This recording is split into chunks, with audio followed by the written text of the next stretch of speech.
We all knew we were seriously screwed today after seeing the looks on the ladies' faces last night when Avery revealed her precious gift of kayaking for her intended husband and his groomsmen. I shouldn't have been surprised that they'd get us back for being dumbasses when we turned what was supposed to be a romantic kayaking trip into a war of flipping boats. Now here we were with my little sunbeam of aloha love, who was walking at my side with her chin up and her smile brighter than the Hawaiian sun. Elena held my hand as a vehicle pulled up with numerous kayaks strapped down in the back. If it isn't the goldfish ex-lover. "Is this the ex, and should we be worried?"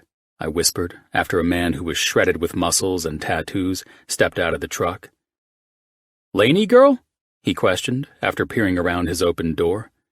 "Get your ass over here." Elena glanced up at me with a smile. "He's a great friend, and you're going to love him." "I already do," I smirked as she took off to meet her guy friend. "This guy is going to fuck us up, isn't he?" Alex laughed. "You know, you're half the reason Av could pull this off. All of this shit to get some time alone with Laney, and look at us. We're at the mercy of a local and getting ready to kayak down rapids." I didn't expect she'd had an ex out here, and I certainly didn't plan on the ladies scheming behind our backs, I answered. Jim laughed. "If my ass gets kicked today and I can't enjoy my bride on our wedding night, I'm kicking your cocky ass for—" "Hold up," Jake said. He pointed over his shoulder at Elena and her ex. "Poor Colin didn't expect some badass Polynesian local to be his new fiance's ex-boyfriend? Let's give the guy a break." He arched his eyebrow over his sunglasses. "It was after she graduated high school," I said, trying to size up the man who could probably kick all our asses and easily hide the bodies in some active volcano on this island. "And they're good friends. I'm confident that my little adrenaline junkie gal will not only show me what she's made of, but also that her great friend is also excited to show the mainland rich boys a swell time in the kayaks heading down that—" I paused, trying to size up this river. "We wanted a good adrenaline rush, and I have a feeling that this will beat our original plans of going to North Shore to surf today." "You're so full of shit," Alex laughed. "All right, Jimmy," he looked at his best friend. "Let's get this bachelor party started." With sweet little Elena guiding, recording, and documenting every last part of it, Jim said with a laugh. "Yeah, we're about to see how sweet little Elena really is," Jake chuckled. After introductions to Koi were made, we each took our kayaks, helmets, paddles, and vests, and prepared to go. Koi was all smiles, laughs, and humor. He had an awesome personality, and the entire group blended in perfectly with the man. I felt my adrenaline coursing through my veins and my body begging me for a ride down this river after Koi, Elena, the guys, and I talked out the route, the drops, and finished off by saying we were ready to do this thing. The water was rushing well, and the rapids were perfect. I bent to kiss Elena, looking as adorable as she was beautiful. She had her GoPro camera strapped to her helmet, and her eyes were wild with excitement. "You look as excited as you were last night when we changed up positions," I teased, while the guys were in conversation with Koi. "Your ex is pretty cool, too." "I told you he was fun." "Well, I still have my reservations. We haven't survived the trip yet." I smiled. "Let's go, or are you concerned?" "How many times have you done this?" I asked.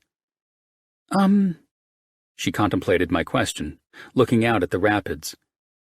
"I honestly have no idea.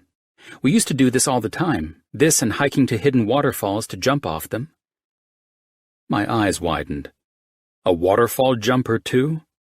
Jesus, I certainly learn something new with you every day, don't I?" "Let's go!" She swung the back of her paddle to connect with my ass. Once locked in, we each began kayaking down the White. Then it smoothed out a little. It was a nice way to get moving, get our bearings, and work through the water. "You do this a lot, bro?"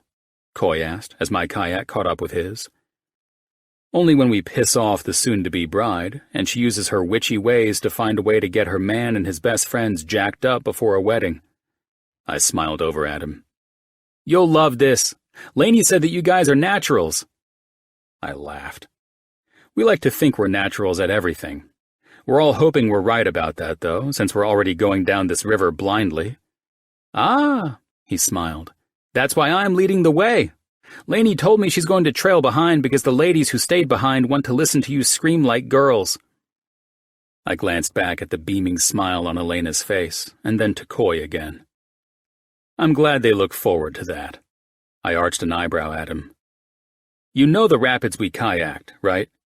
Been there, done that. This course is a bit more challenging, but that's what life should be, right? Challenging and facing it with a fearless heart. He brought his fist to his chest, and that was it for conversation. The rapids picked up, and I loved every second of the challenge of this run. There were drops, and then our 80-foot drop at Rainbow Falls came too soon if you asked me. My heart was racing. The guys and I sounded like we were at a football game, and our favorite team just scored a touchdown. This adventure was right up our alley.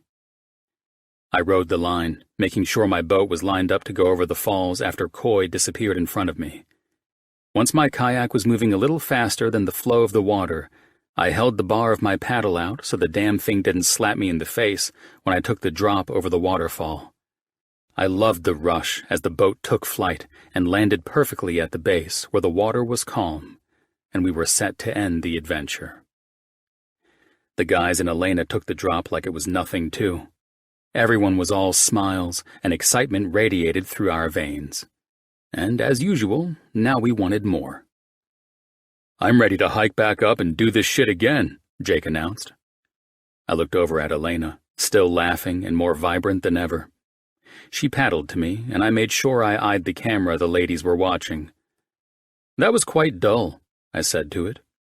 We're going to head over and take these boats off the 400-foot falls nearby. Sending our love and last wishes, I said, then put my hand over Elena's camera and managed to bring my arm around her waist and pull her easily from her kayak and into my lap. Her lips met mine, and the kiss couldn't survive her laughing through it. Save it for the hotel, Jesus Christ, Alex said with a laugh. Hey, Coy, you guys ever jump off that waterfall?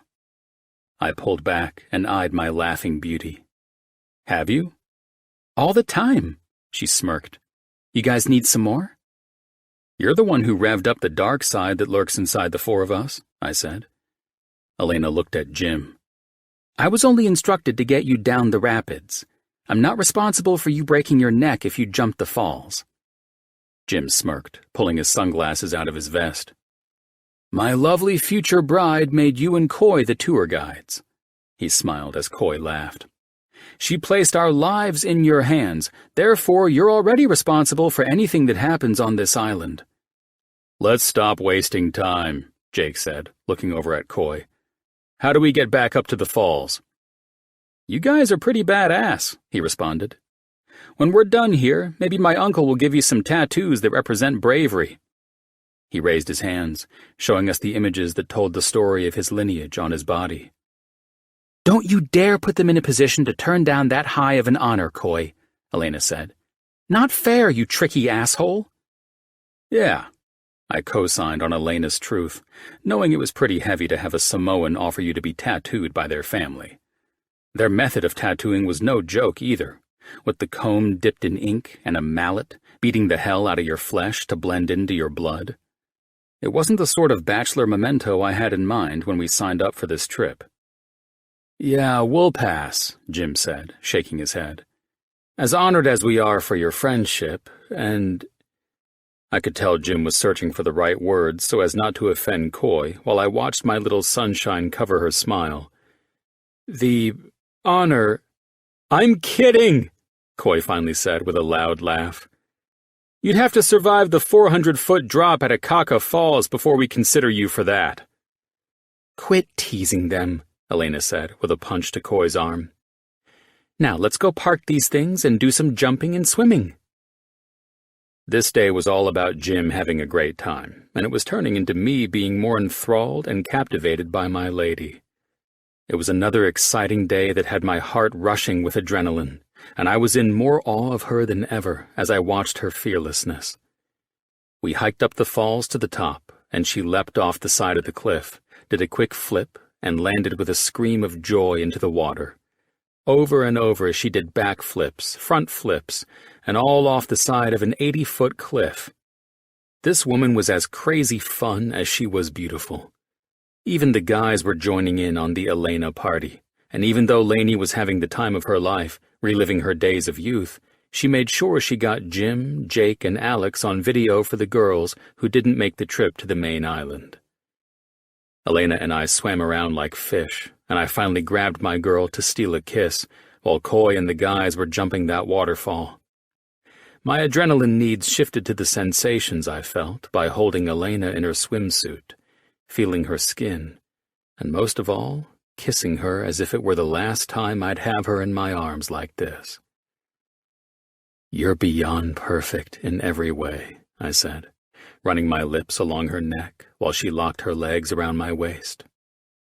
"I love you so damn much." "So does this mean you and I will go base jumping when we get back to the mainland?" she teased. "I think I'm down for anything." I smiled at her.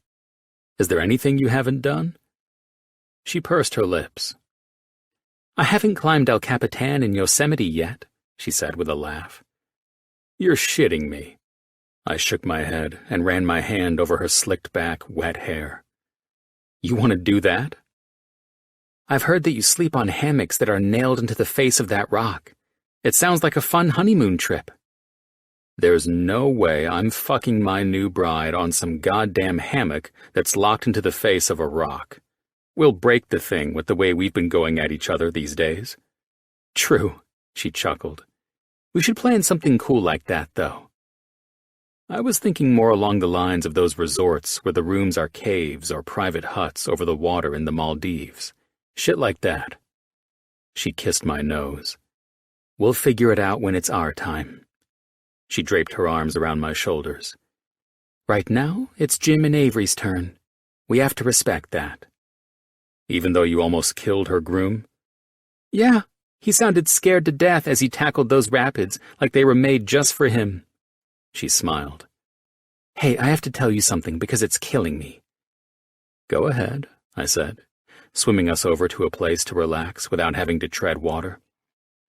"What does my beautiful little sunshine have to say?"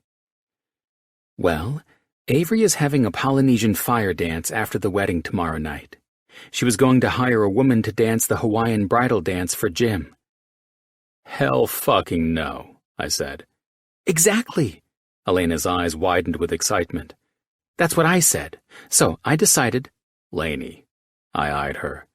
"I know about your days of doing these shows, and while I'd love to see a video of that, you can't do that dance for Jim." "Have you lost it?" She laughed and splashed me with water. "I'm not going to do it." "Oh, thank God," I said with relief. "Those assholes would never let me hear the end of it." "I taught Avery the dance. The people putting on the show will start with a fun act to entertain, then it will end with the fire dancers doing some awesome moves to usher in Avery, and the music will shift to her dancing. She picked up on it fast. I'm so excited for Jim to see this tomorrow, and then when he finds—" I locked onto Avery's eyes, seeing the fear of almost letting something slip. "Finds what?" "Nothing." She looked away from me. "Doesn't that sound beautiful?" "I think it will be nothing less than amazing and only add to the perfect day they've waited too long for." I pulled her face back to look at me with my hand. "What will he find?" I smiled. "Secret's safe with me, sunshine." "Damn it," she sighed. "I am not ruining this. Please don't ask." I bit the inside of my cheek. "Baby, what the hell are you girls forever conspiring about behind our backs?" "Good things." She moved the water in front of her with cupped hands while the guys continued to jump the falls, challenging each other even more. "I talked to Summer, by the way." "Ah," I smiled at her, running my foot over her smooth legs. "Did you use your psychic magic powers on her? You realize this is a vacation, right?" "It was at breakfast this morning when you four were off planning how you were going to deal with my ex-boyfriend leading the fun activities today." What'd you say? Trust me, you can't fix those two. Alex isn't settling down anytime soon. Well, I just told her that if Alex makes her feel like she's being used, she needs to move on. They're not aligned, Call, she said in her serious neuropsychiatrist voice. It will be miserable for both of them. So you bought her and Alex a few days of hanging in there, I smirked. Aren't you quite the Cupid? I just think it's kind of shitty what's going on. She doesn't seem to be happy around any of us, and it's selfish, but she's only here for Alex, more or less. Then Alex has her here, more or less. Just to fuck, I interjected. Right, she sighed. You know, we were all like that at one time. I know, she smirked at me. My sister made that perfectly clear to me. The Ice Queen. I rolled my eyes. What's her deal besides the fact she doesn't take prisoners? She's always been like that, Elena said. She's the know-it-all, big sister. She like that with Stevie? I asked. God, no. Elena pulled her feet through the water. She's too caught up in trying to make partner at her law firm in Chicago. Stevie sort of fell through the cracks. He'll find his way. Give him time. She rolled her eyes slightly. Obviously, this was a topic that concerned her more than she vocalized. That might be true. I wanted to be a neurosurgeon at first, but then I heard about the stories of people trying to understand their crippling life changes. It took a while, but Dad told me if that's where my heart was, go after it. I kissed her cheek. I love that spirit in you. Don't worry about Stevie, I said, smiling at her returning smile. We'll kick his butt out of the nest together. For now, what the hell is the big secret? That, lover, she kissed my lips, is for you to find out. I'll tell you this, it won't be as daring as a kayaking adrenaline rush, but it will be a perfect addition to the wedding day. I laughed and pulled her down into the water with me. With you at the helm, I'm quite confident good old Coy is going to be doing the fire dancing, and we're going to be the stars of the show while we try to twirl batons of fucking fire. She threw her head back and laughed. I hadn't thought of that one, but that would definitely be a perfect addition to Avery doing the bridal dance. She does have Hawaiian roots, you know. We should do our best to give her everything and more, since she requested a Hawaiian wedding, knowing that Jim could have taken her to Dubai or Fiji or rented an entire tropical island. Not happening, my little hula goddess, I said. Don't get all cultural on our pathetic asses. We'll watch the pros and the men who won't insult the heritage of the islands. She sighed dramatically. Fine. She looked around and then eyed me.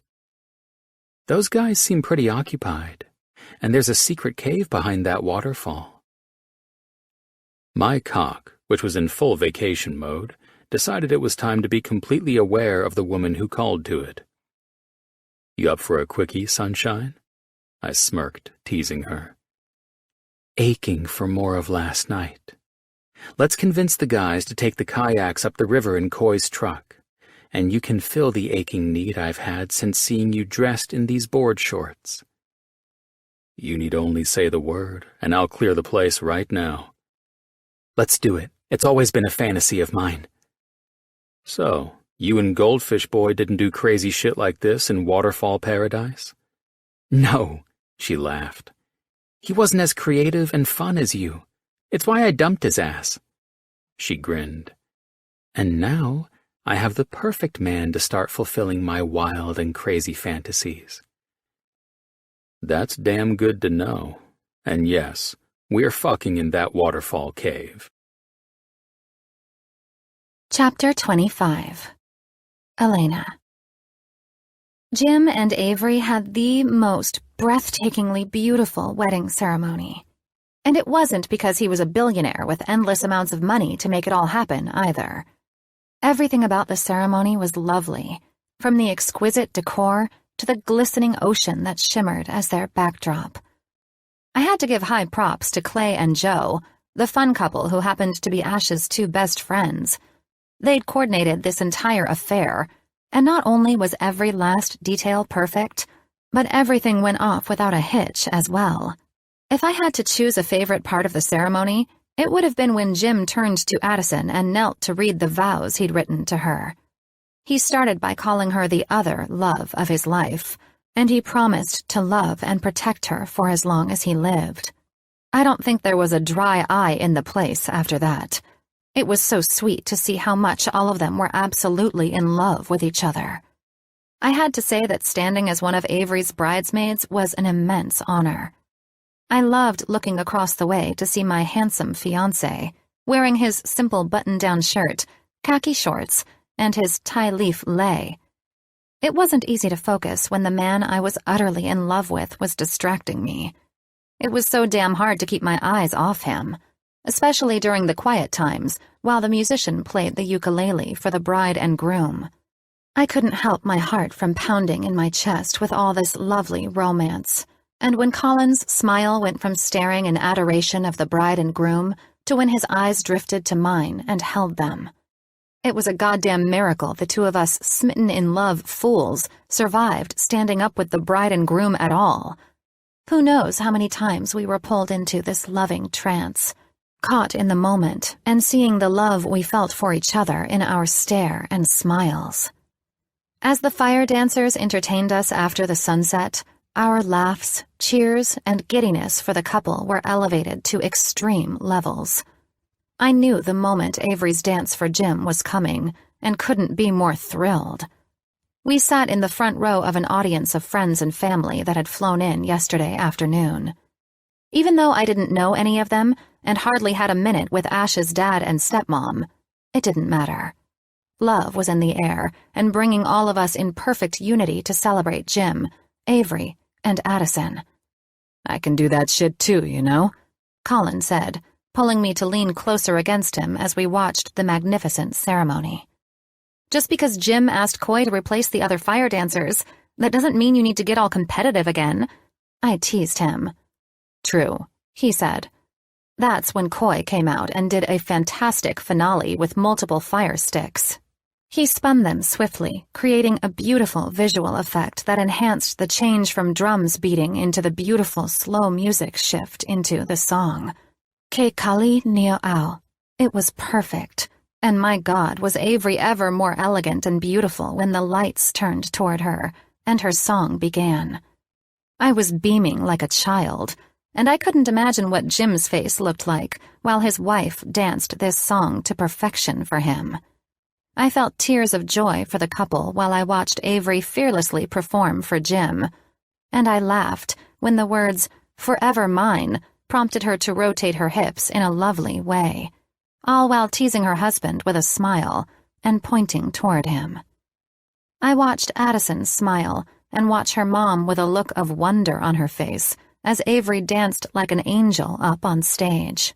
As the bridal song was concluding, the music shifted while women in beautiful dressage came out, and the lights enhanced their outfits as they danced and serenaded Jim, coming up to accept his bride's dance and honoring their love.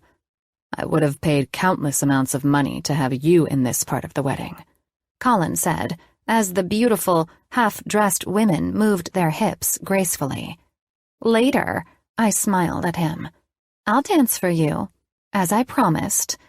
Colin glanced over his shoulder. "We can leave now, and those two wouldn't even notice." "Calm down," I laughed at him. "We still have to cut the cake, and that secret I've managed to keep from you no matter how hard you've tried to get me to say something." "Yeah?" Colin smiled. "You're coming clean on that tonight." "Avery's about to fill you in on it, so shh," I finished with a smile. "Did you just shush me?" Colin challenged. "Seriously," I pointed to where Avery had taken a microphone in one hand while continuing to hold Jim's hand with her other. "You have to listen." Colin kissed my temple and relaxed further into his chair. "Today was the most beautiful day of my entire life," Avery started, as Jim smiled and waited patiently while she spoke. "And I have another special gift to add to this day from my husband." I watched Jim's expression turn to that of confused happiness. "You've given Addie and me more than anyone in this life could have ever asked for. she started to say, choking back tears as Jim drew closer to her. And in saying that, she exhaled with a laugh. Jim, I am so excited to announce that you're going to be a father. Again. Jim's eyes widened with love, excitement, and shock, all at once. He instantly pulled Avery into his arms, his tall and large frame hiding the slender bride in his arms. Holy shit! Yes! Colin said as he and Jake simultaneously stood and clapped, prompting a standing ovation for the happy family. Jim and Avery met an overly thrilled Addison as she rushed on stage. They knelt to her level, and the three hugged and held each other in this beautiful moment. It all worked out perfectly. The festivities of the night played on in such a fun way. We all danced. I taught Colin a little hula, and when the kids had fallen asleep with Ash's parents, the helicopter fired up and swept the beautiful couple off to the location Jim had arranged for their honeymoon. From what Ash had said, they would spend a few days on the island, and then Jim would bring Avery to relive their earlier days of when they first met in London at their estate in the countryside. They had plans laid out for Addison to meet them there, and that's where they'd officially begin their lives as a family before returning to the States. So, Jake knocked Ash up the same time Jim worked his magic on Avery, eh? Colin asked after we arrived late back in our room. I think it's so cool. Jim's going to find out about Ash being pregnant tomorrow, I said, wrapping my arms around his waist. Jake's going to call him and fill him in on the fact that Dr. Allen will be pretty busy when these babies are ready to make their appearance in the world. Colin kissed my forehead. Those two Mitchells have got to be the happiest men on the planet right now. He smirked down at me from where he'd leaned back against the wall in our room. And you? I asked. Are you the happiest man on the planet? He eyed me with that devious smile of his. It depends. Is a man who can twirl a fire baton more badass than a man who can perform brain surgery? I started unbuttoning his shirt, having special plans of my own for Colin. I kissed the center of his tanned chest. You jealous? Never, he said, running his hand over my head. I've got you in my room. He doesn't. Then why ask the question? I said, my voice lower as I moved down, hearing Colin's breath hitch at me as I knelt in front of him and unbuttoned his shorts. Well, if I was a tad bit jealous of that man's talents... He stopped when I freed his hard cock and licked beneath the tip. It's all out the window now, and gone with the island winds. He sucked in a breath as I began to work all of my energy into taking his large cock as deep as I could. In the numerous times that I'd enjoyed having my mouth around Colin's large cock, hearing the sounds of him enjoying it and swallowing every last ounce of him, I had never been able to deep-throat my man. I managed to relax all the muscles in my throat and allow Colin to push his cock further down my throat than I'd ever let him in. I can't hold this back, he said, as I pulled off his cock and licked from his balls, the base, and back to his dripping tip. I don't want you to, I said. I have a long night planned for us, and you need to come, baby. That way, you can enjoy the rest of the night with me. Fuck, you're beautiful, he said, through panting breaths, while his hand gripped the back of my hair, and he allowed me to take him deeply again. When my hair was tightly fisted by Colin's hand, he rocked his head back and moved his tip further down my throat, his warm cum shooting into me as I swallowed every last drop of my man's orgasm that rocked his ass back into the wall as he continued coming down my throat. When we finished, Colin's arms pulled me up, and I was lost in his deep kiss of gratitude.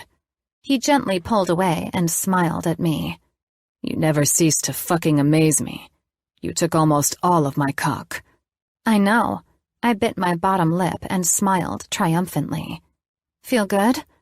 And why the sudden need to get me off so quickly? He set me back down and unzipped the silk dress I had on. I had plans for you, sunshine. Trust me, we'll be making good on any and all plans tonight. But first, I pressed my hand into his chest. I owe you a naked hula dance. That you do. He arched an eyebrow at me. My already soaking entrance and throbbing clit needed to feel this man. But I could wait.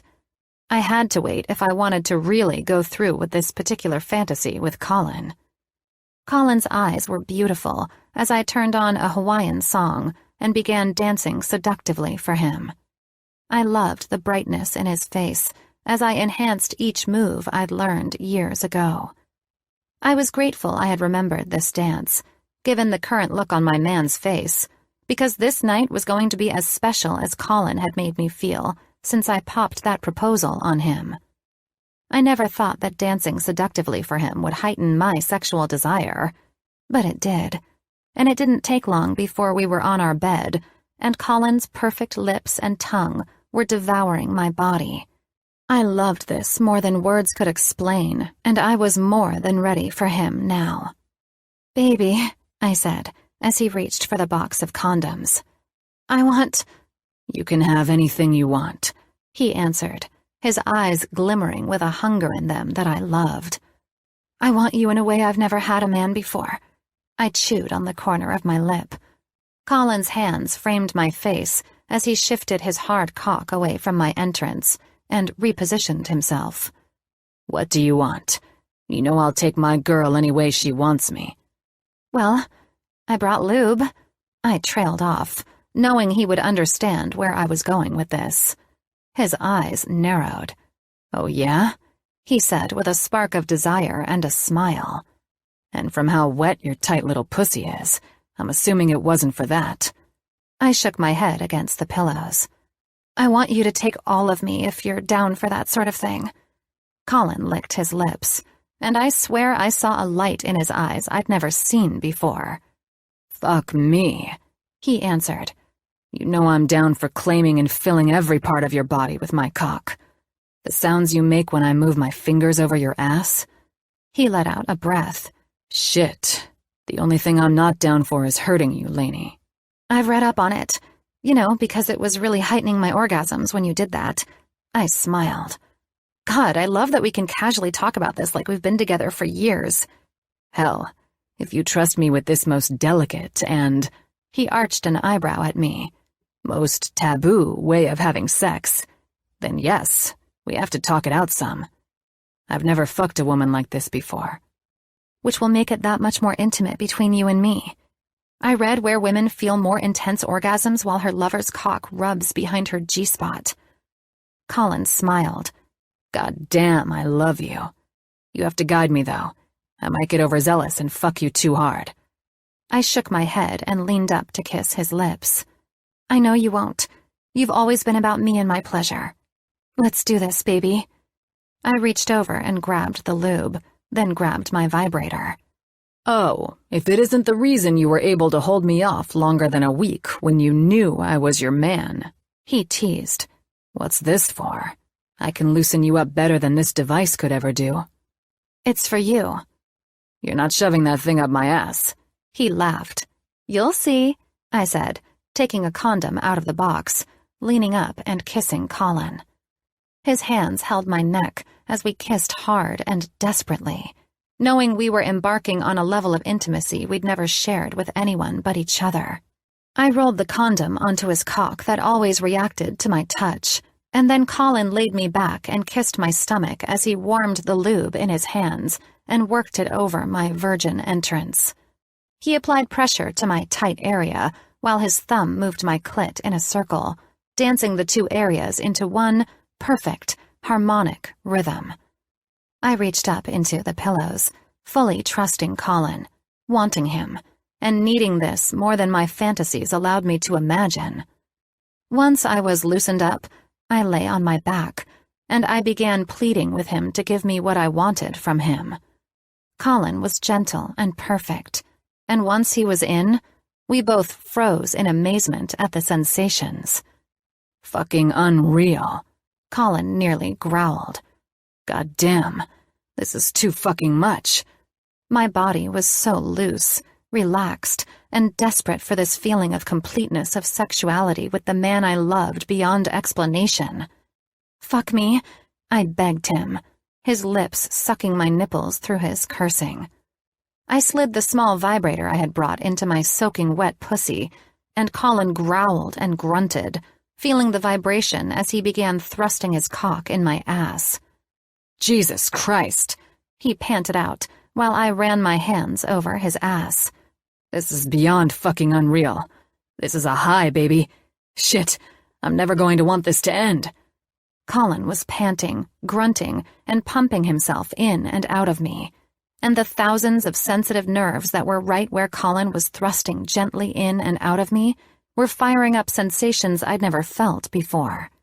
It was everything. It was Colin's wild eyes, the way he moved, moaned, licked his lips, and bit at my hard nipples. This shit was euphoric. I spread my legs wider and grabbed his ass while my vibrator danced inside of my pussy. "Harder, Col," I said in a hoarse voice. "Jesus, this feels better than I ever thought." Colin didn't respond vocally. He just answered my pleas as his cock moved deeper in me. I felt like we were floating in the air, and I was in such bliss that all I could do was enjoy this ride of the man I loved fucking me in such a delicate way. Some people might have been appalled to do this. I'd certainly never considered it. Not until recently, anyway.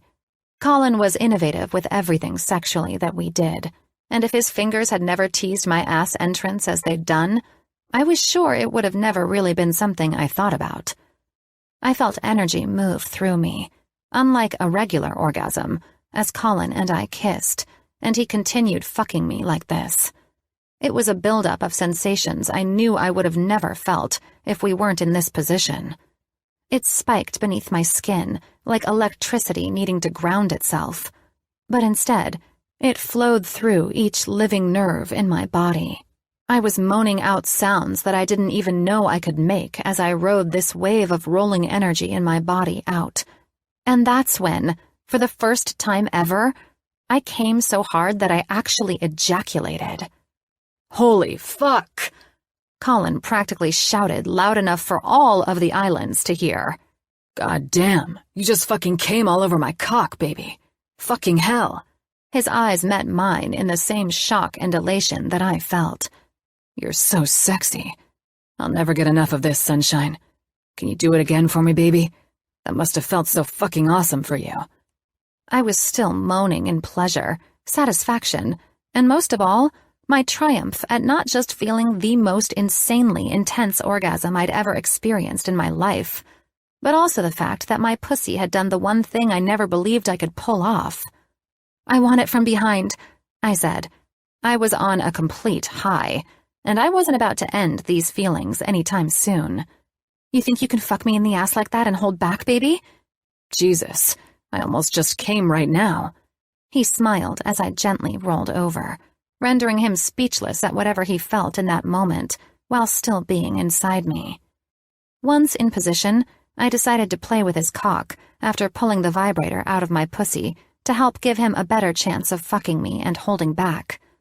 His hands gripped my hips, and he began thrusting, his groans telling me how much he loved this position. Colin and I spent the night fucking in our new intimate position. We decided that since our flight was a 6 a.m. and we had to be up at 4, that we'd just fuck until it was time to leave. We bravely and boldly went into this act with love and lust. When we were on the plane the next morning, it was almost hard to sit still. Damn, if only we had that luxurious company jet all to ourselves. Having him all night without sleeping should have been enough, but all it did was make me more addicted to the man than I already was. With Colin and I having to work tomorrow, we had to find a way to make up for not sleeping all night. Lucky for Colin, he was no stranger to going 2 to 3 days with little to no sleep while being on call. But I wasn't quite so resilient. Once we'd landed, we went straight to the house closest to the airport, my condo, and managed to have a fun-filled day, which included napping, driving to Long Beach for tacos, and then ending our night, watching some action film before falling asleep on the couch together. It wasn't until we were driving to work in the morning that the first major issue we were to face as an engaged couple reared its ugly head. The string ring. He was serious as hell about never taking the thing off, until I reminded him that he eventually would have to scrub in for surgery. Thank God I came up with a technique to slide the thing off, because he was beginning to act like this raggedy string was the Hope Diamond. I fiddled around with the thing while we sat in traffic, and Colin was able to take it off and hide it in his scrubs so we could keep the world-renowned neurosurgeon in business and saving lives. This man was the silliest, sexiest, and best guy I'd ever met. And the memories we'd created since day one were going to be epic stories for our grandchildren one day. Well, leaving the intimate parts out, of course. Chapter 26. Elena. Colin and I had officially made it to February as the couple everyone in the hospital loved to tease. We were very much in love and weren't afraid to show it. I loved working with him, and I loved spending time off with him. I couldn't even imagine my life without him in it anymore. He was my joy, my laughter, and the very core of my happiness in this world. We spent most of our time at my condo, since it was close to the hospital, and when we got a weekend off, or at least a day to escape together, that's when we found ourselves wrapped in each other's arms at his insanely beautiful beach house. The office was quiet, as it always was on Wednesdays, which lent me some extra time to spend with my new patient.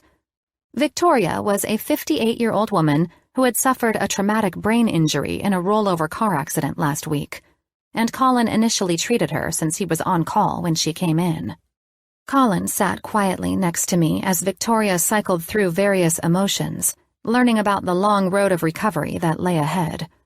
Colin had laid out the facts as he'd always done when we consulted together, and now it was my turn to help my patient cope. "I see that you were a very active woman before your accident," I said. Tears formed in her eyes as her sister, Nancy, reached for her hand. "I was. My life was perfect. Now I'm using a walker." I leaned forward and smiled. "The fact that you're walking with that walker has even shocked the surgeon," I said, looking at Colin as he nodded and smiled, her eyes going directly to him. "You need to focus on the fact that you're one lucky woman." I watched her scowl at me. "This isn't fair," she truthfully stated. "I don't deserve this. My mind, it blanks." She looked at her sister. "How am I supposed to continue with my life when everything tells me I should be fine, but then I'm slowed down by these crippling issues?" "You need to focus," I said in a firmer voice, knowing I wouldn't be able to get through to her if I didn't get a bit more severe. "No, it's not fair that this happened to you. I will tell you that I've met with my fair share of patients who've had horrific experiences after they've woken from a traumatic brain injury. Some cannot speak or walk or are forced into a wheelchair after months in the hospital. But this isn't about them. This is about you. In injuries such as yours, neurons have died, and it's your job to learn to cope and work with those facts. You must force yourself to have hope, even if you don't see immediate results." "Will I ever be able to do my tax consulting business again?" "In your case," I answered, both ladies' eyes on me, "that's solely up to you.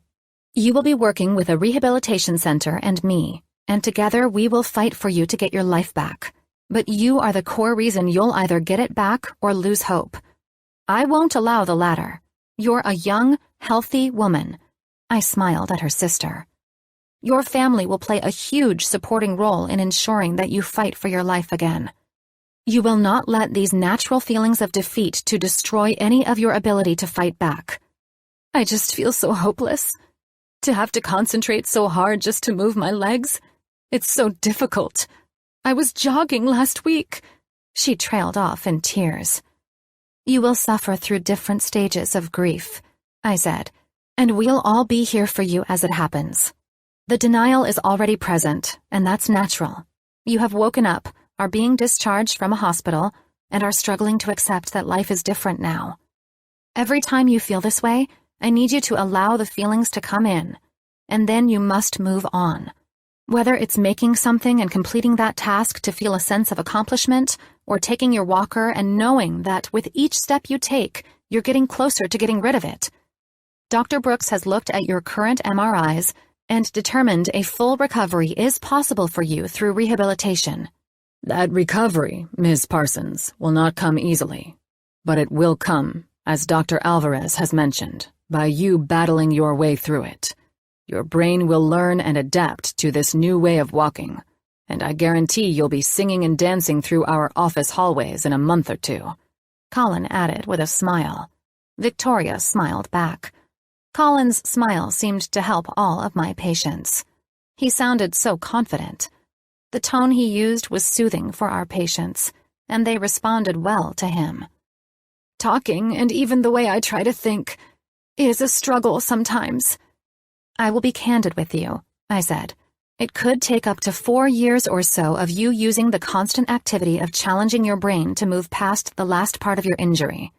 God, why me? She looked up as her sister took her into her arms. I'll get a second opinion. She trailed off again into tears. I completely understand your feelings. It's not something I wish to tell you, but I would be a horrible doctor if I lied to you and said it would happen faster than I know. You suffered a severe brain injury, and I need you to accept that. I need you to accept that there is more to life with you, Victoria. I want you to know that everything comes from your heart. Your ability to prove me wrong on this diagnosis will come from sheer determination and willpower. If you choose to find another neuropsychiatrist, I will gladly step away and allow you to find one. I won't, she softly said. I'm just so scared. Then let's work together. I smiled. I want you to leave my office today, and before you go into that rehab center, I want you to find small things to appreciate. The small things that we always seem to miss in life. And, you know, I shrugged with a smile. Sometimes things happen to slow us down a little so that we can appreciate them when our lives are so busy. True, she answered. Do you have any questions for me before we conclude today and you're discharged to the rehab center? I think my only question was answered. How long? I smiled again, my heart swelling with sympathy for her. She nodded. I see nothing but a beautiful woman who has a lot of life left to live. Colin added. There's a reason you survived that accident, Ms. Parsons.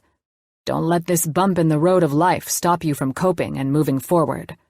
Some people give up, some fight back, and Dr. Alvarez has shown her full support in helping you on your road to recovery, as well as the staff at St. John's Rehab Center, who will be nothing less than amazing with you. As your doctor, I will have you visiting me in the office after brain scans to explain where I see the brain healing, as we discussed before this consultation. I expect that in a week, you're going to walk into this hospital, showing us all signs of improvement and possibly not needing that walker. I watched Colin nod toward the device that seemed to trigger my patient's devastation, but the way he treated it in conversation was like it was so temporary she would never need it again. I hoped he was right, and after all that I'd learned in working with Colin and our patients, he certainly didn't bullshit them. He'd said that Victoria's brain was injured severely, but she was fortunate not to suffer trauma in more complicated areas. I loved that we complemented one another so well in consultations.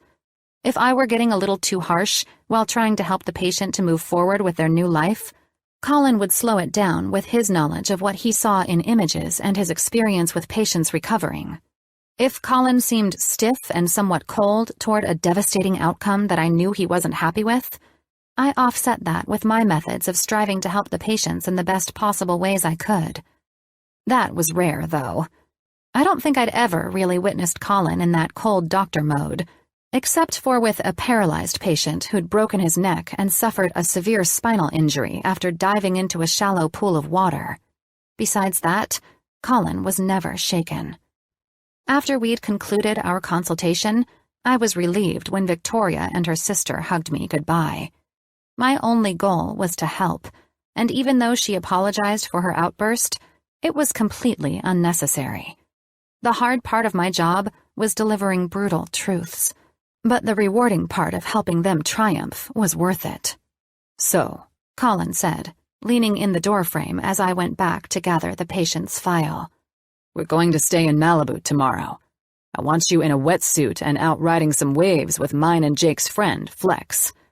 We can do Malibu, but I'm not surfing, I said with a smug grin as I tilted my head up when he bent to kiss me. I love to watch you surf, but you and I already talked about me not surfing in freezing cold water. Oh, come on. You're already losing your edge? He shook his head. Is this where it all ends for you and me? I was thinking about doing a little redecorating of your beach house, I said, ignoring him. What do you think we add some color to the place? I mean, no offense, because it's pristinely decorated, but it's a little... I bit my lip, which always made Colin smile. Plain, he said. You can do whatever you want to add your flavor to the house. As far as I'm concerned, it's yours too. Stop. I rolled my eyes, walking out of the door and back to my office with him following me. It's not my place until we're married. I disagree. I can't imagine living in that home without your smile brightening it anymore anyway. Do whatever you want to make it yours. He smiled, sitting across from my desk. And I take no offense at your suggestion, by the way. I hired an interior designer to decorate the place while I was busy doing a million other things. You hired a decorator? Spoiled little rich boy, I teased, knowing he hated being referred to as such. Well, your decorator sucked. Apparently so, he said, flipping through a medical journal that was on the edge of my desk. Hey, he looked up, shut the magazine, and grinned.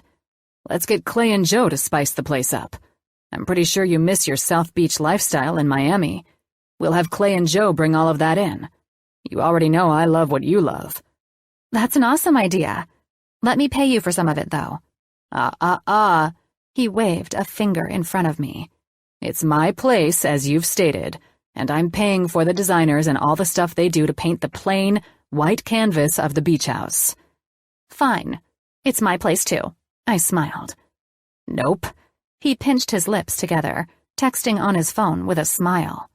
There, done. Clay and Joe are stopping by, and those two will turn the place into your beach dream home. I'm excited, I said with a smile. His eyes darted back to my open door, then over to me again.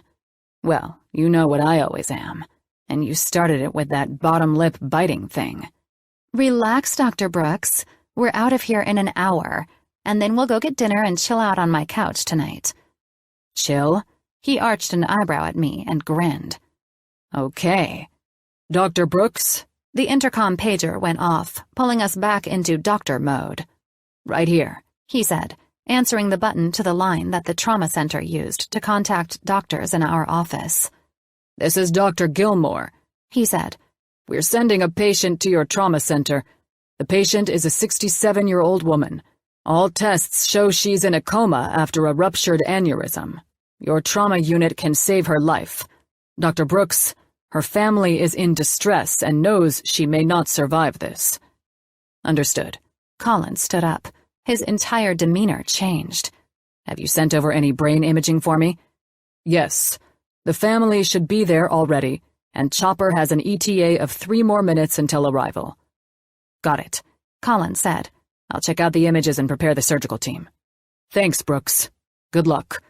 Got it, Gilmore. Have a good evening. Colin looked at me. I want you on this surgery with me, he said in chief surgeon mode. I'll see you in the trauma unit after you're changed. All good? I'll change into my scrubs and meet you there. I changed and had caught up with Colin, already in his scrubs and briskly walking down the hall to the trauma center. His head was down as he studied images from his touchscreen pad. What are we looking at? I asked, practically skipping to keep up with him. We're looking at an intracranial hemorrhage. The patient's Glasgow numbers are on a scale of 4, still unresponsive. She was found on her front lawn, face down, by a neighbor. Good God, I said, peeking at the brain image he had shown me. That's an enormous rupture. Can you save this woman? There's no answer to that until I get into her brain and see the cerebral aneurysm with my own eyes. The fucking thing ruptured and, honestly, Colin looked at me. This woman shouldn't be alive. Let's get in there and let you do your magic, Dr. Brooks. Colin slightly smirked, and then we were met with the trauma unit and the medical staff from the hospital that had transferred the woman to St. John's. Colin nodded through conversation, the outlook seemingly grim if you studied the faces in the room. Colin's face wasn't grim, though. He showed determination while each person read vitals to him, and he glanced at the most current images coming in from our MRI machines. Colin was right. This woman should be dead. Fortunately for her, she was alive and had the best possible surgeon as her advocate. I'll speak with the family while all of you prep the patient for the craniotomy. Let's get to work and save her life, he ordered, and the room dispersed, each person given their task, while Colin requested me to follow him to the ICU waiting area. He punched the doors and walked into the room that had been reserved for the family. Mrs. Yee's family? He questioned the concerned room filled with people our ages. Yes, I'm her oldest son. She was found on the lawn. She was perfectly fine yesterday, doctor, a young woman said as she walked up to Colin and me. How did this happen? It's not possible. I need all of you to try to calm down and listen to me. My name is Dr. Brooks, and I'm the surgeon called on to operate on Mrs. Yee. She's suffered a rupture of a brain aneurysm and is quite lucky to be alive. I've studied her brain scans, and her EEG is telling me that she has not suffered brain death. She has given all signs of a coma, but once I operate and relieve the pressure from her brain and find the cause of the bleed and stop it, her brain should recover, and she should wake up. I need all of you to understand that even though I've operated on multiple issues like this, there is still only a 50% chance of survival. My duty is to save her life, but I won't stand here and mislead any of you into believing that I will. I need full consent to operate, and once that is done, I will work to save her. I'm her power of attorney, her oldest son said. We gave all of our consent as soon as we got here. Great, Colin said. It'll be a while in surgery, but I'll be in that room doing everything in my power to ensure that Mrs. Yee survives. Thank you, Doctor. With that, we left, and Colin stayed in full surgeon mode. The surgeon, who was unsure if he'd save a patient's life tonight or not, and who had an enormous challenge in front of him. This surgery required a skilled physician, and I knew Colin's mind was keenly aware of the challenge that faced him. The patient is in a coma, Colin said. Her brain waves are not active, but I want you in that room while I perform the surgery. To talk to her, I guessed, knowing that it was still quite the mystery of whether or not patients were aware of their surroundings while in a comatose state. When Colin nodded to the intriguing idea he had of having me there to speak with the other woman, whether or not she heard me, I found it endearing that he would consider it. There was no time to question his method, but knowing Colin and seeing how he worked, his passion for his patients, and the unknown, was intriguing. Colin was 3 hours into the surgery while I read the book Little Women to Mrs. Yee after calling out to her family to ask what kind of stories she liked.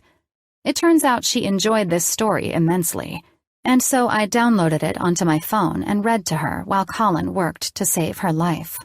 While I read, Colin started drilling the interns in the room to answer questions as he worked, and then started hitting them with questions completely unrelated to the issues at hand.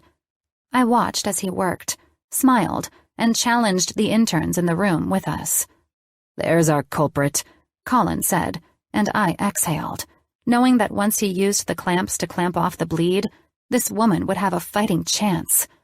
Clamping 4 areas should end the bleed. Swelling is down 75%. Dr. Nathan, Colin's attending surgeon, advised him. We're well on our way to saving this woman's life. We are, Colin said, his eyes glued to the magnifying device that gave him the perfect vision of the microscopic problem area. It was 5 hours in, and Colin worked to close the skull and prepare the patient for ICU and recovery. There, we would hope she would wake soon from this comatose state. Colin did the needed job, and each of us in that OR smiled with pride that Dr. Brooks had successfully saved this woman's life. 2 hours after we met with the family, Colin snatched my hand, his mind calm again, and his smile was beaming. You were amazing in there, I said to him. Does Beth die of scarlet fever? He asked, relating to the book and how far I'd read in before we were able to end the surgery. I laughed. How in the heck do you pay attention to that, all while going after an angry brain? Angry brain. Colin draped his arm around me and laughed. That's a new one. I like it. The brain that wants to fight the doctor at every angle. Now, he kissed my temple. I have to know what happens to Beth. Why don't we finish the story tonight while we eat our tacos on the beach? That sounds like an awesome idea. You still up for Long Beach, or do you want to grab something and head to Malibu? I'd love to spend our night on my private beach and rekindle that evening that you and I... You know. He eyed me. We're supposed to be reading Little Women, not violating beach laws by having sex on the beach again. We're lucky we didn't get caught that night. That night was awesome. His lips twisted up into that sexy grin. I'm going to get that ending out of you on the drive to my place. And then... He leaned down and brought his lips to my ear, his warm breath tickling my skin. I'm going to fuck you on the beach while you fight back your screams of ecstasy. Oh, I teased back. If that's the case, then I say we get some tacos by the beach house and make out like kids on the beach and see if we can pull off that highly illegal stunt. It's my damn beach, though the public can walk the shore in front of it, of course. He laughed as we reached our offices. Good thing that it's 11 at night and no one will be out. I'm fucking you on that beach tonight. We'll see. Let's change and go home, you horny, crazy man. Hey. He stopped me. Thanks for following me into surgery. It was an excellent idea to read to her. Do you think comatose patients can hear what's going on? Some can remember being in their coma, and some can't. I don't like the idea of them in my ER, especially in brain surgery, if they could hear what's going on. I want that patient's mind soothed, comforted, and me working to heal it. So, before me? I would have an assistant do the same. He confirmed. You are so sweet. You really are the greatest. I smiled at him. I know. He smiled. Let's get dressed, go eat, and go home. We have decorators coming tomorrow to turn the place into Casa Elena. He waved his hand dramatically in the air. That was it. I had to nail a date down and marry this man. A spring ceremony, I said, when we both changed into regular clothes again in his office. What the hell are you talking about? Colin looked at me with confusion. Let's get married this April. 3 months? Damn. He laughed. I hope it's a small affair. Yeah, we both know my family is going to make a big deal out of it. It's going to be big and marvelous. I walked over to him and held him. It will be our day. He kissed my lips. Finally, she can confirm a date to spend the rest of her life with me. He teased. You know I'll marry you any day, time, or season. And that was it. I would take my annual snowboarding trip to Big Bear in March, and then in April, Colin would be stuck with me for the rest of his life. Chapter 27. Colin. Oh, God. I hung on to my ragged breath after I came so hard that I was the one claiming to see stars this time. I'm going to miss you. Elena was in one of my favorite positions to take her. Up against the wall after one round of sex wasn't enough for us. She'd stopped by the office tonight to bring me Chinese takeout before I started my on-call shift this weekend, and she took off for Big Bear. Her eyes were dazzling and lit up with humor, and I loved it. I gently set her feet back on the ground after pulling my cock out. It was always certainly a welcomed surprise when Elena showed up 2 hours before I started the long weekend ahead of me, living at the hospital. Since she got here, we managed to catch up on binge-watching some series Elena had gotten me hooked on. We ate our food, and then we fell into our usual routine of saying fuck it and ended up having sex in my on-call bedroom. We were still catching our breath as we rushed to clean up and get our clothes on again. I'll only be gone for 3 days. We're both off on Monday, so I'll head to Malibu when I come back, she said with a smile, tying my scrub pants at my waist. I took her hands and brought them to my lips. You might as well sell the condo. We practically live at the beach house now. I smiled at her as she pulled her hair into the ponytail it was in before our sexual escapade. That's because the beach house is beautiful, she said. Clay and Joe worked a miracle on that place, and now it's some tropical Miami Beach resort. I have to admit that in the 2 months we gave them, they knocked that shit right out of the park. Well, everything except for those stupid pink flamingos. I arched an eyebrow at her. They're the focal point, and they pop. She flashed her hand at me dramatically. When you walk in. They pop, all right. Well, I say we get rid of the condo and make Malibu your real address when you come home. That comes next month after our wedding, she said. Okay, I seriously have to get out of here. I'm leaving late, and the roads can get icy up there.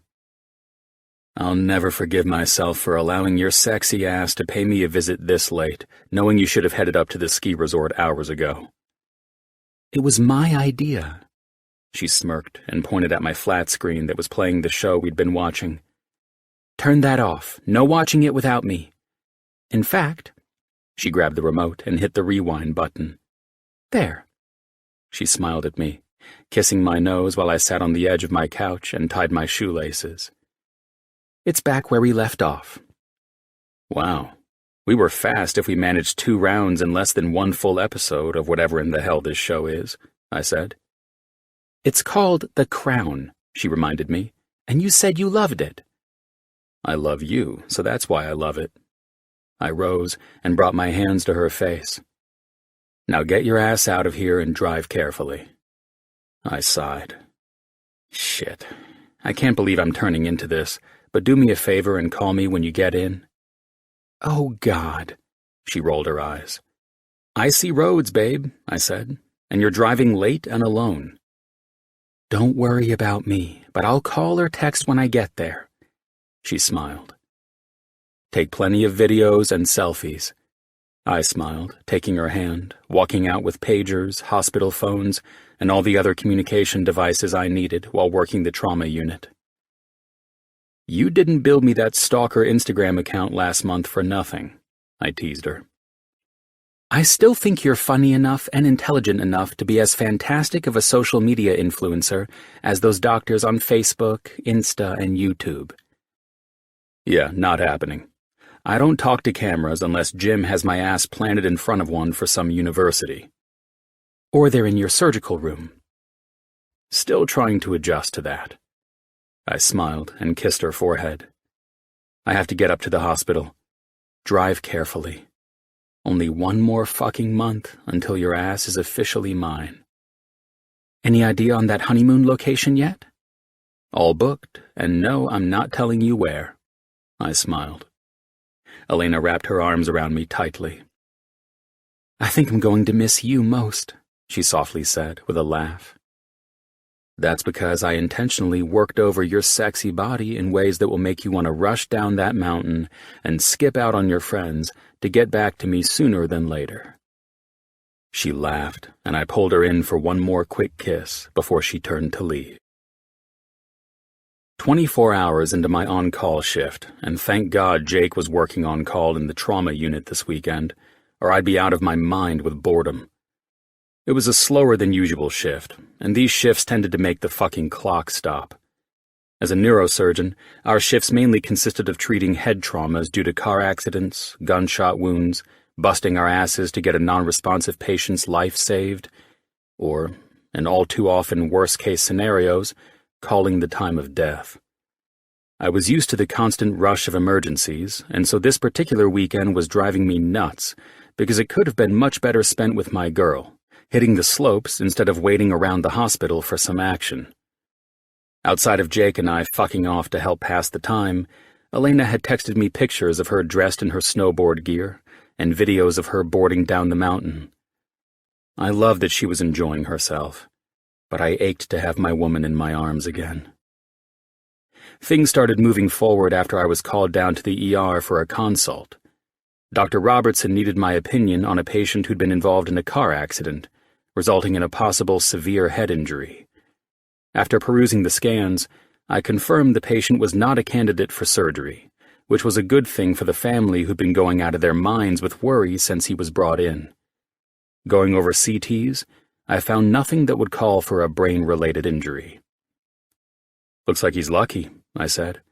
Taking a fall like that should have called for bruising, but nothing is showing up. Keeping him for another day, to be sure, would be a call you'd have to make. I don't see any bleeding or swelling, and all his vitals look good. "Thanks, Dr. Brooks," he said, and then relayed the info to the charge nurse, who took down everything I added to the conversation. "St. John's Dispatch, this is AirMed Transport 5, Dr. Robertson's ER phone announced from his desk. "Dr. Robertson here, AirMed. Go ahead." Being a Level 1 trauma center in Southern California, it was common to have hospitals divert helicopter transport patients to us when they didn't have the proper equipment or surgical teams on staff. Nearly all traumatic injuries coming in by medical choppers were typically the result of an accident, and they were usually patients who ended up with my trauma team. Knowing this, I stayed back to listen as the call came through. This call was coming in from the flight nurse instead of a doctor from another hospital, so I instinctively knew the patient was likely headed directly to my team, and we needed to be ready to save a life tonight. "We have a 32-year-old female patient involved in a snowboarding accident whereby patient collided with a tree. Patient presents with an obvious head injury, patient is unconscious, and Glasgow scale currently at 4. My eyes zeroed in on the phone, knowing this patient was heading to my unit from the Glasgow level alone.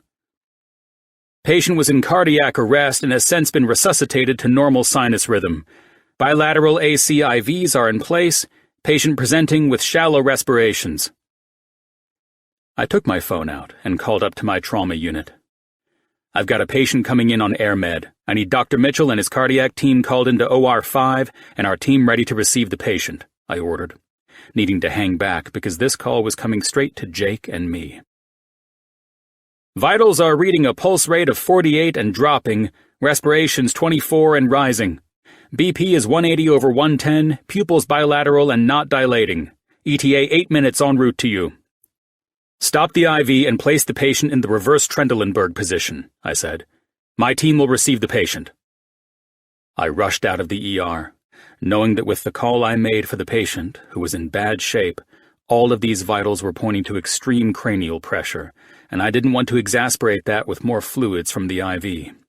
I needed the patient's head up to decrease the cranial pressure and, at least with this patient's condition, get the patient to my surgical team alive. Goddamn accidents like this were horrible, but they were something that we dealt with too often during skiing and snowboarding season. I'd seen 3 head injuries in the last 2 months. One who didn't survive after skiing without a helmet and colliding with a tree, and another snowboarding accident who was fortunate to walk out of here the next morning. This one sounded like the snowboarder was moving down the slope at a high velocity, and they got rocked after colliding with a tree. I hated this shit. They were always young and wild on the slopes, and then a fun run turns into a potential nightmare for the victim and their family. Jake met me at my trauma unit, everyone flooding into the room as I read off what dispatch told Robertson and me in his emergency room. With the patient's heart having stopped and being resuscitated, and this particular trauma and a Glasgow reading of 4, it told me this one might not survive. At best, they would probably be in a coma until I found a way to heal this brain. Hopefully. Jake and his team were there to monitor the patient's cardiac trauma while I worked with my team to prep the portable CT machine. I had to save this patient's life before I could bring them into a full CT to see exactly what damage had been done to render those vitals. With the commotion of a gurney and people shouting off more vitals outside of our OR, we all knew the task at hand, the patient whose life we would work to save, and were all hands on deck and ready to do our job. The patient was rushed in, vitals being read to Jake and me as the CT scan was rolled up to the patient's head. "I need to get that fluid and pressure off the brain," I said to Jake, the flight nurse, who happened to be an ex-fling of mine, standing in front of us. "I need you to keep an eye on that heart." I looked at Casey. "Any other info we need?" "No," she affirmed. "Nice work bringing her in alive," I said, then turned back to check the pupil dilation of the patient. "Oh, God!" I shouted when I saw Elena's face pinned in a neck brace, looking next to lifeless. "Oh, Laney! No, no, no!" I scrambled, desperately trying to compartmentalize my emotions. I wanted to grab her from the gurney and cradle her in my arms. I wanted to follow all of my core instincts and hold her or try to shake her awake. My human instincts and my training as a neurosurgeon were colliding, and I stood there, frozen, trying to process what was happening. "Dr. Brooks." I heard Jake's voice like an echo inside my ringing ears, and his voice was grim as he understood the nightmare that had been shoved into my face. I stood there, shocked, with 1,000 things running through my mind. My brain knew I needed to keep it together, but I felt like my heart had been ripped from my chest, and I'd never been more confused and frightened in my life. "Colin!" Jake shouted, snapping my attention to him. "What does the CT show?" I locked eyes with my best friend, and that was all it took for me to pull myself together. Elena needed me to be focused. If I lost it and crumbled to the floor like I wanted to at this very moment, she was going to die. I took a deep breath and cleared my throat. "I've got intracranial pressure that I need to release from the brain to get these vitals stable. Dr. Mitchell, please inform me if there is any issue with the patient's cardiac condition."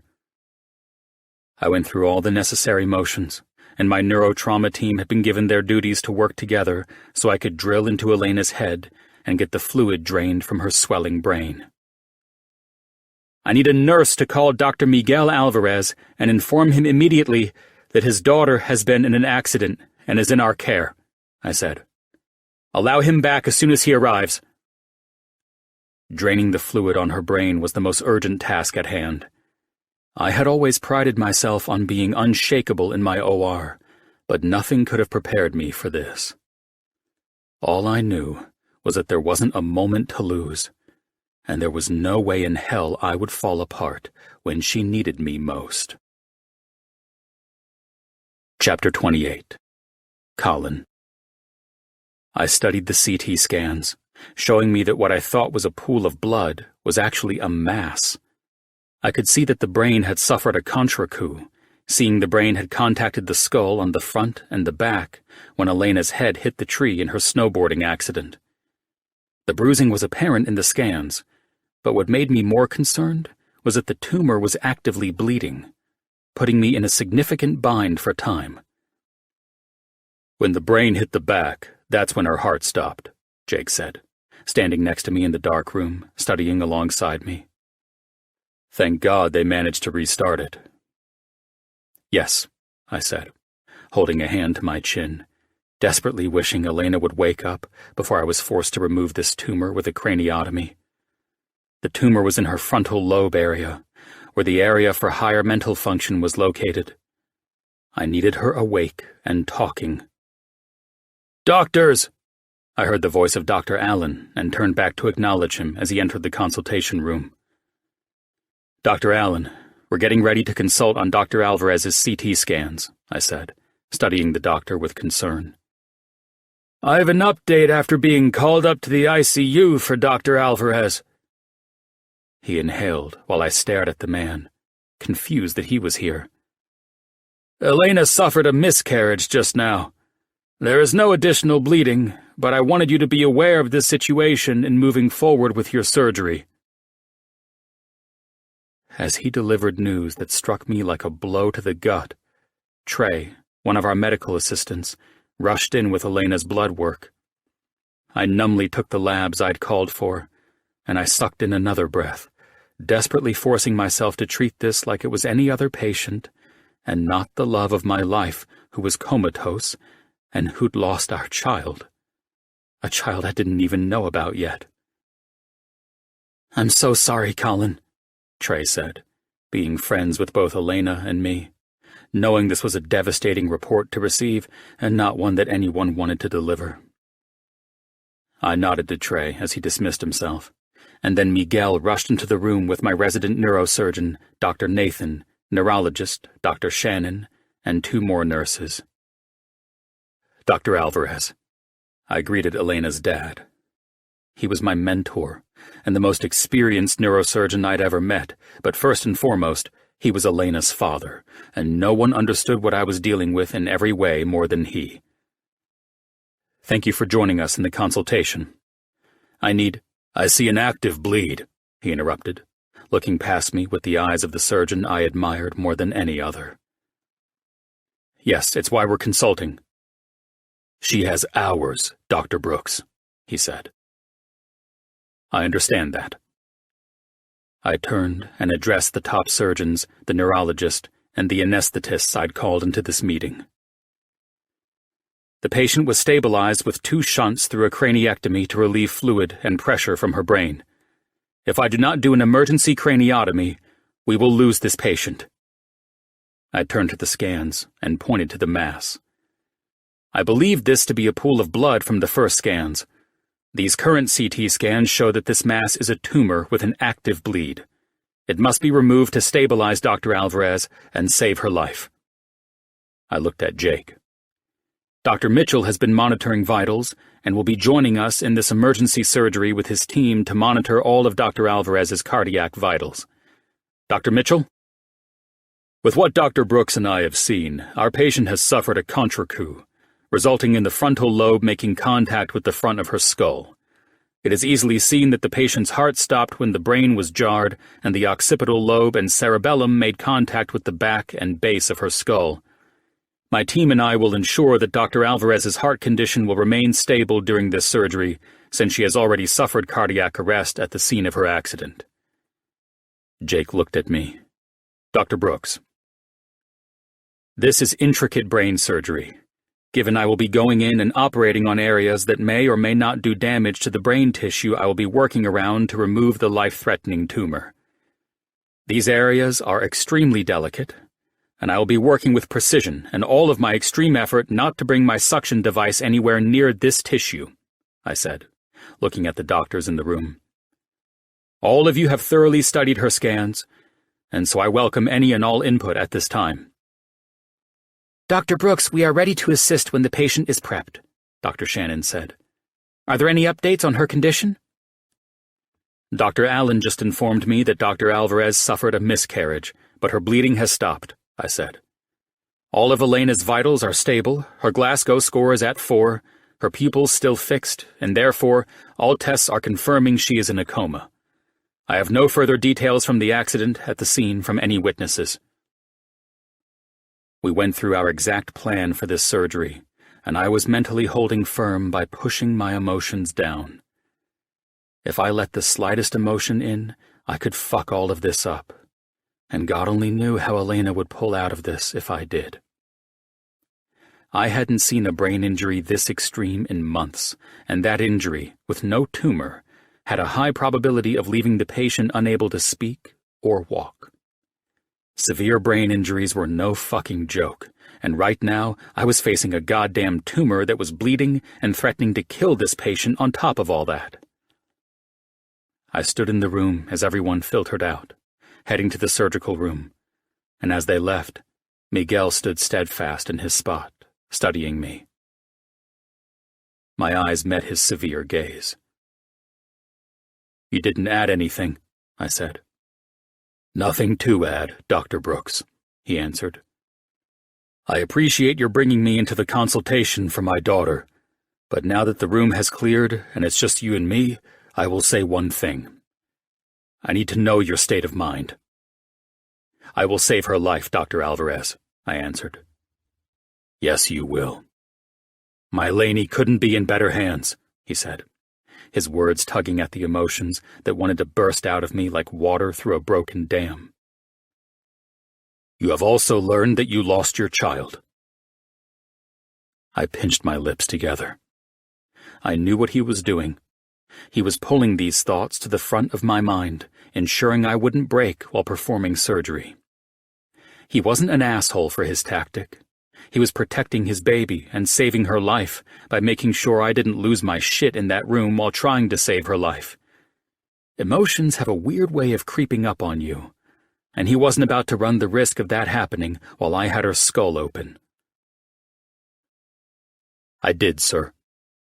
I stayed stoic and detached from the weakness of emotion I was trained long ago to detach myself from in challenging situations. I will save her life. You're the best there is, Brooks, he said. Thank God your mind is in this, as it should be. I wouldn't trust another surgeon, including myself, to operate on my little girl. Go save her life." 3 hours into surgery, and I was steady-handed, looking through my microscope with the neurologists. At the same time, my resident surgeon watched the computer models that my sucker tool showed the room as I worked to get safely around the tumor. The pathology lab came back 20 minutes after I'd sent off a sample, telling me the highly vascularized, gold, ball-sized tumor was benign. Since then, I'd been working to break up the tumor, gently cut away the sides of it, and I was grateful to everyone and everything that this was what could be referred to as a kind or nice tumor. It was a tumor that wasn't fingered into the brain with hundreds of blood vessels that needed to be clamped off or cauterized. This was growing with a few blood vessels and was mainly pushing out into the brain's soft tissue areas. Elena never showed any signs of having this, but many people lived long lives with benign brain tumors, not ever knowing they had one. This son of a bitch was not only something she had no idea she had, but it was also the only reason I was in her brain, working as hard as I could to ensure I did no damage to her brain tissue after the fucker decided to pop a goddamn bleed. Elena's heart was all I listened to as I worked for hours to ensure this active bleed tumor was removed. My hands were steadier than any other surgery I'd ever performed, as I focused solely on the one thing that was trying to steal my Elena away from me. Toward the beginning of surgery, I almost lost my shit that the room was too silent, and, coma or not, Elena's mind could be with all of us. I needed someone talking to her. Thank God Jake was here, and knew her well enough to bullshit like he always did, so he and Dr. Kim, the anesthesiologist, began bullshitting about something. For the first time in all of my surgical career, I couldn't speak a fucking word unless I called for my nurse to give me a scalpel or suction. I called for vitals and relayed information of the tumor be broken up and suctioned out by my device, and that was it. I watched Elena's brain waves, and they were still showing signs of life since we hooked her up to the EEG machine. Jake and Kim's bullshitting, I'd hoped, would have shown more activity with the lines on the computer, but there was nothing. Elena was in a deep coma, and I knew she wouldn't be waking up any time soon. "That's the last of the tumor I can safely remove," I said, pulling back and nodding to my attending resident. "Let's get Dr. Alvarez stitched up and back to the ICU." "Well done, Dr. Brooks," he said. "Nice work, Doctor," Jake added. The room went to work while I closed Elena's skull, and from here she would remain in the ICU to be with one nurse and doctor, watching her closely for any activity that may call for a surgical answer, or even Jake's cardio team to step in. "Brooks," Dr. Nathan said, stopping Jake and me from our pursuit to the waiting room. "Thank you for coming in and assisting, Dr. Nathan," I said. "Why don't you turn the last of your shift over to me?" he asked. "Allow me to take the calls so you can work through this." "I will remain at this hospital as long as Elena is in that ICU unit," I said. "Call." Jake said my name, and I looked over at my best friend. "Let him take the calls. Let's handle the family." "Thank you, Nathan," I answered. "I'll go speak with the family and update them. I appreciate the help tonight and taking my shift." "Talk to me, Colin," Jake said. "You've got to let this shit in." "I will once I handle the family," I answered. Jake's hand went up to my back. "I'm not leaving your fucking side," he said. "Thank you for talking in there." "Well, I had to do something." He softened up, knowing I was as stiff as a corpse right now. "I had to take a fucking leak, and you were taking forever. Jesus Christ, you're the slowest surgeon I've ever been forced to work with." With that, I smiled. "I did that shit to you on purpose." "Wouldn't surprise me," he said as we hit the elevator button that led us into the consulting room with the family. Jake and I walked in, and Miguel was the first to stand and greet us. They're caught up on everything except for the outcome of the surgery. I glanced around, seeing Elena's sister, brother, and mother, and then I saw a group of about 7 girls, still in snowboarding gear. Those were the ones I really needed to speak with. I'm sure they'd already worked with staff and offered more insight and details into Elena's accident. These were the girls she met up with and enjoyed a fun weekend with until this accident fucked everything up for her. God damn it, what the fuck happened? Jake spoke first, as I went into a mental block for a minute. Then he turned to me. I looked at Miguel, Steve standing to his right, and his ex-wife standing on his left side next to Elena's sister. We were able to remove most of the tumor. We have no reason to believe it will grow back at this time, but with Elena still in a coma, I didn't want to get further around her brain tissue than needed. Miguel nodded as he rubbed his hand over Steve's back. All of them looked like they'd been crying non-stop, Stevie especially. Elena is in ICU and will remain there until we are assured she is stable and able to be transferred. When will she wake up? Lydia asked. That I don't know, I said. It could be tonight, but with this severe of an injury, it could take days, weeks, or months. I almost choked on that last word of truth I knew. Fucking keep it together, Colin. Everything went as well as we could hope, I said, and looked at Miguel, who nodded in some mutual understanding, knowing I needed to get the fuck out of here. Thank you, both of you, for saving Elena's life, Miguel said. We'll wait for the nurse to give us instructions about when we can visit Elena. When you do see Elena, I ask all of you to speak to her as if she can hear you, I said. Give her a reason to wake up and come back to us. I knew I was cracking, so I quickly turned, and Jake and I left the room. I had to get fresh air, and fucking quick. The gravity of the situation was starting to suffocate me. Elena had been pregnant? Did she know? She had to know because she must have been 3 months along or so. Why didn't she tell me? Oh my God. We lost our baby. The walls of my life were caving in around me, and I was powerless to stop it.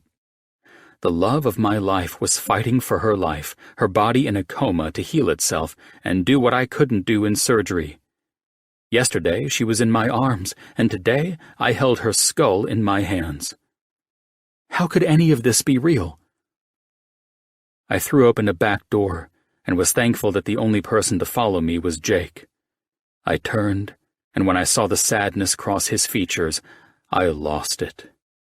My knees buckled underneath me, and Jake grabbed my arm to steady me from falling. I doubled over, stabilizing myself with my hands on my knees while tears streamed down my face. I tried to swallow my grief for so long that it made me gasp for air, sobbing between breaths. It's okay.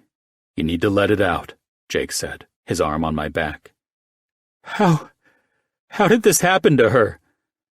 I stood slowly, looking at him as if he had some magical answer. I don't know, Call. I wish I could tell you, Jake said. What if I did something wrong? What if that tumor— No. You did everything you could as well as you could. Jake comforted me as I ran my hands through my hair. Our baby! I stopped, choking on my tears. We were going to have a baby. I saw the saddest expression I'd ever seen cross my best friend's face. I'm so sorry, Colin. I'm sorry you lost your baby. And Lainey is in there fighting for her life. We were going to be parents, Jake. I was going to be a dad. And I had no idea, I said in shock, happiness, and grief. You were. She was 3 months along, close to Ash and Avery. I can't tell you how sorry I am. Jake had tears in his eyes when he brought me into a tight embrace. She is tenacious, and she's a fighter. You have to have faith. I'll be here as long as you need me. Both of you. How the hell was I going to get through this? I wasn't a stranger to severe brain injuries. I knew the results and outcomes and statistics. I knew it all. This was my profession. It would take time and tests. Right now, all I knew was that she was alive and in a coma. Once she woke up, would she be paralyzed? Would it be months before she could retrain her brain to speak again? Only time would tell. Chapter 29. Colin. I dozed off in a chair in some vacant on-call bedroom on the trauma ward, if you could call it dozing off, anyway. I felt like I was more in a trance, floating outside my body. My new reality seemed to be somewhere between a nightmare and hell, and once I had let the gravity of the situation sink in, it swallowed me up. I bent over in the chair and ran my hands through my hair, letting them rest where I gripped the back of my neck. I closed my eyes, and all I could see was Elena, strapped to that gurney, her face bruised and swollen, eyes closed and non-responsive. She was helpless and dying right before me. I'd seen cases similar to hers many times before, but this time it was my Lainey. I don't know how I'd managed to rein in my feelings and perform surgery, because from where I sat now, it seemed impossible to focus on anything, but I knew I needed to try. I rubbed my face and gathered myself, knowing I needed to see her again, and I rose from the chair and left the room. I left my cell phone, hospital cell, and pagers back in that room, and I didn't care if I never saw them again. I walked past doctors, nurses, and all kinds of other medical personnel, avoiding eye contact with all of them. I couldn't bring myself to have a conversation or accept any sympathy. I had one mission, and it was to be with my love. I walked into the intensive care unit and was met by Kelly, the usually chipper RN. She looked weary with concern for Elena, but she quickly pulled it together the moment she saw me. Dr. Brooks, I'm the nurse assigned to Elena.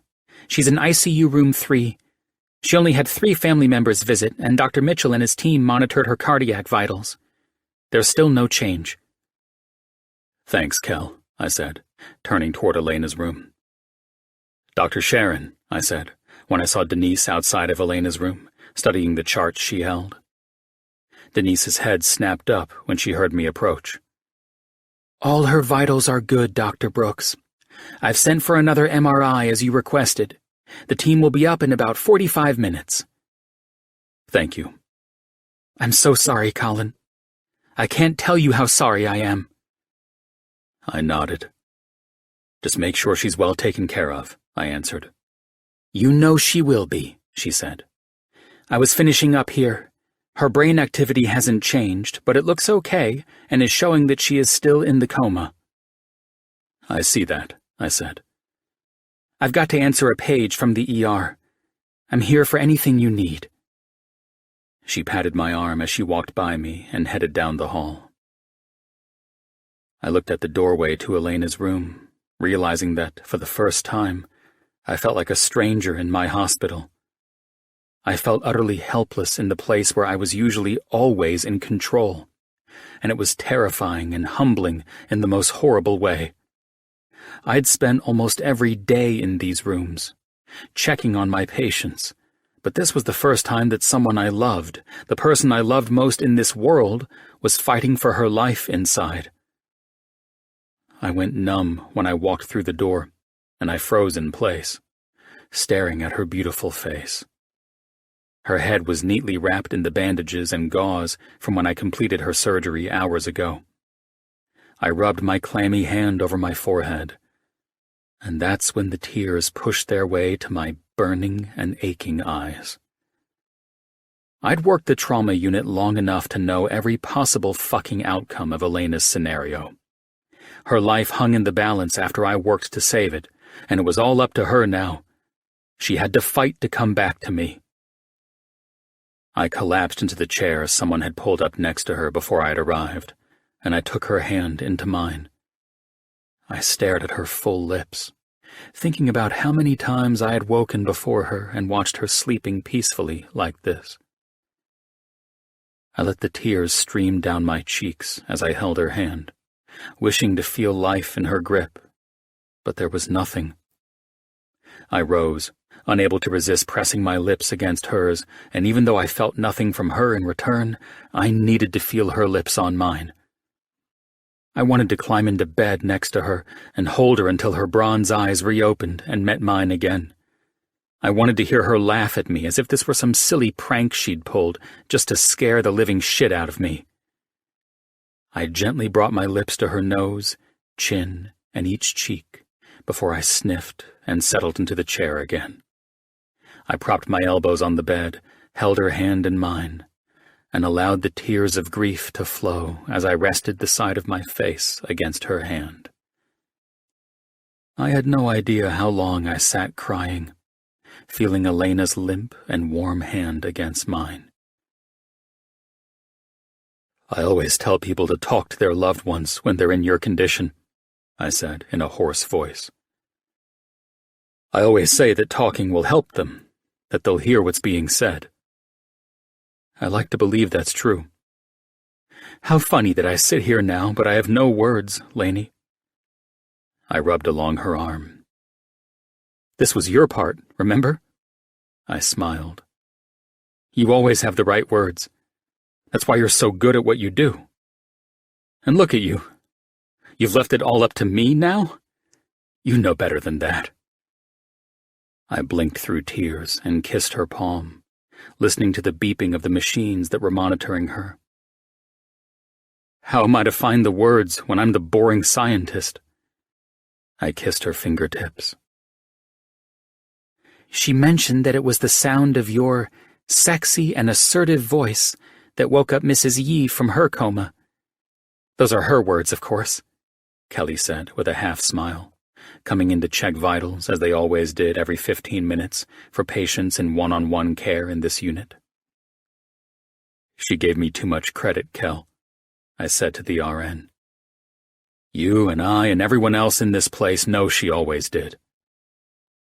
"Well, if I hadn't seen Mrs. Yi move her fingers after you told her she needed to wake up, then I wouldn't have felt compelled to agree with Elena when we both saw it," she teased. "You and Elena were always trouble when left alone up here, you know," I said, thinking about how much fun the two used to have at work. "You know what you need to do, Call," she said to me. "We all know she needs to hear you speaking to her. Just keep talking." "I was going to be a dad, Kel," I said, my mind running all over the place. "I had no idea." "I'm so very sorry, Colin," she said. "I wish I knew what to say, but I don't. I'm in shock that this has happened. Everyone is." I looked at Elena. "I've done nothing but brag about the perfect way to handle the patients who are in Lainey's condition, and now I've got nothing." Kelly finished her vitals and looked at me. "You've got everything, Colin Brooks," she said, and the redhead stared at me with fire in her eyes. "I won't allow you in this ICU if you want to talk like this around my patient. You need to pull it together for her while you're in here and let the negative emotions go somewhere else." "Wow," I smiled at her. "I don't think I've ever heard you talk like that before, especially to me." She inhaled and smiled sympathetically in return. "Well, you've never stayed in this ward for long enough for me to yell at you, so now you know how my husband and kids feel." She let out a laugh and then arched an eyebrow at me.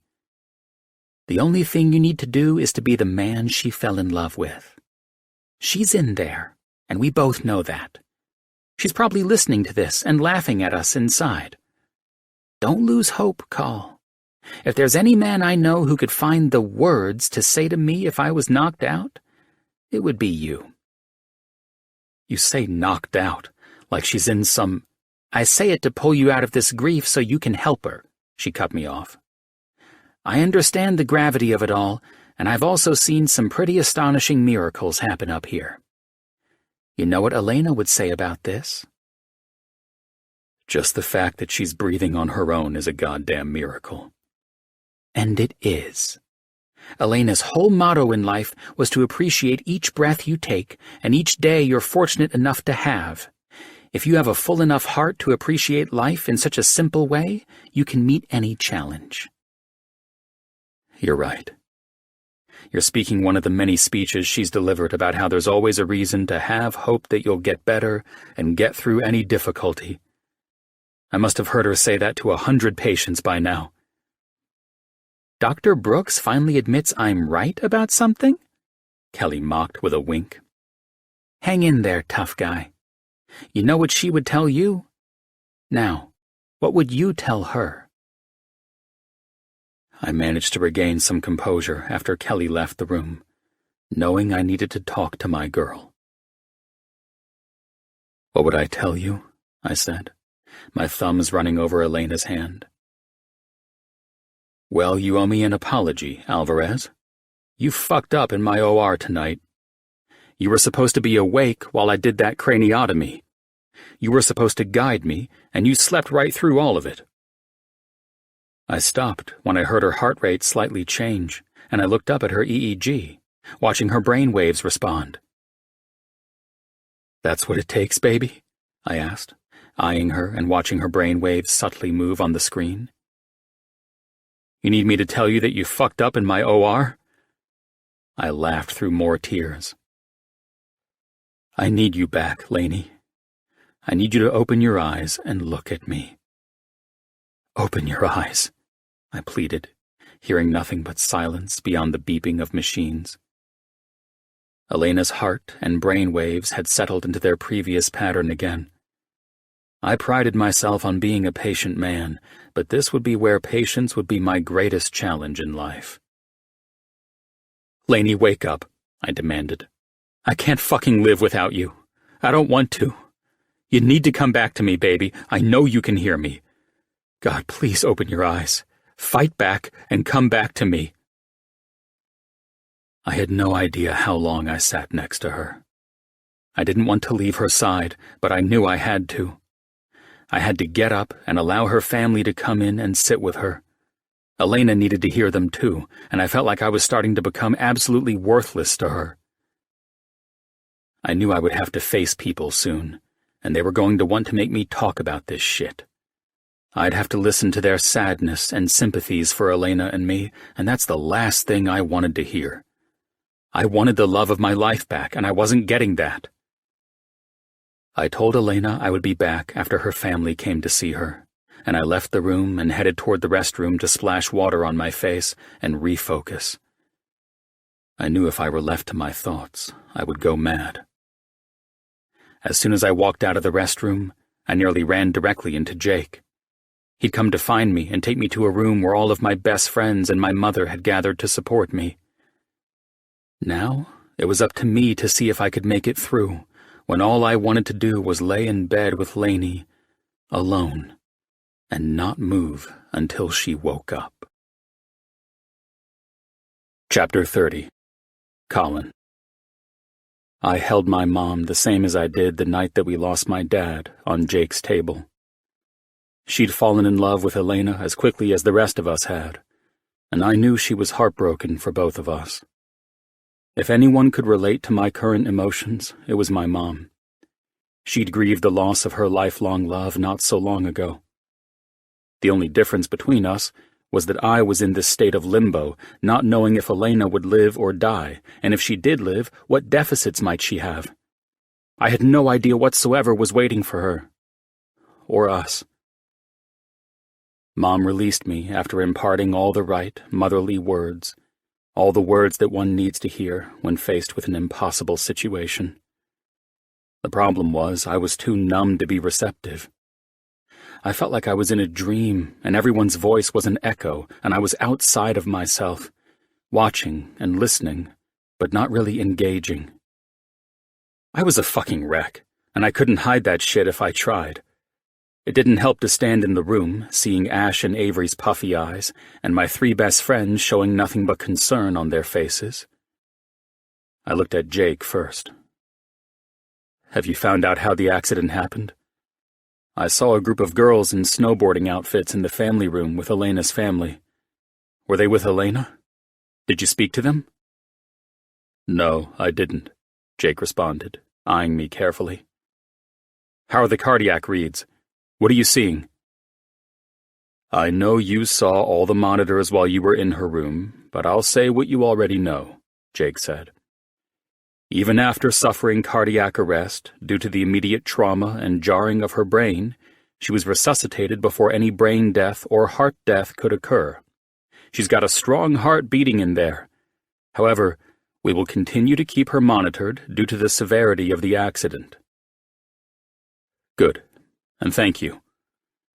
I kept my eyes on the only man I could connect with on a surgeon's level. I don't want her out of that intensive care unit until I release her. She's vulnerable to that tumor growing back rapidly since it was exposed to oxygen as I work to try and get the damn thing out. If it grows back, she needs to undergo another surgery. You know that isn't necessary right now unless it's life-threatening, Call, Jake answered. I'll learn more with the scans, I countered. Colin.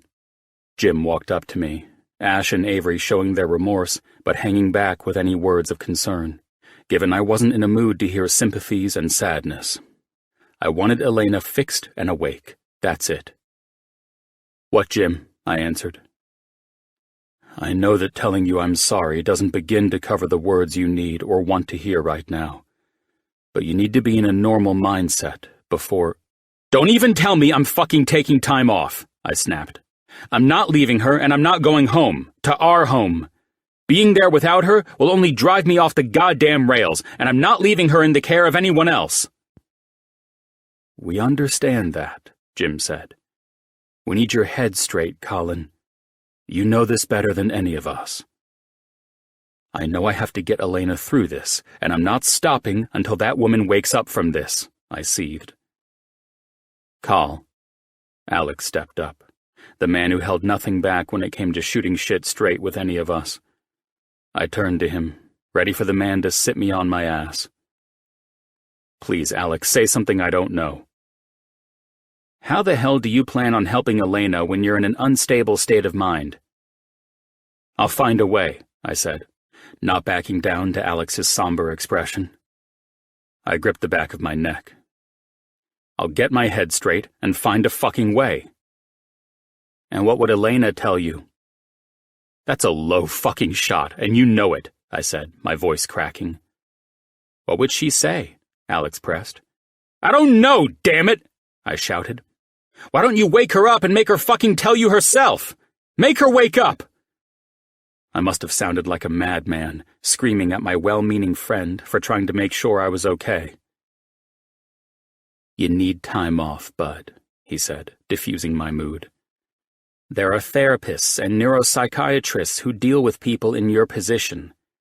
You need to start speaking with them before anyone is comfortable with you continuing to practice. You know that better than anyone.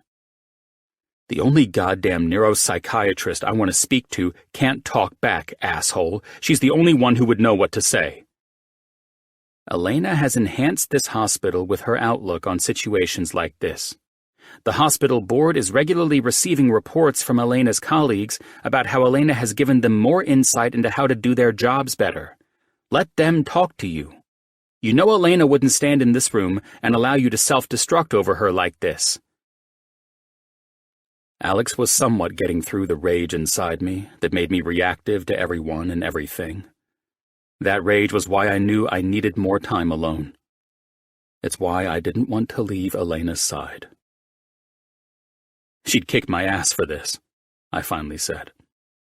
Thank God you see it that way, Alex said, with a hint of a smile.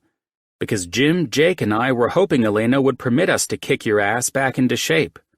You're the best neurosurgeon in this hospital, but you have to accept that you're going to have to take a step back and let the next in line take this one until you're mentally prepared to go back to work. But will I ever be? I finally admitted. That woman is the other half of my soul. I knew that from the first moment I saw her, and now—" I choked on my words. I didn't even know if I could say it out loud. "Now I don't even know if she's going to live or die." "You know her better than any of us," Alex said. "We all know the vibrant, daring ball of energy our best friend fell in love with, and none of us can see her giving up. You know everything else about her. You consulted with her on multiple issues. You understand how she saw them, felt about them, and advised her patients and their families in these situations. Right now, your job is to mentally stop and listen to what you know she would say to you about this. You know the answer, Call." Everyone in the room watched Alex and me silently. It was as if they all knew what needed to be said, and they knew Alex would be the best one to lay down the facts. They weren't wrong. Jake and I were too emotionally connected for him to set me straight. He would ride with me until the bitter end, over a fucking cliff, no matter the consequences. Jim, despite how much of a hard-ass businessman he was, had a huge empathetic heart. As much as Jim might crack the whip on everyone else, when it came to the people he loved, he wasn't one to say no. But Alex was as steadfast as they came, and no matter how much the situation might tug at his heart, he had a brilliant gift for prioritizing and organizing in chaos. He could always see the bigger picture, and he would never let any of us make an emotional decision that could ruin our lives. Not on his fucking watch. "I don't know," I lied. I knew precisely what Lainey would say. I just didn't want to admit it, because it wasn't what I wanted to do. "Elena would advise you to take the time you needed to get your head straight. She told me that she dealt with these traumatic situations as if they were a death, and she said that she would insist the families process them as if they were going through the different stages of grief. If I managed to have that conversation with her on a random beach in Hawaii, then I sure as hell know that you've heard her say it inside the hospital walls at least 1,000 times. You have to get to the acceptance part before I'm comfortable with you practicing again."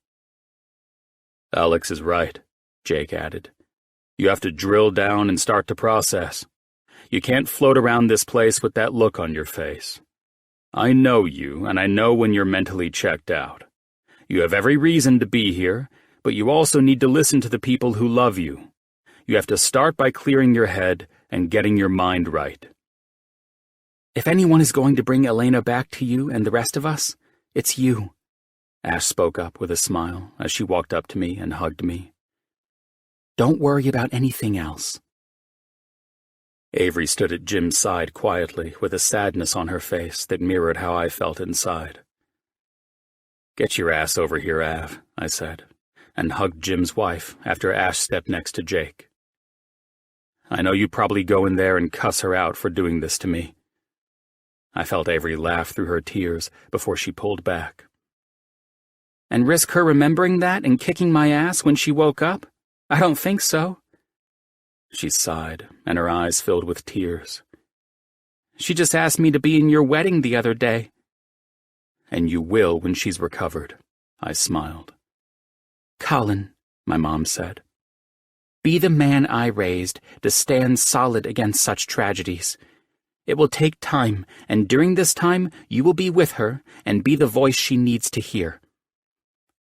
I nodded in understanding. "I'm sure that, by now, you all are aware Elena and I had a child on the way," I said. "Were any of you aware of this?"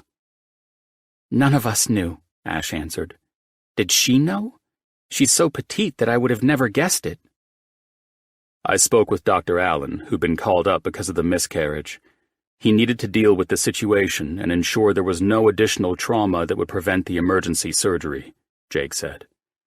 Dr. Allen said that Elena had visited him 2 weeks ago and was rendered speechless when he confirmed she was 3 months pregnant.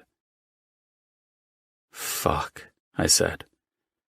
Being a doctor, I knew mine and Elena's baby would have been fully formed, tinier than a lemon, and that the gender of our child would have been noticeable to Dr. Allen when he handled the miscarriage. "I have to call Dr. Allen." "Are you sure, Colin?" Jim asked. Everyone exchanged glances. probably wondering if it was a good idea to let me go down this road at the present moment. I have to know what Elena thought about this, and he would know, I responded. I need to know. I dialed Dr. Allen, not allowing anyone to interject their feelings about it. Dr. Brooks? Yes, I'm sorry to bother you. I know you're on call. There's information I need about mine and Elena's child.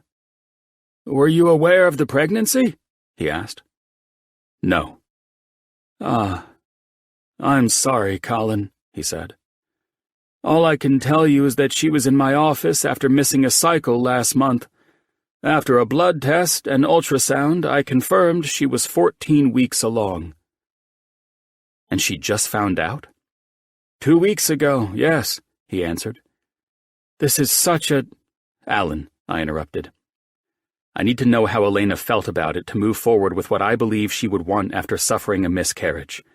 I have to act on her behalf for her and our child. Colin. Dr. Allen must have thought I was an asshole lunatic, but I didn't care. It may sound like I'm out of my fucking mind, and I probably am, but I lost a child tonight. I need to know how Elena felt. I need to know how to handle this. I understand, Dr. Brooks. Elena had great remorse about consuming alcohol before finding out she was pregnant, but I assured her the baby would be fine with her minimal alcohol consumption. She raised concerns about snowboarding as well. She was concerned she would somehow injure the baby if she took a fall. He paused, knowing the actual outcome. In a normal situation, if she took a fall, the baby would be fine. She agreed not to go wild on the slopes. Her concern was for the baby first. She was excited to tell you about the pregnancy and mentioned she would. The gender? She wanted to wait until you were with her to find out. But you saw the gender when you dealt with her miscarriage, right? Colin, you and Elena were expecting a girl, he said. What has been done with our child, the fetus? Placed in the same location as all miscarried babies. The child is marked with Alvarez in the unit it's been placed inside.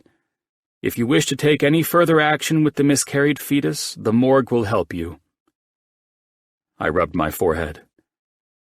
Elena was excited to find out about the baby. Extremely. She had an appointment with me on Monday to do an ultrasound, and she said something about wanting to surprise you. Is it normal for... I paused. Do you think some burial? Normal is not a word I like to use in reference to people's choices when dealing with a loss. What is normal to one might not be considered normal for another, he started. I have had a few patients request cremains for fetuses at this stage of development, but not many. I say this not to insinuate that a baby is unimportant at this early stage. However, it is usually the stillborn babies whose parents have more formal funerals. I want to do what I know Elena would have done. I cannot tell you what Elena would have done, unfortunately. I can only say that she was delighted to share the good news with you, and I am deeply grieved to have to relay the bad news. Dr. Allen, will you please ensure that our child is placed in the hospital infant burial grounds? It will be up to Elena when she wakes if she wishes to go forward with anything else. I'll make the arrangements for both of you. Again, I am truly sorry, Colin. Thank you, and thank you for this information. You know it is all very foreign to me, and I want to do what's best for Elena while she is unable. With that, I hung up. Avery and Ash were crying, and my mother was comforting them, and Jim, Jake, and Alex were still studying me as if I needed a psych eval. So you'll bury the baby? Jim asked. What would you do? I asked him. That's the hardest question to have to answer, Jim said, glancing at Avery, knowing there was no right answer. The love of my life doesn't even know she lost the child she was thrilled about, and I have no idea what the fuck to do to help her grieve the loss of it after she wakes and learns about it, I said. On top of everything else, she has to find out about that, too. Going through the hospital protocols and how they care for miscarried children is an excellent idea, Alex spoke up. We've created that method for situations like these. A plaque will be put in the gardens for her once you and Elena have decided on a name. Now that we've handled that, I saw Jake's expression and heard his tone change. If there was anyone in this room who would get my ass back in the game, it was him. Let's get you squared away with Elena. Go sit with her and talk to her. You've been given privileges over the immediate family, and you can thank Miguel for that. He pulled me into an expected hug. We're going to get through this, man. All of us. Chapter 31. Colin. It was day 5 of Elena's coma, and I couldn't say if I were doing better or worse. What I could say was everything in my life revolved around Elena being in that intensive care unit. The decision was made to keep her in the ICU and in the one-on-one care of a nurse because of the severity of Elena's brain trauma. This fell in line with protocol, and I expected nothing less. Elena's brain was staying in this coma to keep activity at a minimum and any additional swelling down. The swelling could easily cause the brain to suffer death in areas, leaving patients disabled for life. Yesterday, a feeding tube was inserted, and that was another cold reminder of where we were. As a neurosurgeon and scientist, what was happening to Elena wasn't new to me. Still, I was a complete stranger to the gamut of emotions that came with all of this, even after having consulted families and dealing with this for all of my career. The bottom line was this.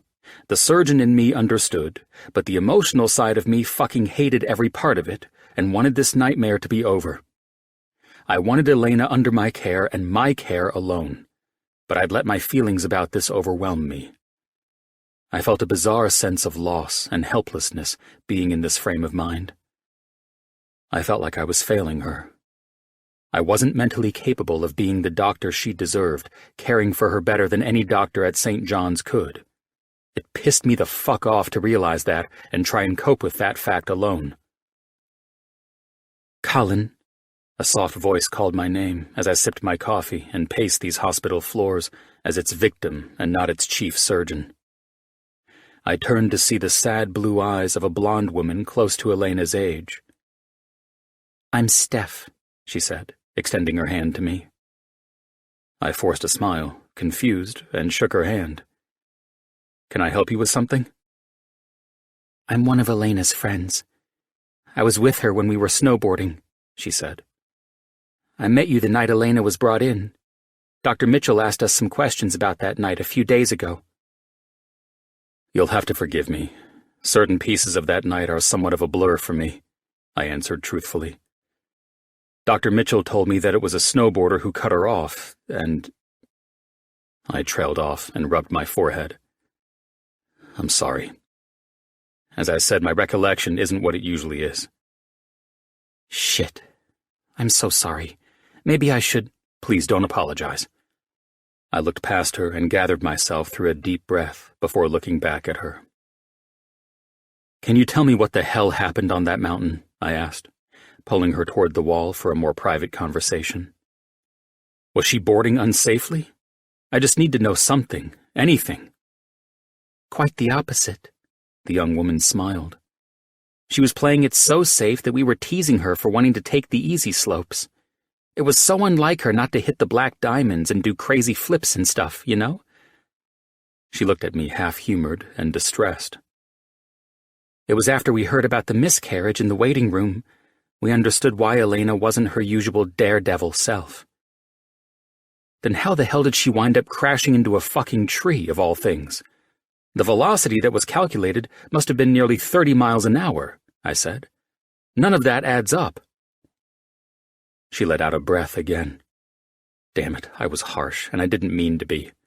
I was running on bits and pieces of information I recalled from conversations. That's what is so upsetting for all of us, too, she said. Everything was fine at first, but since hitting the slopes, there were these guys who'd been flirting with us since we got up there.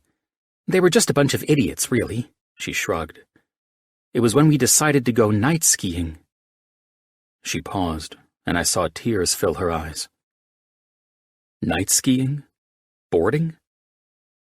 I knew that Big Bear had a cool way of lighting up the mountain at night, safely allowing skiing or snowboarding. We only decided to do it because Elena said she was leaving a day early. She wanted to get home because she had to tell you something that couldn't wait any longer. When she said she was bailing on us early over a guy, we all teased her, she said with a half-laugh.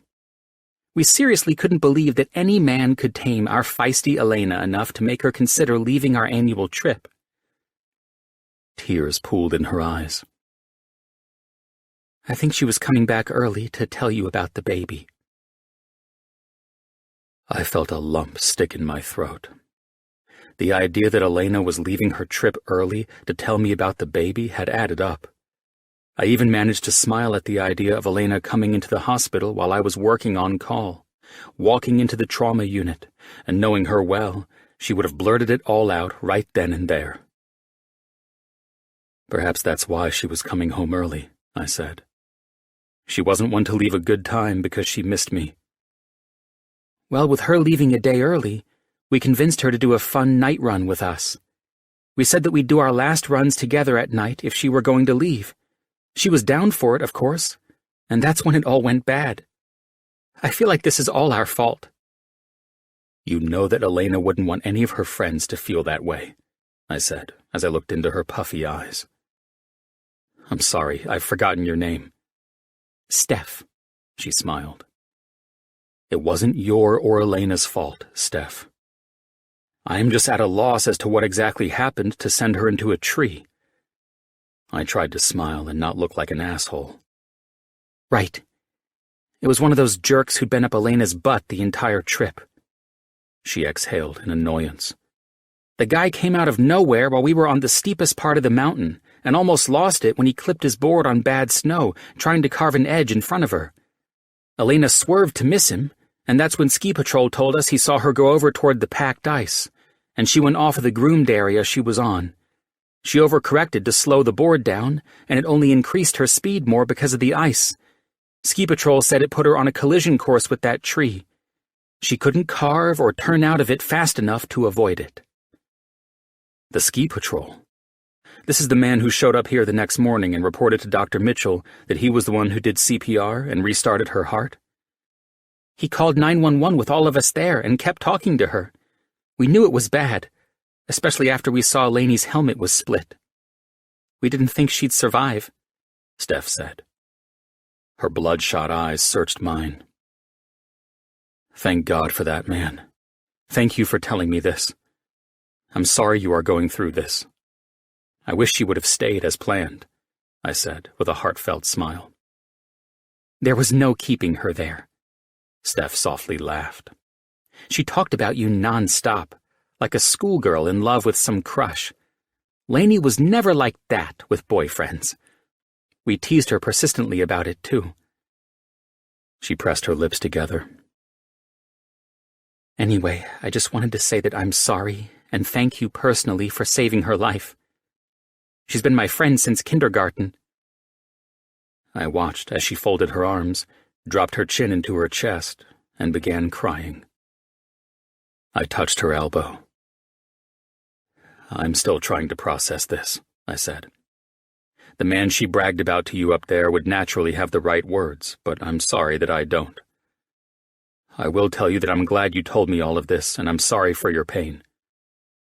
Will she wake up? She's breathing on her own, and has been since being in the coma. With brain injuries this severe, we can never know when our patients will wake up from a coma, or if they will. I ignored the truth of the fact I'd just delivered. But I will tell you that it seems we all know and love that woman for the feisty and strong spirit she has. I don't doubt she'll pull off one of the many miracles our ICU trauma staff has witnessed. It's nice to meet the fiancé that she told us about, she said. I'll let you go see her now. There was no one waiting after I left. She spun around and walked toward the elevator, and I made my way over to ICU. Hey, baby, I said when I walked into Elena's room. I reached for her limp hand, staring at her monitors and seeing all vitals were strong and good. I kissed her forehead and rechecked her new bandages. Whoever wrapped your beautiful head after changing your gauze totally sucks. And once I get my head back in the game, I think I'll hold a class on how to wrap bandages around our patients' heads. I kissed her forehead, nose, and lips. So, day 5 of this, huh, Lainey? I said as I kissed her hand. Well, since you're not telling me how life is going inside the quiet mind of my sleeping beauty, then it's up to me to fill you in on my thrill of a week. You know, the week you decided to ruin? There was more humor in my voice than I imagined I could muster. I'm such a fucking mess. You should probably wake up to kick my ass on that fact alone, babe. I have to tell you that Jake is officially pissed at you now because you aren't here to keep me in line and stop me from doing stupid shit. I smiled, and it felt good to feel my face lighten some. I have to confess that I might have made a rash decision, but once you hear why, I'm sure you'll understand. I rubbed her hand as I talked, pretending, hoping that she was listening to me. No one has ever accused me of being an overly sentimental person, as you well know, but throughout the course of a day, I'm confronted with things that remind me of you and me being together. And yesterday morning, I think I finally lost it. After I left you to rest, I walked to my car, and it hit me like a ton of bricks that you weren't getting in the car with me.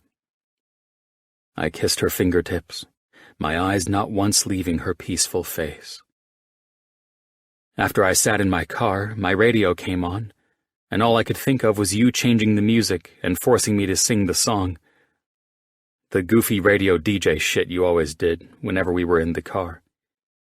Then, as if all of that wasn't enough for my fragile ass, it was as if I saw the ghost of you in my passenger seat. I saw you smiling at me and teasing me, and then I blinked, and you left me. I had learned to accept the tears when they came, instead of fighting them, and they flowed down my cheeks. I sniffed and gathered myself. So after that, I just freaked. I went and bought a new car as soon as the dealership opened because, you know, you've been in all of my cars and I can't go near those now.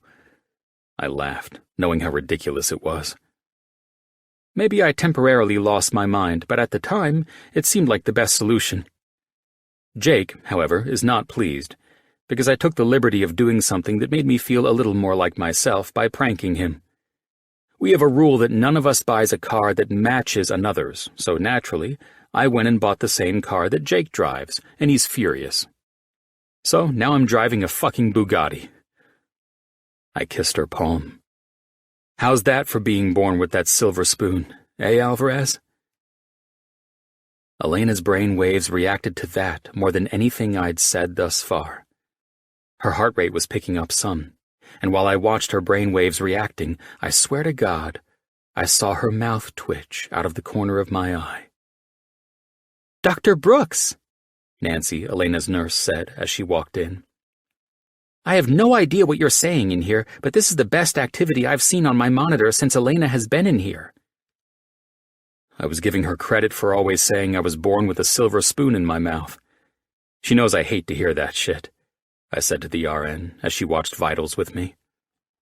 "Well, we all know that, Doctor," she chuckled. "That and your arrogant butt roaming the halls like you know everything." Nancy's specific brand of humor was always lost on me, and though we connected well on a doctor and nurse level, we never found ourselves naturally joking around. "That's because I do, Nancy." I decided to banter with the nurse, hoping to get Elena's brain waves more active. "You just had too much pride to accept that." Nancy smiled at me. "Me? Too much pride and ego?" "You heard me. Even Elena said you run around up here talking crap behind my back." I smiled at her. Nancy laughed, and I watched the woman's forehead wrinkle in humor. "She wasn't supposed to tell you." I was thrilled about the uptick in Elena's brain activity. It was the most promising thing I'd seen yet. "Is she in Dr. Nathan's care?" I asked, wanting my next in line to be in here to see this. "She's currently under Dr. Singh," Nancy said. "Colin, this is looking good. You jarred her quiet brain past something. I'm going to get the doctor.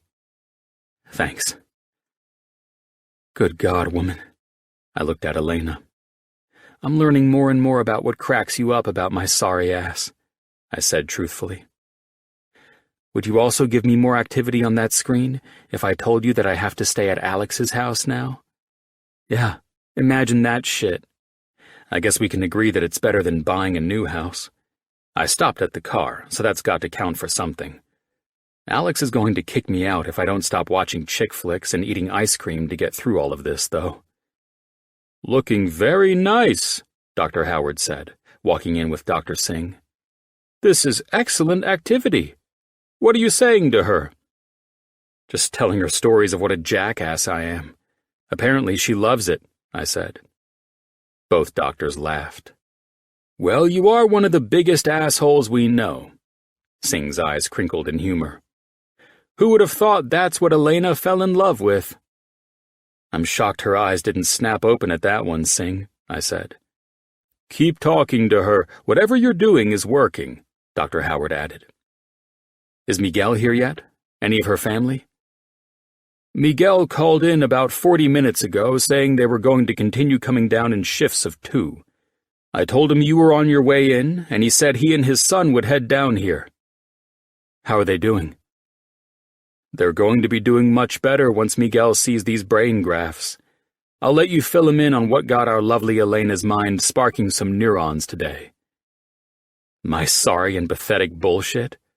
God, give me half a chance with her dad, I teased. When have you cut corners on anything, Brooks? You pride yourself in challenges, remember? You two can leave once you're done taking the info down, I smiled. You're not the acting chief, partner, Dr. Howard teased. So no bossing us around and telling us what to do. Well, I'm glad stupid crap like this gets some activity going with Elena, I said. If only those sleepy little eyes would open. Any progress is excellent progress up here, Singh said. You know that all too well, Brooks. The doctors left me with Elena, and I swear I could sit here and stare at her beautiful face for however long it took her to wake up again. I know you're in there trying to come back to me, baby. I need you to try harder, I pleaded. Dr. Brooks, Alex is here to see you, Nancy said, when she peeked her head into the door. He's waiting just outside. I looked over at Nancy. Tell him to give me a minute. There's something I need to say to her, I said, and she nodded in understanding. I rose from my chair and kissed Elena's lips, letting my lips linger longer than usual, then reached back and took her limp hand and clasped both of mine around it. Baby, I need to tell you about our child. Our daughter, I said, my tears flowing freely again. St. John's has gone through the proper measures of laying her to rest for you and me. I didn't know what to do in this situation. I kissed the hand that I held. I've been so lost. You, our daughter, everything. I know women grieve a miscarriage in so many different ways, and I didn't know how you would grieve the loss of your little girl when you woke up. I licked my lips and bit down on my lower lip. In a profound effort to pull it together, I sniffed and gathered myself. So the hospital ensured our daughter was laid to rest, and a plaque with her name was placed in the butterfly gardens where families gather and visit in the children's wing. I know you would love it and approve of that part, at least. When I was at our home in Malibu, I saw the diary you wrote in. You know, the one I gave you for Christmas that you allowed me to read? Remember that one? I looked up at her brainwaves, and I didn't seem to cause any difference, but I knew she had to be listening to this.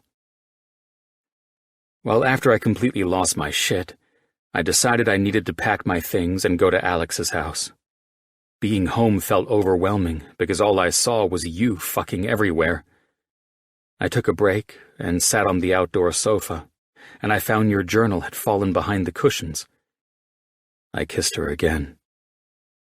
I hope you won't be mad at me for going through your journal. but I wanted to know if you wrote anything after finding out that you were pregnant.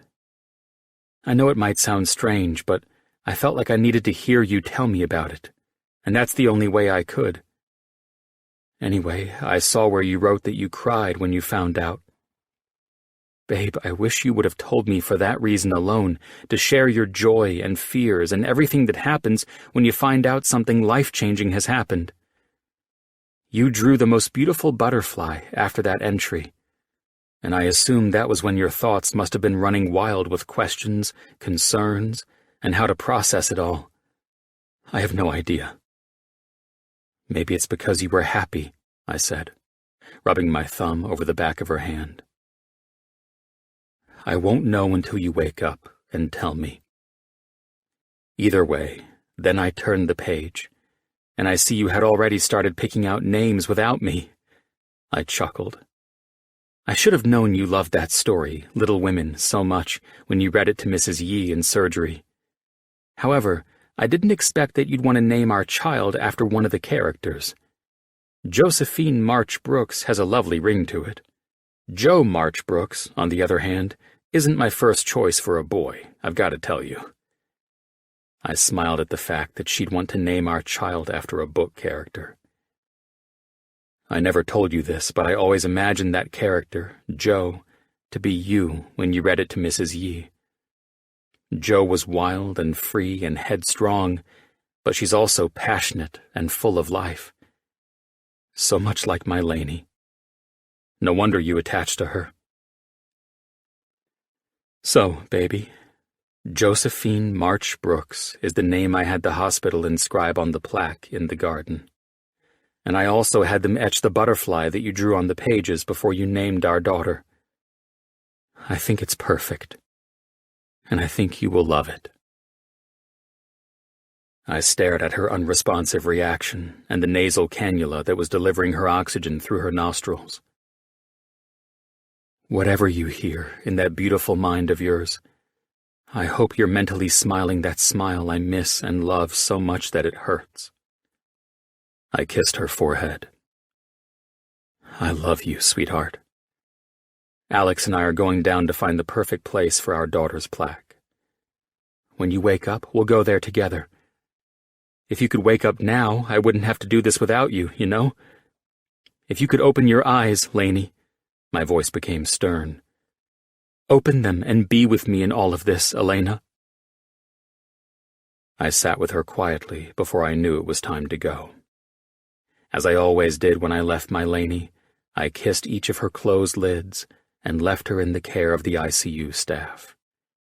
Walking out and leaving Elena in that room would forever be the hardest thing in my life until she woke up and came back to me. Chapter 32. Colin. It was week 2 of Elena in her non-responsive coma. She remained in ICU after Dr. Nathan, the one working the ward of St. John's in my place, determined she wasn't to be moved yet. He was still watching her scans, and even though the tumor I couldn't completely get out showed no signs of growth, they were monitoring for swelling. I still didn't want to go to places that jarred my memory of happier times spent with Lainey, which was a wholly unexpected abnormality occurring within my personality. As of now, I just stayed the fuck away from our place in Malibu. And the car thing? Well, I'm sure I could have gotten behind the wheel of one of my cars again, but it was fun parking next to Jake's Bugatti at the hospital just to watch him cringe. Little by little, I felt myself pulling through this disaster. Stabilizing, anyway. And I was starting to feel the aching need to go to work again. I was no longer the zombie who walked the hospital halls, even though I was there all of the time. It wasn't until this week that I'd pushed back a little and spent a few hours at Alex's place, bugging the hell out of him to make sure he knew I appreciated the hospitality of his badass Beverly Hills bachelor pad. If I wasn't working aggression out of my system through swimming vigorous laps in his pool, I was doing what I was doing right now, chilling on the couch with his black cat, curled up on my lap, finally catching up with the vampire show Elena had begged me 1,000,000 times to watch. Something about this shit drew both Alex and me in, and even though we'd skipped ahead a few seasons, we were officially sucked in. "Hello, lover," Alex said as he walked in from work. He shook his head as he looked at me, my legs crossed and stretched out, and feet propped up on his marble table in front of the couch. "I swear, Zeus," he said to the cat he'd rescued out of some dumpster, "I'm never going to be able to bring another chick home because of your new pal here." "Thank God for that, eh?" I scratched the top of Zeus's head. "Zeus thinks it's all bullshit anyway. Take the chicks somewhere else, so he doesn't have to hear them say how much you suck in bed," I teased. "I brought takeout." He eyed where I'd already eaten a salad, a fruit bowl, and a chicken Caesar wrap. "I see Jake's chewed your ass out for not eating." "That was last week, my friend. But what's in the bag?" I said, smelling the Mexican food from here. "La Mariadas," he answered. "I got your favorite burrito from that place." "This is why you're my man." I smirked and held my hands up to catch the burrito he tossed at me. "The thing is worth the $50 you paid for it, too." "Whatever you say. Want a beer?" he asked. "Sure. I ate all my healthy food like a good boy. I'll take the beer as a reward for that." "Anything I can get you?" Alex asked his cat as he scratched his head. "Zeus could use his litter box cleaned out." I smiled. "That was your job since he's turned into your therapy cat. And since I'm pretty much your bitch now, you can at least clean out the litter box when my cleaners don't meet your or Zeus's needs." Alex came out with 2 beers, gave me one, and sat on the opposite end of the couch I was on. Zeus eyed his owner and stretched a paw out over my leg. "What the fuck? When did Bonnie get out of that prison world?" he asked about the show I was watching. "Well, I got bored, so I skipped a few episodes." I shrugged and sipped my beer. It was sort of depressing, watching the poor witch girl in there all by herself. "I thought we were past this." He smiled at me as I bit into my burrito and offered Zeus a piece of shredded beef. "No fucking human food, man." "Too late. Zeus loves this." I looked at Alex. "Speaking of my buddy here, it's obvious you have a thing for that hot chick who grooms him." "Jen?" he chuckled. "Yeah, she's fucking hot. And I saw the way you two looked at each other when she came over last night." "First of all, we were making fun of your stupid ass, and secondly, she's hot, but she's not into guys." "Oh, damn." I laughed. "Sucks for you." "Ain't that the truth?" he agreed, holding up his beer. "How was work?" "Hit pause," he said, trying to watch the show I'd been half watching and half spaced out while it ran in the background. "Now that we're husband and wife," he started, "allow me to give you a rundown of my day. I'm not telling you shit about your dad's company, that he's so generously left to you, or its lovely vice president, Tatum. Hang on a second. First and foremost, let's not pretend my dad deciding to drop that into my lap in his will had to be a joke. We all know it was certainly something to make him laugh beyond the grave," I said with a laugh. My dad knew I wanted nothing to do with his architectural firm, which I made clear by becoming a neurosurgeon instead of an architect. "So about Tatum. Is the devil in stilettos still giving you hell after Jim and I agreed I wanted Mitchell and Associates running the company?" "She's manageable." He rolled his eyes. "The hell she is. Glad she's your and Jim's problem, not mine. I told you both to fire her ass." "Like I said, not talking about your dad's company. Instead, my day over at Mitchell and Associates was delightful," he said with sarcasm. "I managed to acquire 2 companies today, fire the VP of our media department, and break someone's heart after they tried to pitch some insane idea about balloon farms." I choked on the beer I was swallowing. "Is that the shit Jim pranks your ass with? God, I thought Jake and I were bad." Alex smiled. "I'll get his sorry ass back for it.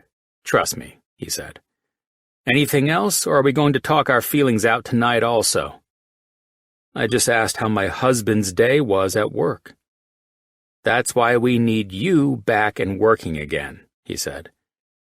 "That's a damn fact," I answered, hitting play on the remote. All right, catch me up on this show since you've gone rogue and started skipping episodes, he said. Wait, I'm lost again. A wedding is taking place now? What the hell? This has to end bad, man. No shit, that's why I jumped ahead. That sociopath, Kai, is on the loose. Oh, fuck, Alex said. And Elena's human again, I said, catching him up on the episode I was watching. I can't remember where or when that shit happened, but the 500-year-old vamp dude, the one with my eye color? Damon? Alex laughed. You don't have that man's eye color, by the way. We were turning into a couple of chicks, watching my Elena's vampire show. We must have looked hilarious. Well, I know that shit. My eyes are so much more enticing, I teased as Jake walked in. If it isn't the happy couple. Come here, Zeus, he said, walking in like he owned the place. Hands off, bro, I said. Zeus is my boy, and he's not moving. Besides, you probably smell like your doctor's office and need a shower anyway. I just finished rounds and checked on your lovely lady, he added, sitting in the leather chair to Alex's right. Is she alone? I asked, practically standing up and ready to bounce. It was hard enough leaving Elena's side, and also the hospital, let alone trusting everyone understood that I wouldn't allow her to be left alone in that room. Sit your ass down, Jake rolled his eyes. I thought the emotional support cat was working, he said, looking at Alex. Well, we're ramping up to a thrilling event in this show, and then you waltz into my place like you own it and drop an Elena bomb on Colin's sorry ass. What'd you expect? Zeus doesn't have that much therapy in his paws. She's not alone, dumb fuck. Jake rose. Everyone working ICU was practically besties with her before the accident, and she has family rotating non-stop. I'm getting a beer. You know where the kitchen is? Alex pointed to the room behind him. What are her monitors reading? I asked. All good, he said from the kitchen. Fuck, I hate this goddamn kitchen. Where's the fucking fridge, Alex? Next to the cabinet, asshole, he said. Alex and I zoned into the show again, after my stupid knee-jerk reaction about Jake seeing Elena. Your entire fucking kitchen is designed to look like cabinets, dick, he grumbled. Got it. Shit, that needs to be changed. Why the hell does your kitchen look like some massive-ass cupboard? It's called being fancy, Alex said, trying to ignore him. Gets him laid, too. That's what he told me, anyway. I laughed. That's true. Alex arched an eyebrow at me. Until you and Zeus decided to take over the place. You've got like 10,000 square feet and 3 stories of space to fuck outside of this loser moving in with you, Jake said, then practically choked on his beer when he looked up at the flat screen. Why the hell are you watching this show? Because it takes my mind off of the noise, I answered. It's sort of addicting, Alex admitted with a laugh. Even when this dipshit fast-forwards through seasons and episodes and you have no idea what the hell is going on. Nope, Jake said, snatching the remote and shutting off the television. What the hell? We were about to find out what this Kai Joker was about to do, I insisted. He's going to fuck that wedding up. I have to see if my prediction is correct, Alex said. Yeah, you two look like a bad episode of The Odd Couple. Now put on some sports or something. Remember those days of watching football and basketball, shit like that? I eyed Jake, thinking his reaction to us watching this show was a bit much. I don't give a fuck about sports right now. I pet Zeus, who responded by purring. I want to watch the wedding of the century, since I'm obviously not getting mine anytime soon. Nice play, asshole, Jake said. You're not watching this particular episode. I smiled. Aha, so you've watched this too, eh? Little rerun chick flick closet freak? He looked at Alex for help, and Alex only laughed, apparently not picking up on some cue Jake was trying to give him. You what? I pried. What happens that we already can't predict? Nothing, I'm just not watching vampire shows, Jake said, his eyes narrowing at me. Shame, because you're sort of missing out, I said. And so am I. Now turn on the damn show.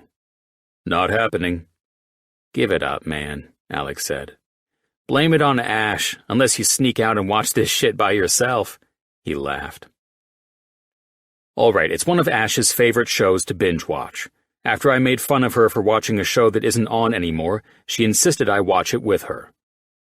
And just like that, you were hooked, right? Well, I was more hooked on laying my head in her lap after a long day at work and having her run her hands through my hair. Then it was like something came over me, and when I came home, it just became part of our routine. Right, I answered. Elena roped my ass the same way. Well, not the laying my head in her lap and acting like a bitch when I got off work like you are with Ash part, anyway. It doesn't matter. I know how this storyline ends, and I'm not about to let you watch television Elena go down and then compare that shit to your Elena. Why the fuck would I do something that ridiculous? You went out and bought the matching car to mine, dumbass. Should we go over the reasons you went out to buy the car in the first place? I was in a dark place. I'm doing better, though. I'm actually planning on getting my ass back to work. I looked over at Alex. I'm sure you and Jim heard about that today, too. Yes, and I've been feeling you out all night. I haven't heard you sound this good in a while, Alex said. Cheers to that truth. Jake raised his beer to me. Anyway, the board and I are sitting down in 2 days, and after I can show my head is back in the game, which it is, I'm going back. You think you can handle surgeries? Jake asked. I know I can, I answered. But I'm going to recommend I take a week back at work before I start in on the surgical part of my job again. Good call, Alex said. I know, I smirked. I'm probably going to start staying at my house again starting tomorrow, too. I want to be closer to the hospital. Elena made it clear that her condo was yours, too. She'd give you hell for making that long of a drive to Malibu from the hospital just to crash for a few hours, Jake added. True. I rubbed my forehead. I guess Malibu seems more like her place than the condo itself does. I laughed. So stay at the condo, Alex said. You know you can keep crashing at my place, too. Zeus is going to miss the hell out of you when you leave. More like the other way around, I said. Adopt your own damn cat. Don't even think about taking mine. Alex laughed. So that's it, then. Our big bad chief is coming back? Thank God, Jake said. I rubbed the cat's back. Thank Zeus, I laughed. This guy gave me some good therapy, cat style. I'd been back to work for 4 days, and it was going more easily than I'd anticipated. I should have had my ass shoved back into work a week ago. I managed to do well, seeing Elena for about 30 minutes before I started my morning rounds, then during my lunch and patient cancellations, and after work. I spent the majority of my time with her.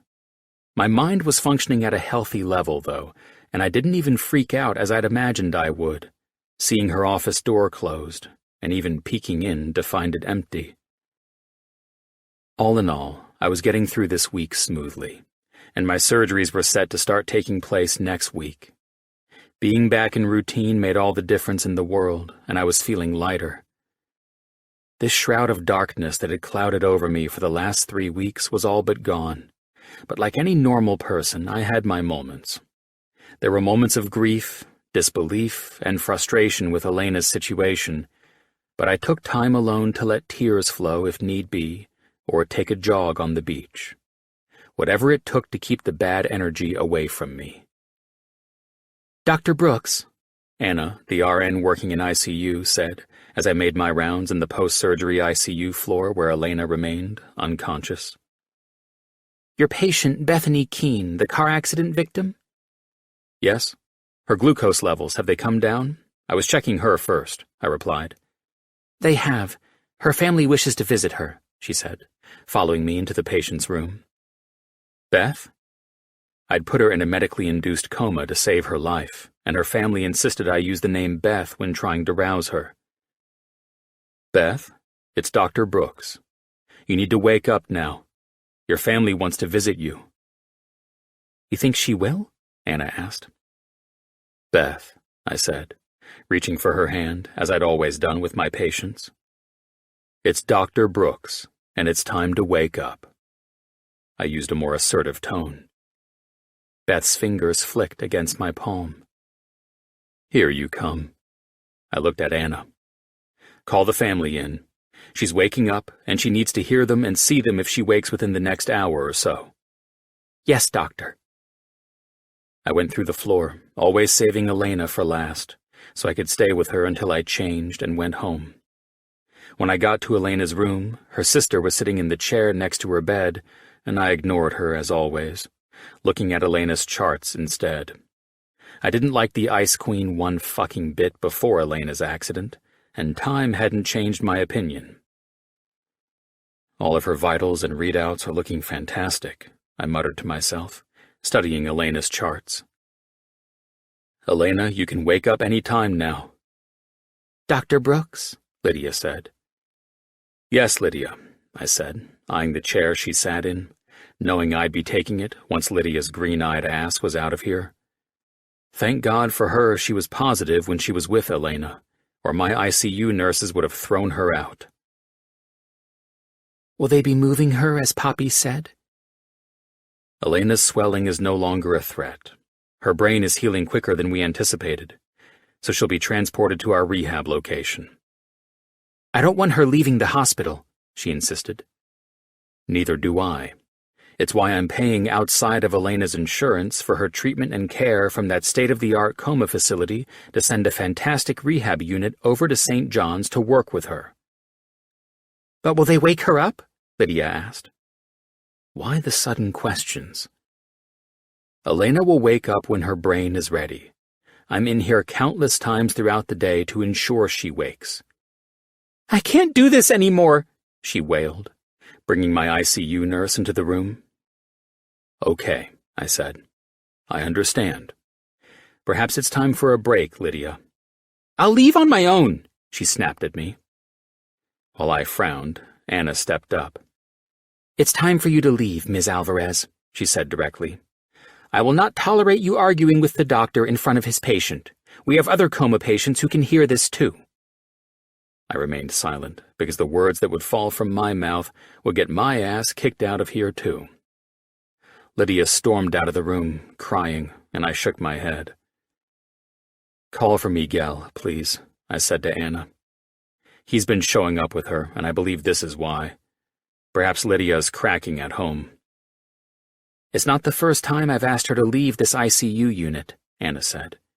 She's starting to yell at the staff, and I overheard her saying that you put Elena in this position. In grief, it's always easy to blame the doctor. I've blamed myself numerous times before I moved forward. The woman needs to be kept away from the patient until we can determine she remains positive when she's in here. I need to finish these reports, I said. Inform Lydia, in Miguel's presence, why she was asked to leave tonight. Yes, doctor. I rolled my eyes at Lydia's dramatics. You hear that, Laney? I said, walking over and getting vitals with my stethoscope, sneaking a kiss to her lips. Your sister needs you to wake up so you can keep her in line. I rose back up and met the other nurse working the ICU at the foot of the bed. Doctor, I need to go over a lab, Nancy said. Let me finish with this patient, and I looked at her paperwork. Why isn't Singh up here? Sorry, I didn't think to call him up. I need to understand why he has his patient on this dose before I advise on the lab work. It looks like we're trying to keep the blood thin. Call him in, and we'll— Oh my God, Elena! Nancy practically shrieked. You're awake! My knees almost buckled when I looked and saw two wide eyes were staring up at the ceiling, as if looking for answers from it. Elena, I said. We approached her slowly, knowing that patients coming out of comas usually were disorientated. Those beautiful bronze eyes met mine, and my breath caught in my chest. I smiled through the fact that I impulsively wanted to kiss her beautiful face and hug her again. I followed my usual protocol and stood next to her. I slipped my hand into hers and licked my lips as her eyes were searching mine. Can you squeeze my hand? I asked, level-headed and with my usual steadiness. Elena, it's Dr. Brooks. Can you please squeeze my hand? She did, and my smile widened so much my cheeks burned. How about mine? Nancy asked on the other side. Give mine a good squeeze, Elena. I was watching intently. Could she smile? I was close to those motor skills while removing that tumor. God, I could easily see she was completely disorientated. Elena, do you know where you're at? I asked. No. Her voice was hoarse but angelic and soothing to my soul that had been raked over coals for 3 weeks. Elena, you're in the hospital, I said. Did my parachute not open? She asked me. Fuck. Elena, you suffered an injury while snowboarding with your friends, I said. Do you remember any of that? No, doctor, she said. Elena, do you know who I am? Please, God, please, please. A doctor. She smiled. A really, really good-looking doctor. I held my smile and my tears all at once. Where was Elena in her head?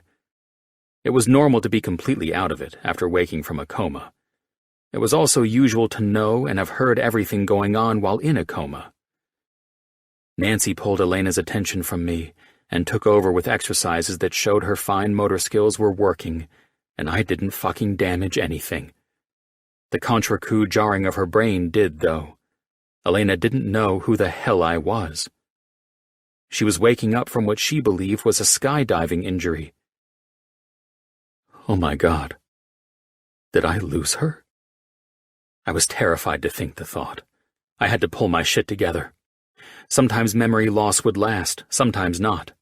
It was time for evaluations, and since she wasn't reaching for me to hold her and be her Colin, I stayed in her doctor mode, because that's what she knew me as, and I had to respect that for her. I'll notify her family she's awake, I said to Nancy. I'll have a team come to work with her, and we'll keep running tests. I smiled at Elena when she looked at me. There's a lot to catch you up on. We'll get your family in to see you first. My Poppy. I know he's upset. He didn't want me to go, she instantly said. I smiled at her. God, I love this woman more than words.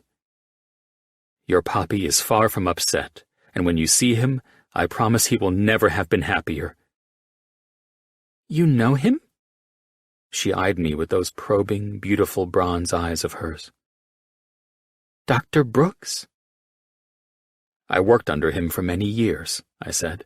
He's a mentor of mine, one of the best surgeons I've ever known. That's neat, she smiled. He's the best. But he won't be happy about this. She raised her hands with IVs in them. A lot of people are grateful you're back with us, Elena, I said. Trust me on that. I winked out of habit, and when I saw her lips tint pink, it was a beautiful reminder of when she loved me before I knew. All I could do was pray that this was temporary. Chapter 33. Elena. I was so confused. I had no idea what the hell was going on or why I was in a hospital. In California. I kept looking at the doctor's bright blue eyes that were so striking and more captivating than any other shade of blue I'd ever seen. He seemed upset about something, though. I became agitated almost instantly. Don't! I snatched my arm away from him when it looked like he was going to rest his hand on me. Don't touch me! Go get my Poppy like you told the nurse you would, I demanded, aggravated by being in this bed with these plastic tubes up my nose and IVs in my arms. Elena, he said, in a softer response than I expected a doctor would have with my sudden outburst. You need to try your best to remain calm. I couldn't help but start crying. I was so lost and scared. His warm hand returned to mine, and my eyes went slowly to where the IV was that he ran his thumb over. "Get me out of here," I told him, desperate and knowing he was the only man keeping me here. "Elena," the nurse said, my head snapping over to her as if she and Dr. Brooks were suddenly holding me prisoner in this small room. "Your mother is on her way." "I want my puppy," I shouted back. "I want out of this room!" "I'll call for the therapist. Her BP is rising and we need her calm," Dr. Brooks said. "I don't need a fucking therapist. I need to go home." I didn't know what I was saying, thinking, or doing.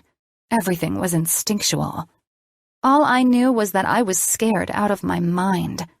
These people, calming blue eyes or not, weren't listening to my pleas to leave this room. "Lainey, my baby girl," my mom said as she rushed to my side. Dr. Brooks stood back. He was probably trying to kill me in this room, and that's why he wouldn't let me go. "I don't want to see you," I barked. "I want to see my puppy." "He's on his way to the hospital, Lainey." She ran her hands on my cheeks, aggravating me even more. "Why isn't he here? He left me with this doctor and nurse." I eyed her with the fear I felt. "Mom, you have to get me out of here. Poppy would have knocked that man out for keeping me in this bed."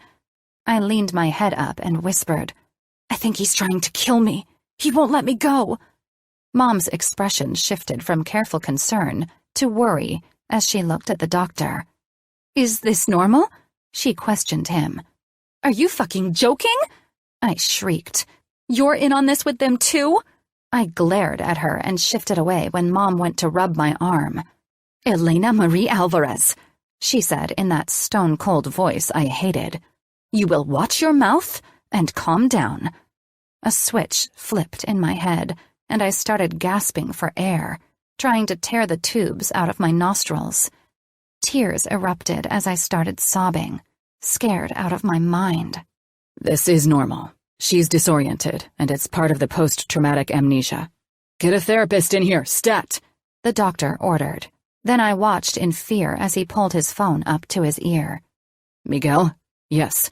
He paused, his eyes watching my monitors. "Hold on. Her BP is going up again." He looked over at the nurse. "I want an extremely mild dose." I closed my eyes and tried to block everything out, feeling my heart racing faster than my confusion. "I'm going to have a heart attack," I cried after who knows how long I held my eyes tightly closed. "Oh my God, I'm going to die. I'm going to die." That's when my sobbing mom turned to Dr. Brooks and held onto him for dear life. What the hell was going on? Did I go skydiving and land in some other world where my mom was cheating with this handsome doctor? She realized he was in here to kill me, right? "Elena," he said after he shifted my mom to the nurse that had walked in. "I need you to listen to me, okay?" He finished that last word soft enough that it seemed to calm every reactive nerve in my body. "Okay?" "Okay. Please, God, don't kill me," I said to him, pleading with eyes that were locked on mine. The smile that was present on his face allowed me to take a deep breath. "The very last thing I want to do is kill you." He smiled that lovely smile that made his eyes lighter. "My other patients, however," he said, eyeing the hospital staff that was in my room. "They might want to if you keep screaming like this." He gently sat on the side of my bed, took my hand, which was trying to pull the IV out of my other hand, and held it.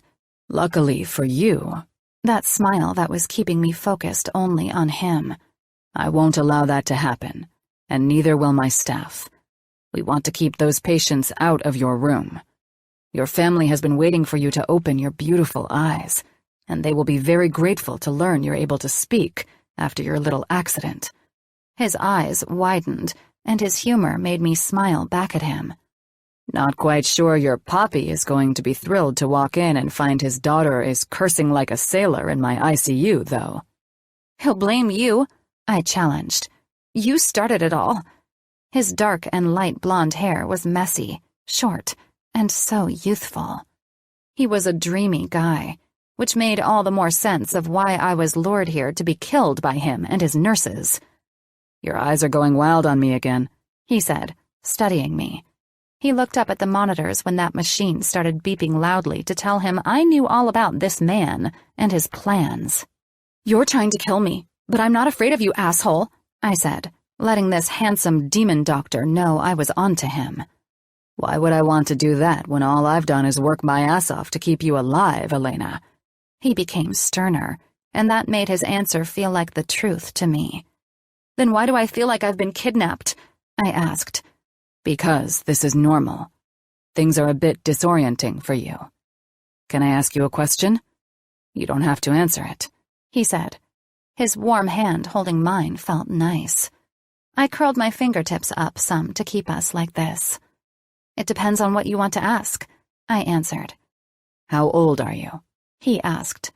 "Too young for you," I smiled at him.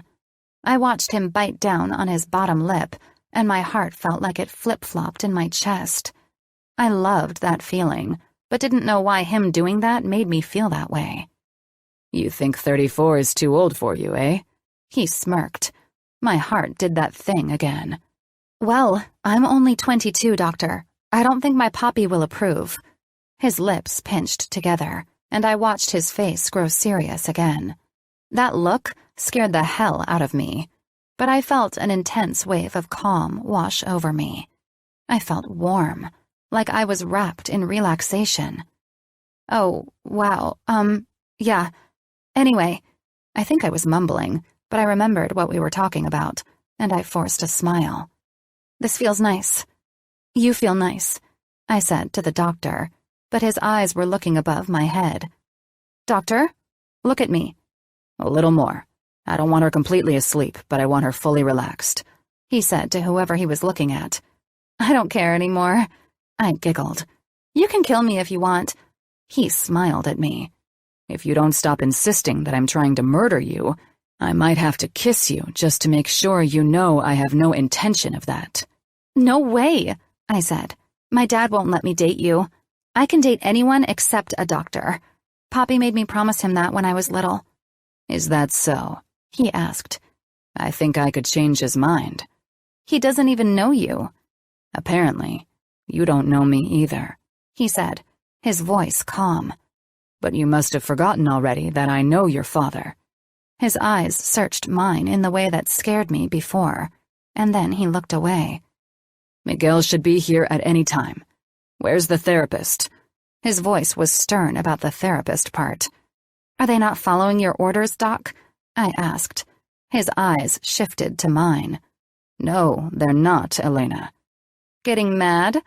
I tried to flirt with him because I wanted to see him smile again. "I rarely get angry," he confirmed. "Your eyes are gorgeous," I said. His face turned to mine, and I got that doctor smile again. "I've been told on more than one occasion that they resemble the eyes of a character named Damon on some vampire television show. I wonder if you remember that you've watched it. I think my eyes are sexier, and I think you might agree." "Flirting with me, doctor?" "Stating facts is all," he said. "I bet everyone in this hospital is in love with you," I said, so loopy on whatever the doctor had the nurse give me. He smiled that smile. "I bet they are too," he said with a wink. "Laney!" I heard Poppy's voice as he entered the room. "My God, Brooks, she's awake!" He studied the doctor and me and stayed back. "You can go now. My Poppy is here. I won't tell him that you like me." I thought I was teasing, but Dad wasn't happy at all. "Laney, baby, how are you feeling?" Dad asked, as the doctor and nurses walked out of the area to give me the time I wanted with my dad, the only person I trusted around me. I was scared. I thought the doctor kidnapped me, I think. I couldn't remember why I was scared anymore. "I don't know why I'm here, Poppy." "You were in an accident, Laney. You're waking up from that. It's okay. We're all here." "But why am I in California?" "Because you moved back home to live with Stevie and me," he said. I looked at him in confusion. "That's impossible. I would never graduate college and not go to med school." "Laney," Dad said, as he sat carefully next to me on my bed. I want you to listen to me, okay? Don't scare me, Dad. I won't, baby girl. Do you remember asking me why I was sad when I came home from work one time? It was the only time you saw me sad. Yes, I remember that. You cried. I was in middle school. Right. He smiled. I had a patient who I'd been working on long and hard, trying to help her after she was in an accident. She woke up scared, like you, from her coma. It made my heart sad to see her so frightened. I knew that, with time, she would get through it, but she had a very long road ahead of her. It's why I'm going to go to med school and do what you do, Dad. Or do what that doctor guy does, the one I thought was trying to kill me. What does he do? Quiet your thoughts. He kissed my forehead. You will become frightened again. I want you to focus on small things, little things. Great. Now my dad was acting weird. What is that supposed to do? I demanded. Dad's face hardened some.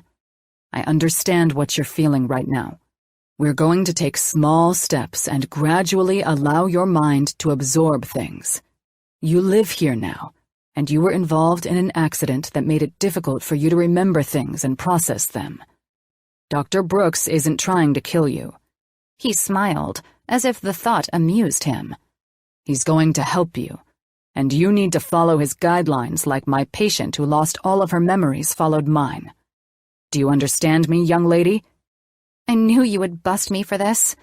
I smiled at him. My head felt fuzzy. As happy as I was that my dad was here, I didn't really know what we were talking about anymore. So, why won't you be my doctor? Dad looked like he wanted to say something, but tightened his lips. Because Dr. Brooks is your doctor. Now, your brother and sister want to see you. I need to tell you that they might look different to you. Maybe about 10 years older. But you and I already know they're weird anyway. He chuckled. Can it just be you and me for a while, Poppy? I don't want to see anyone but you. Tell me what happened, please. As I said, little by little. Too much stimulation will make you feel the way you did before Dr. Brooks calmed you down. He took care of me, I said. But I thought he wanted to kill me. Dad's face was worn, tired, and filled with sadness. But he wouldn't let it surface. I'd seen this look before on his face so many times because of his work. It frustrated my mom. My brother was too little to understand, and my sister was too worried about her grades to care. Not me, though. I would hug him and not say a word. I knew he needed to feel love, and I loved him more than anything in the world. My dad was the best man for saving lives, and that's why I was going to go to med school. I wanted to grow up and work with him one day. I wanted to be his attending physician and learn from him. I wanted to be just like him. I felt so strange. Part of me felt like a little girl who wanted her Poppy, but I knew I wasn't little anymore. So why was I feeling this way? I just wanted my dad to help my sadness go away and smell the familiar fragrance of his Old Spice aftershave. I didn't remember. What was I doing in here again? Chapter 34. Colin. I was so thankful Elena was awake. Thank God that I'd managed to pull myself together in the last week or so, because if I hadn't, I shudder at the thought of what my reaction would have been to her amnesia. She woke up disorientated, scared, and confused, having no clue who I was, except for assuming I was trying to murder her. And in my previously fragile mental state, I don't know how I would have handled it. I can guarantee that I wouldn't have been able to keep it together as I did, though. All of the medical staff in the room had seen our fair share of comatose patients, waking up as Elena had. Behind my surgeon's exterior was the heart of a man watching the woman he loved suffering through post-traumatic amnesia. By the next morning, we had a therapist and neurologist working with the family to prepare them for how to communicate with Elena. Another therapist worked alongside Miguel, who she wouldn't let out of her sight, trying to help Elena start to grasp what was happening and how to cope with visits from her family. Elena had lost 10 years of her life, and seeing appearances changed wasn't the easiest thing to accept, amongst other issues she was trying to process. I made my rounds early, and Elena was asleep when I checked on her. She was so beautiful, but I thanked God I was stacked in with surgeries today. My mind was in doctor mode, and it was easier for me to cope with the fact that she'd forgotten us when I was in that mind frame, and I needed to be efficient, as her doctor, to ensure she was cleared to be moved to the recovery unit and out of ICU today. I just walked out of my first surgery. I'd performed a spinal fusion that would work to stabilize my patient's spine after I removed a herniated disc. All went perfectly well, and I looked forward to seeing my patient when she woke and was ready to move forward with her life again. After everything was settled, I scheduled a meeting between surgeries to meet with the neurologist who would be monitoring and working with Elena now that she was awake. Dr. Marshall and I sat in the dark room, studying Elena's most recent brain scans and comparing them with the first scans of her brain that were taken. Right here. I pointed to the hippocampus and temporal lobe areas of Elena's scans. This is where the contrecoup took place, and the back of her brain hit her skull. That also caused the heart attack, he added. This bruising, it's likely the cause of her retrograde amnesia. I finished his sentence. From my assessment of her, she's showing signs of mild semantic memory loss. Yes, a bit episodic at times too, I confirmed, having been in and out of her room all night, monitoring her condition. She thought the nurses and I were there to kill her. A normal reaction after waking and dealing with this PTI she has, he added. Did you calm her with medication? An extremely low dose, I answered. When she tried more than once to rip out her IVs, seeing her blood pressure on the rise, I didn't want to risk her stroking out. Very good. We'll keep her stabilized on that while we get her to start coming through this. He looked at me. I know that you understand the situation you face with your fiancé. Am I correct? I eyed him. I was the chief of neuro. Of course I knew what I was fucking dealing with. I couldn't fault him for asking, though. I'd trudged around this place like the walking dead for a month. He was doing his job, and I would have done the same. I know that this will be an extremely long and hard process for both of us, but I am willing to do whatever it takes to help her retrieve her memories. Elena believed her brother to be a... She had hallucinations, I'm aware, I said. Stevie and I talked, and Miguel is doing a phenomenal job of informing the family about her current mindset. I can also see where the outbursts, agitations, and also the childlike behavior is present. Yes, I said. I've heard of situations like this lasting anywhere from days to months. Maybe the patient never recovers their memories. We need to continue to monitor, but I don't see where we'll need to administer medications or electrical stimulations currently. I'm glad that's your conclusion, I said, my arms folded. I believe that if this is as severe as we think, her neurons will map around this damage if it's long-term. We'll continue to monitor it, Dr. Brooks. Don't forget I have a goddamn brain tumor in there that I'm monitoring as well. It's not life-threatening, but I won't allow her recovery to be spent in this hospital under medications and knives if it's not necessary. That's not what I was saying. You didn't have to, Dr. Marshall. I'm informing you. We both know that she'll most likely spend time in rehab, and we will ensure that Elena is receiving proper care and that she works on her own to recover. This isn't as bad as the initial assessments led us to believe. He turned to face me after I flipped the lights on in the room again. I'm going to tell you something, knowing your relationship with Elena. He eyed my stern expression. You being a neuro chief or not, you will experience this all much differently than you might imagine.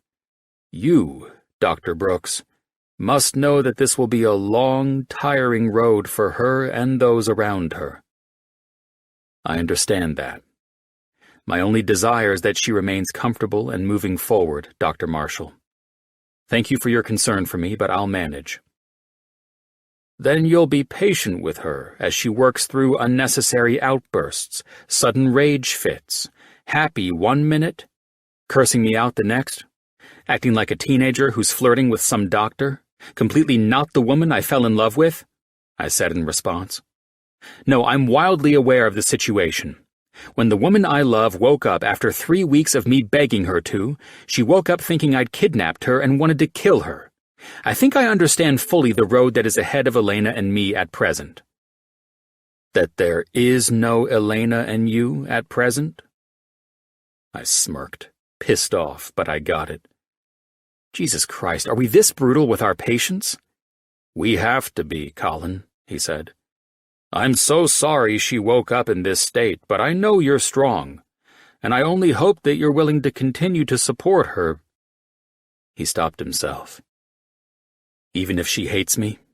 I finished his sentence.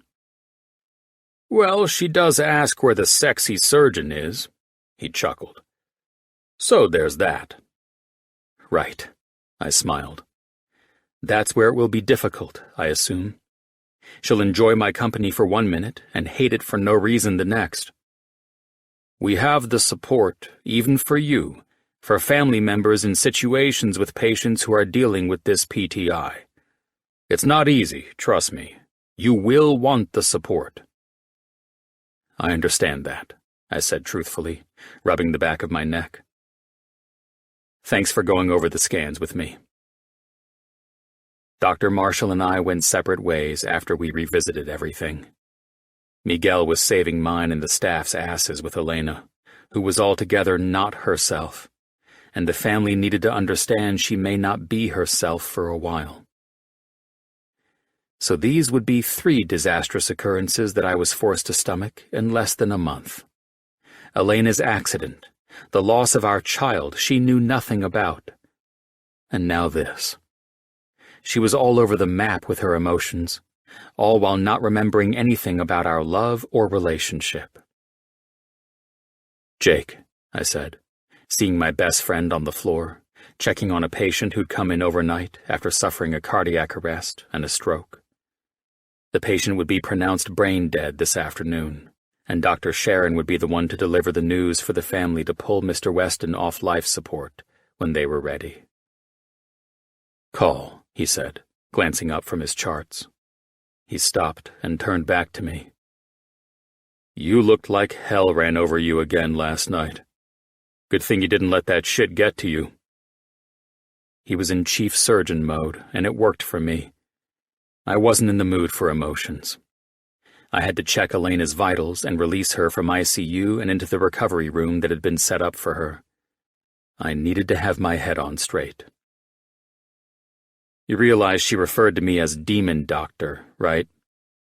Jake sighed, and his lips twisted up. Demon Doctor, huh? Last I heard you were the sexy surgeon. She'll be like this for a while. It's something, but it's a fucking life change for her.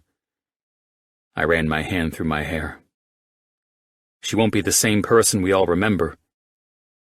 Miguel caught me up while you were in surgery first thing this morning, Jake said. We've seen some crazy shit with brain injuries, and I've heard your stories, but I don't recall you ever dealing with a patient waking with memory loss like this. Elena will be my first one, I answered.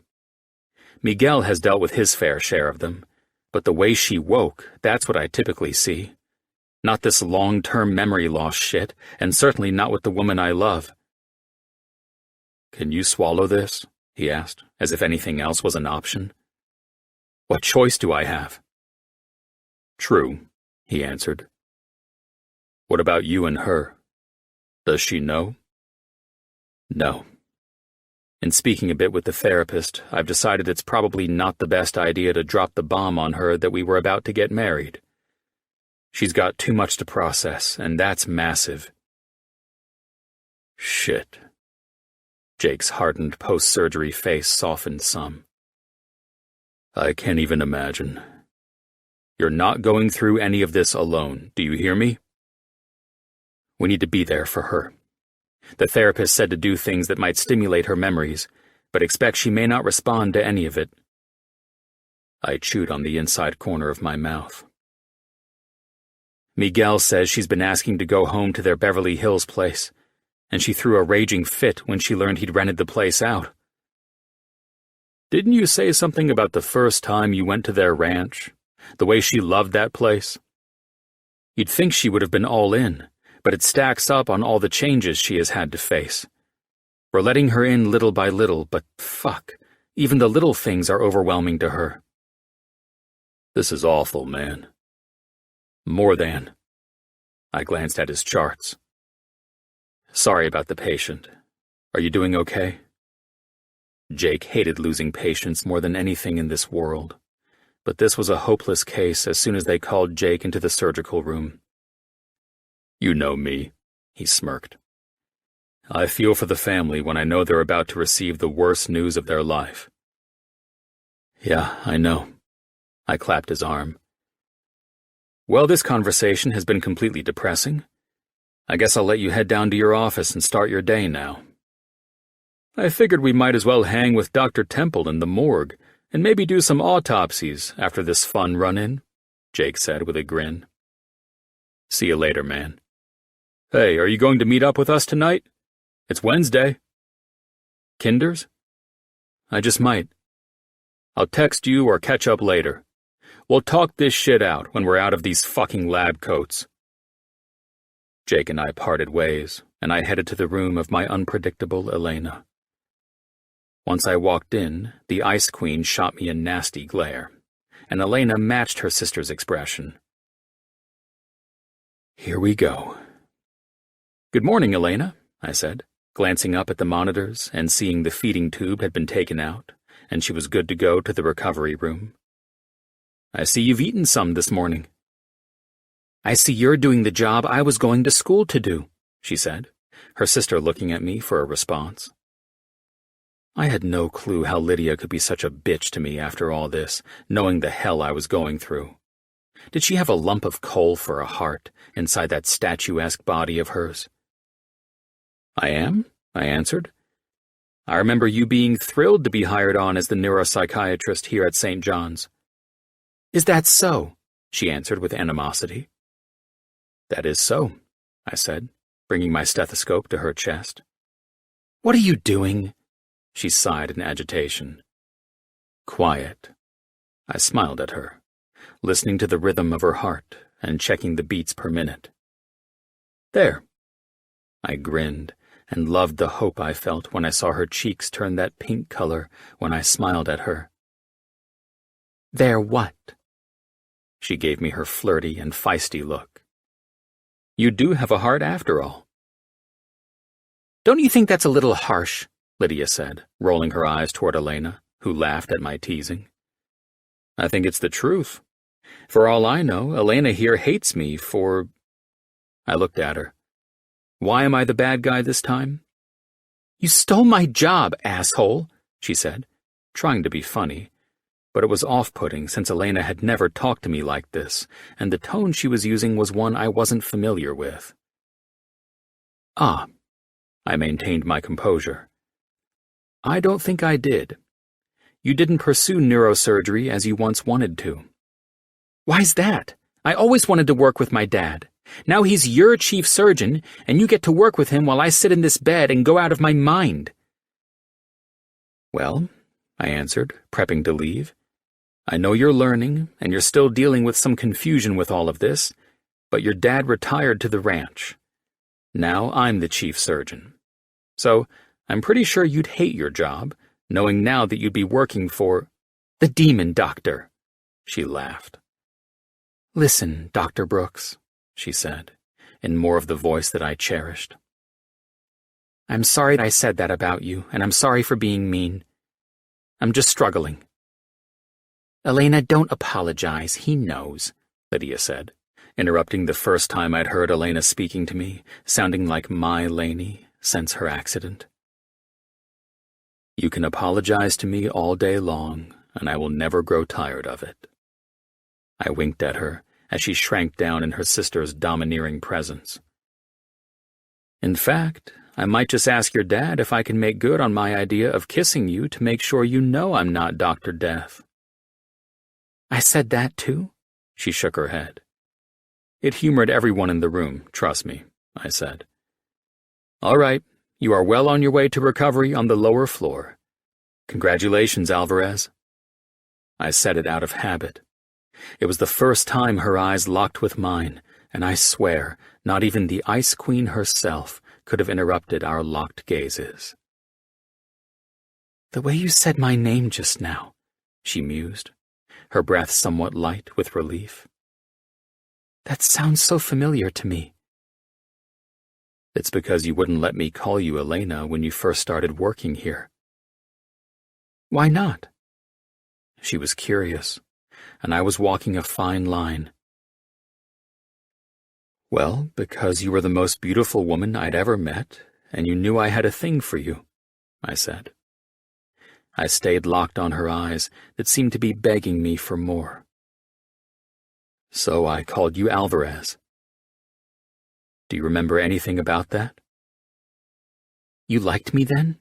she asked, while Ice Queen glared at me. "Does that frighten you?" I asked her. "I just wish I could remember. You seem like you would be fun." She smiled so sweetly, and it took everything I could not to bring her close to me and hold her. "We had fun times. We'll get back there again." I smiled. "You look just as beautiful today as the first time you insisted that I could only call you Dr. Alvarez." She licked her lips and shrugged innocently in response to her sister's glare, and I could only laugh in response. "Is that all, Doctor? Little stimulation, remember?" "Yes, Ice Queen," I said. "Ice Queen!" Elena laughed spontaneously with so much amusement, and it was music to my heartbroken soul. "He loves calling me that as if I care what he thinks," Lydia said snidely. "Because I knew what was best for you with this one. As usual, you never listened to me." I stood in silence, wondering what Elena's response would be. "And what if I wanted him to kiss me?" Elena reverted to a more immature, fighting with her sister demeanor. "You see what you started?" Lydia snapped. "I see that Elena's happy," I returned.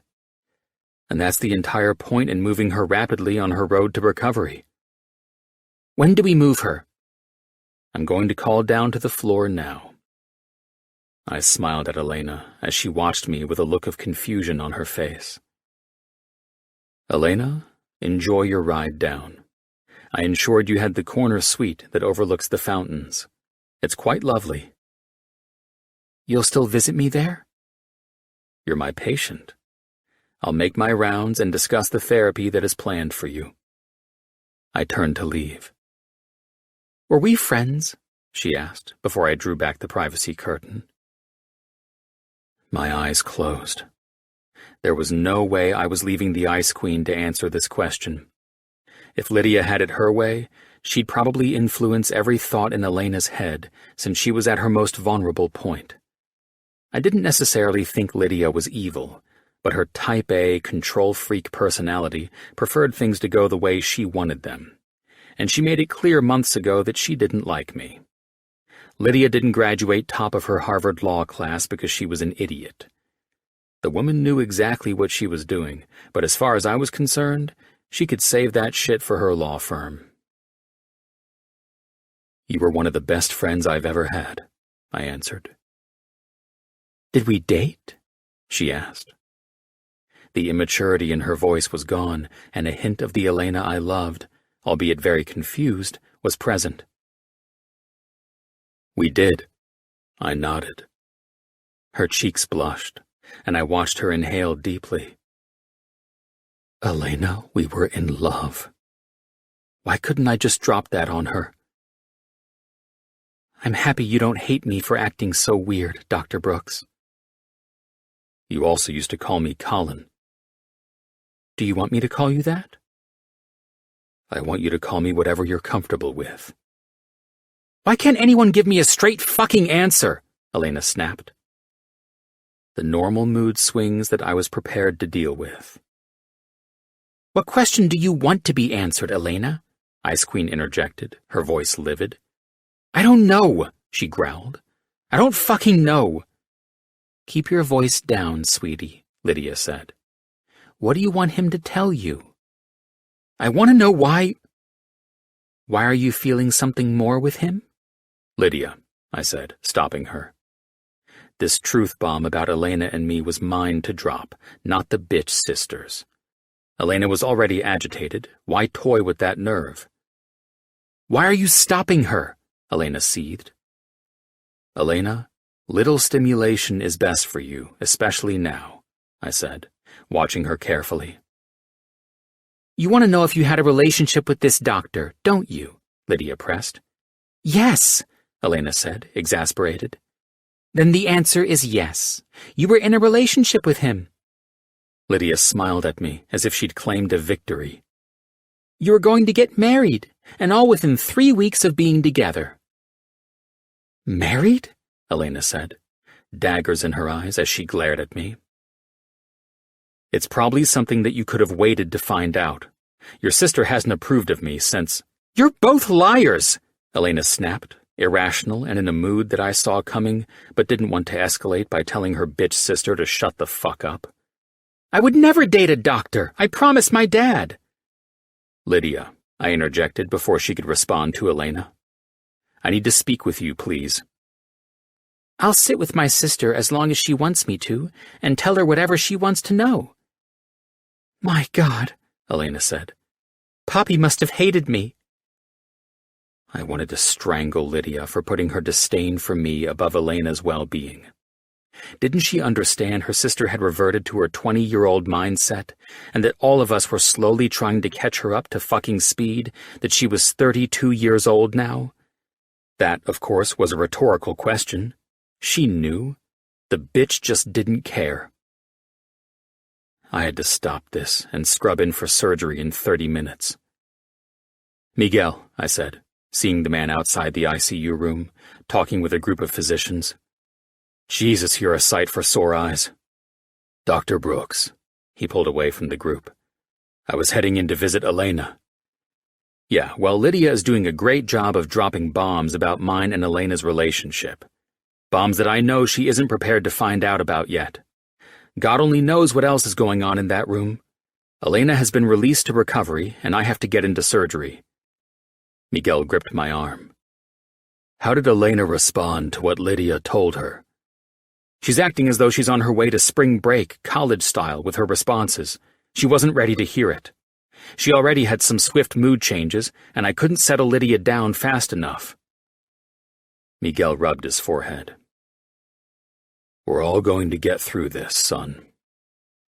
We're going to have a shit ton of work to get through if you don't stop your hotshot lawyer in there from messing with Elena's mind. I get the woman hates my guts, but—" Miguel smiled and nodded. "Go do your surgery," he said. "Are you okay after all that?" "Just a little pissed." "And you can work past that?" "Yes." He gripped my left hand. "This needs to come off before you scrub in," he said, pointing to the string ring Elena had made for me when she proposed. "She may be off right now, Colin, but she's still with you. Don't worry about that." He smiled. "Now, let me go unwind the disaster my eldest daughter is in there creating." I knew it would be an even longer process now, and Elena's walls would be up at every turn. I had no idea what my next visit with her would bring, but I wasn't giving up or losing hope. Fuck that. She was my Elena. I was in this for the long run. Precisely 1 week from today, we were supposed to be reciting our vows. I didn't need those vows to know what for better or for worse, in sickness and health, meant to me. I felt more love for her than ever before, and I would never abandon her. Chapter 35. Elena. I hated this damn walker, and I was about to throw the thing at my physical therapist if he kept encouraging me to accept it and treat it like it was my fucking buddy. I'm ready to do this without the stupid walker, Brian. I seethed, with as much anger as I felt. So, 3 days of being out of bed, Miss Alvarez, and you think you've got this thing down to a science, eh? He smirked at me. I hated being mean to Brian. He was young and so super optimistic, which was the only way he could put up with me, fighting him since he introduced himself as my therapy guy. I felt bad for him, too. He tore his ACL in college and lost his opportunity to be drafted by the NFL.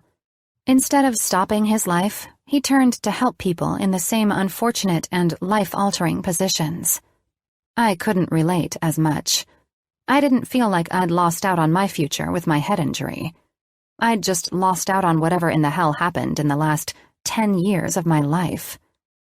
The most frustrating part was hearing things about my life that made zero sense. The things I did and decisions I'd made that didn't seem anything like me.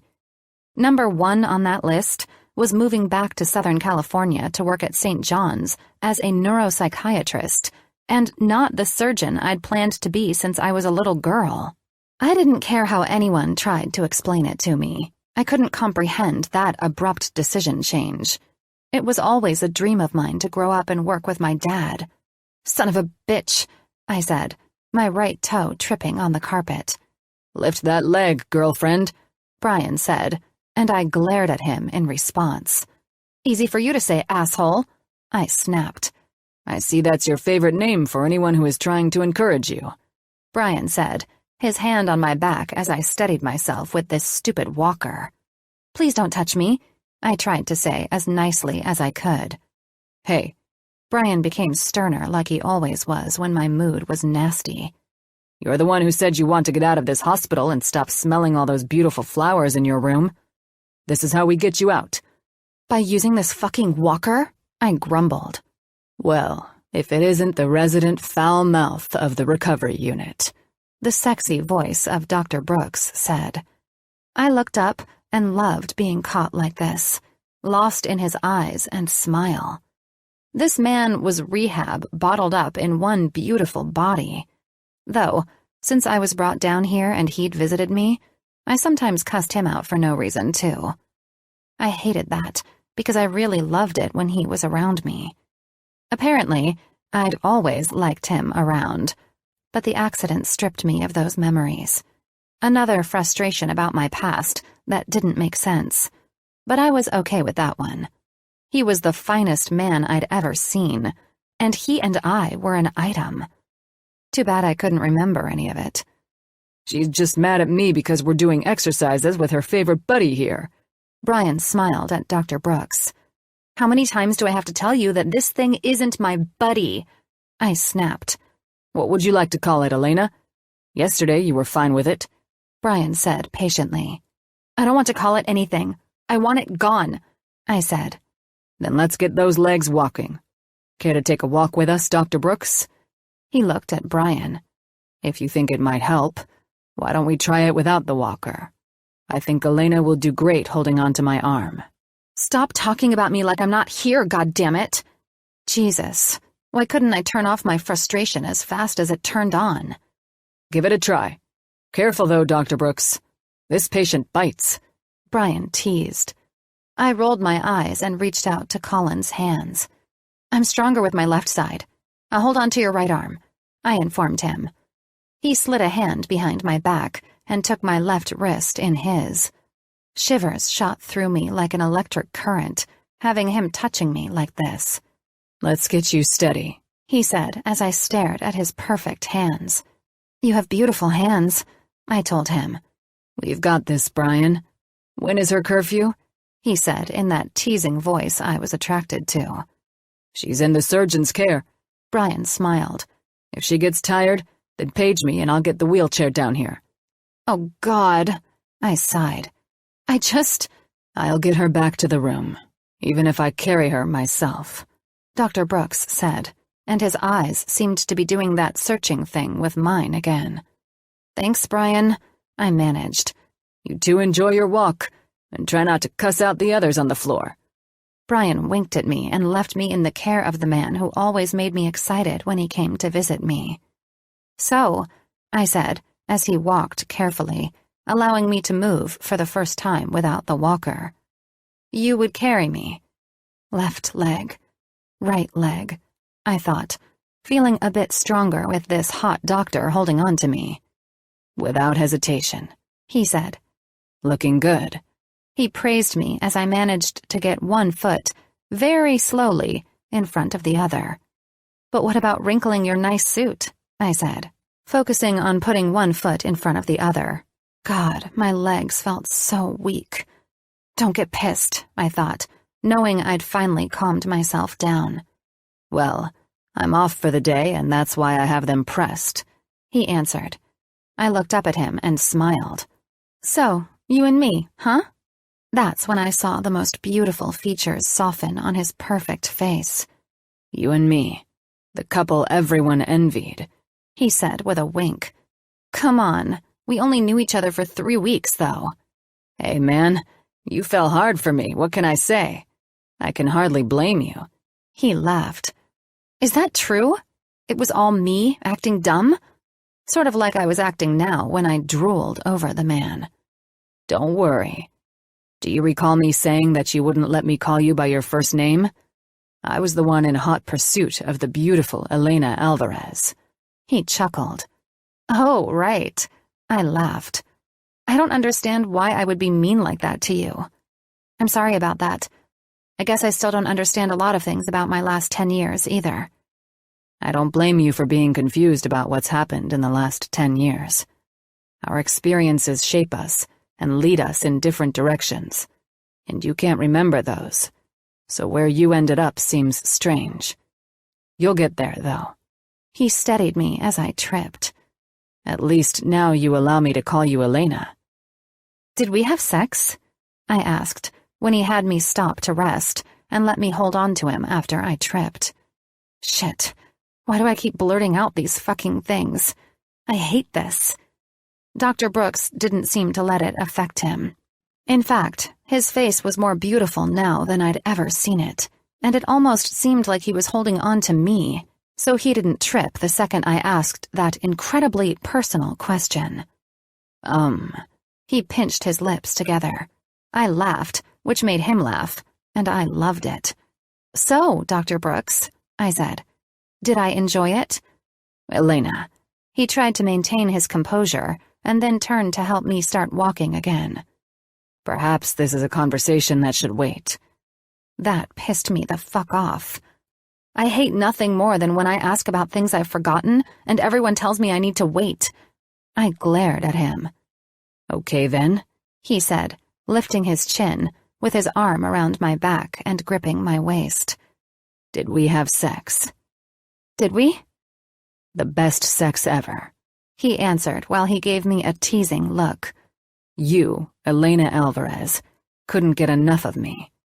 So I enjoyed it. I blushed and laughed. Do you think we'll have all that back? It's my greatest hope, he answered. So, now that you know we had sex, and you loved every single second of it, he eyed me, and I knew the look. He was feeling out my emotions again.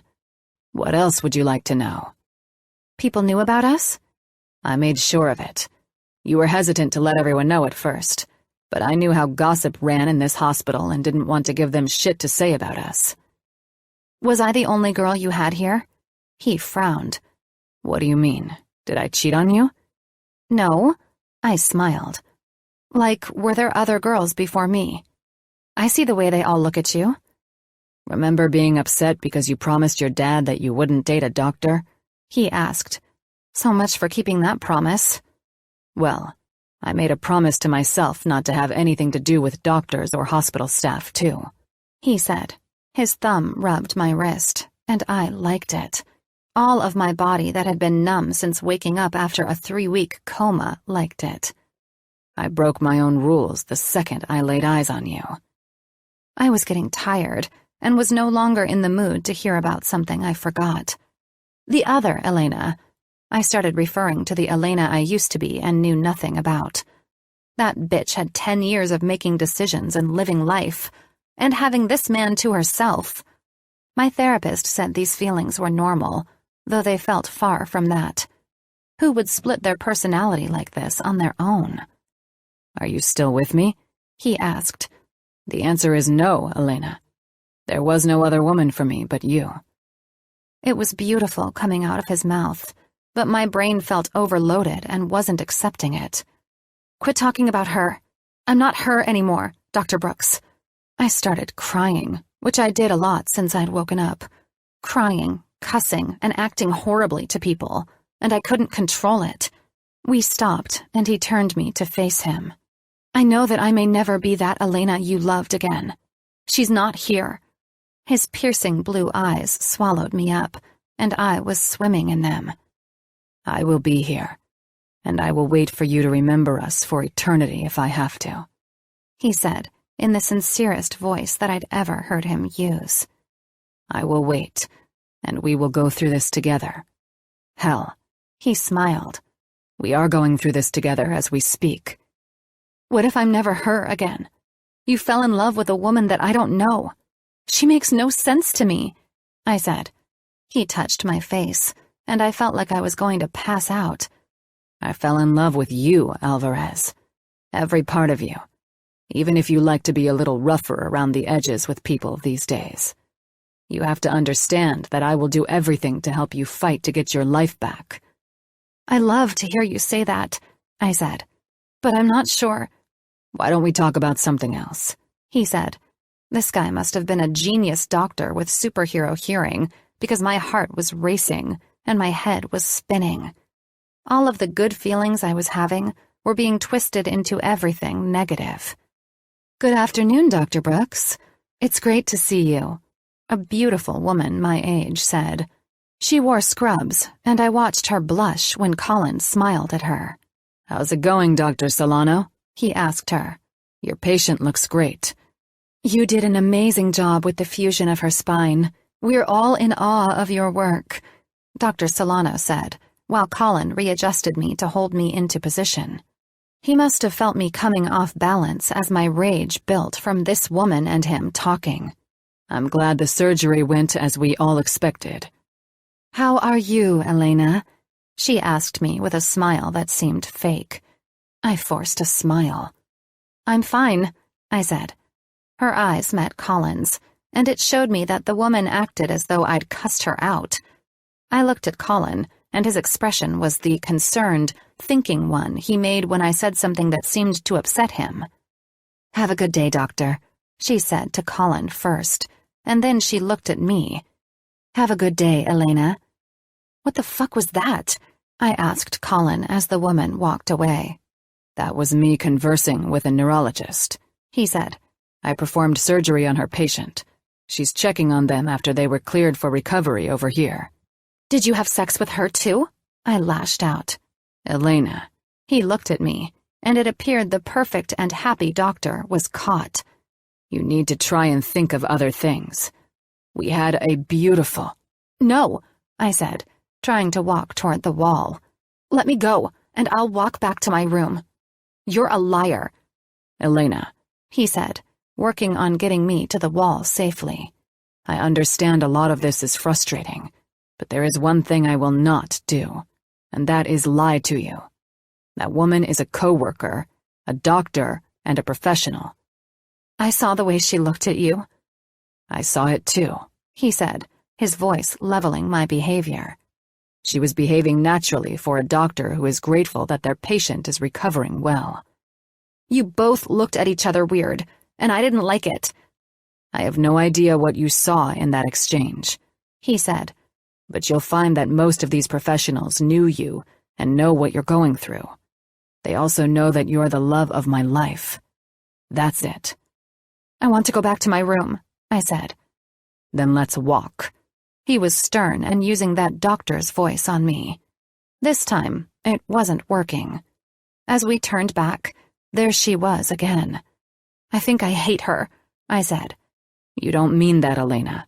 Please relax." "Don't tell me what to fucking do," I said to him. "Don't touch me." "I will be holding you until I get you back into your room, Lainey," he said, and I heard the sorrow in his voice. "Let's go." "Dr. Mitchell," I called out to my heart doctor, and the man I heard was Colin's best friend when I saw him down the hall. He can walk me back. You know what the therapist says about this behavior, Dr. Brooks said. It's irrational and I don't care, I said. Dr. Mitchell! Lainey, call, he said with a bright smile as he approached. The dark-haired man was as handsome as Colin. Both men wore short and messy haircuts that were so attractive. I had to stop thinking like this. Dr. Mitchell was married, and apparently his wife was supposed to be in my wedding. I wanted to make Colin feel jealous, the way I felt about that woman just now, and nothing was changing my mind. Oh my God, I hated myself right now. I started crying again and crumbled into Colin, who was there to catch me.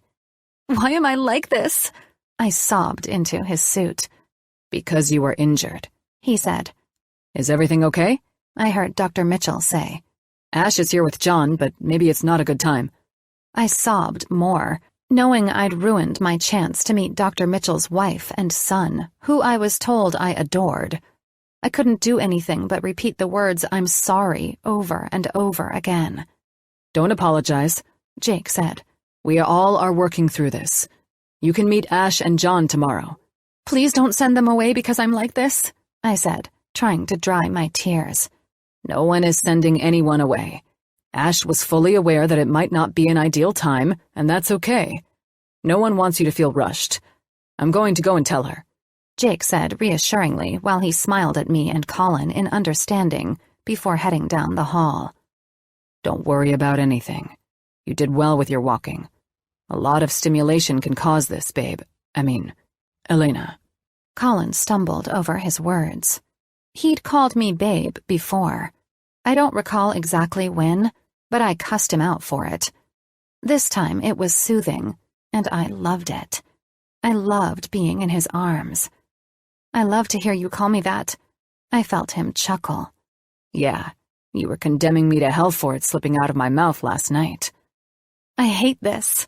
Stop talking like that, Lainey, he said. Stop fighting your emotions. It would be best if you let them in. I'm prepared for it all as best I can be. I love the way you smell.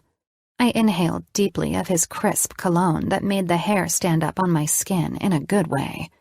It was a masculine scent with a hint of the tropics. You always have, he said, and I love the way you smell. I want you to stay with me tonight, I said, oddly feeling secure with him for the first time. You had the chair that I fell asleep in last night taken away. He laughed. I can have someone try to find it. Wow, I'm horrible. You're a survivor, Elena, he said. You've survived a horrific, traumatic head injury. You're dealing with that outcome now.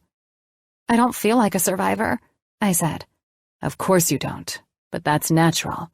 You must try to fight the feeling of being defeated, and if you can't fight it, you need to accept it, conquer it, and move forward. Stay with me, I said when we'd reached my room, and he laid me in my bed. I have to visit another patient. Your sister is on her way. I looked at the clock. You know you love her visits.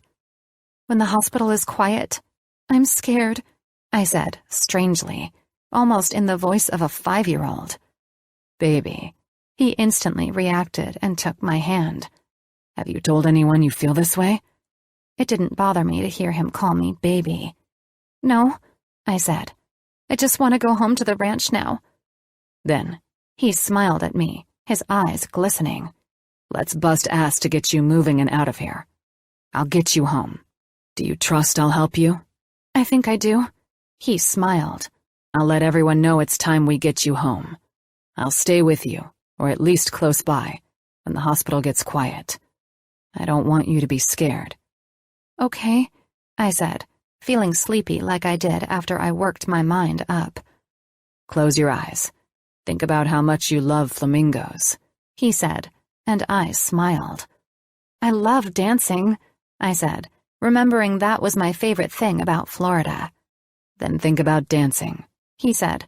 Just let your mind be calm. Don't let them give me that medicine. I felt his hand on my wrist. Your heart rate doesn't require it. You're doing fine, and I will stay after it gets dark and quiet. I felt like I'd been drugged, but Colin was so peaceful and serene, and my mind was in love with these feelings. I felt him kiss my hand before I drifted off to sleep to the images of me salsa dancing on the beach with my friends in Miami. It was so crazy how my mind could get fired up into a frenzy, and then I would crash hard, and I was so tired I could hardly move. Thank God that Colin agreed to stay with me. He would be my comfort in these storms. But what if I woke up to hate him again? I wanted these mood swings gone so bad that it hurt, and it made me suddenly frightened of the dark and quiet nights. Chapter 36. Colin. Elena worked her ass off in the recovery unit, and I was pleased to see her physically progressing at the rate she was. Her mental state and recovery were not as advanced as her physical progression, though. On numerous occasions, I had sat in with Elena and her family as the therapist worked to help everyone understand that we had to be patient with her as she dealt with the fallout of a brain injury.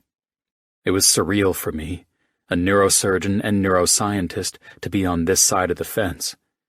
It was usually Elena and me sitting on the other side of the table and consulting families in this situation. I'd had a pretty immense amount of guilt since I'd been on the receiving end of this amount of trauma. As a neurosurgeon, my job was to fix the injury and move the family forward with a neuropsychiatrist at my side to help them cope with the outcomes.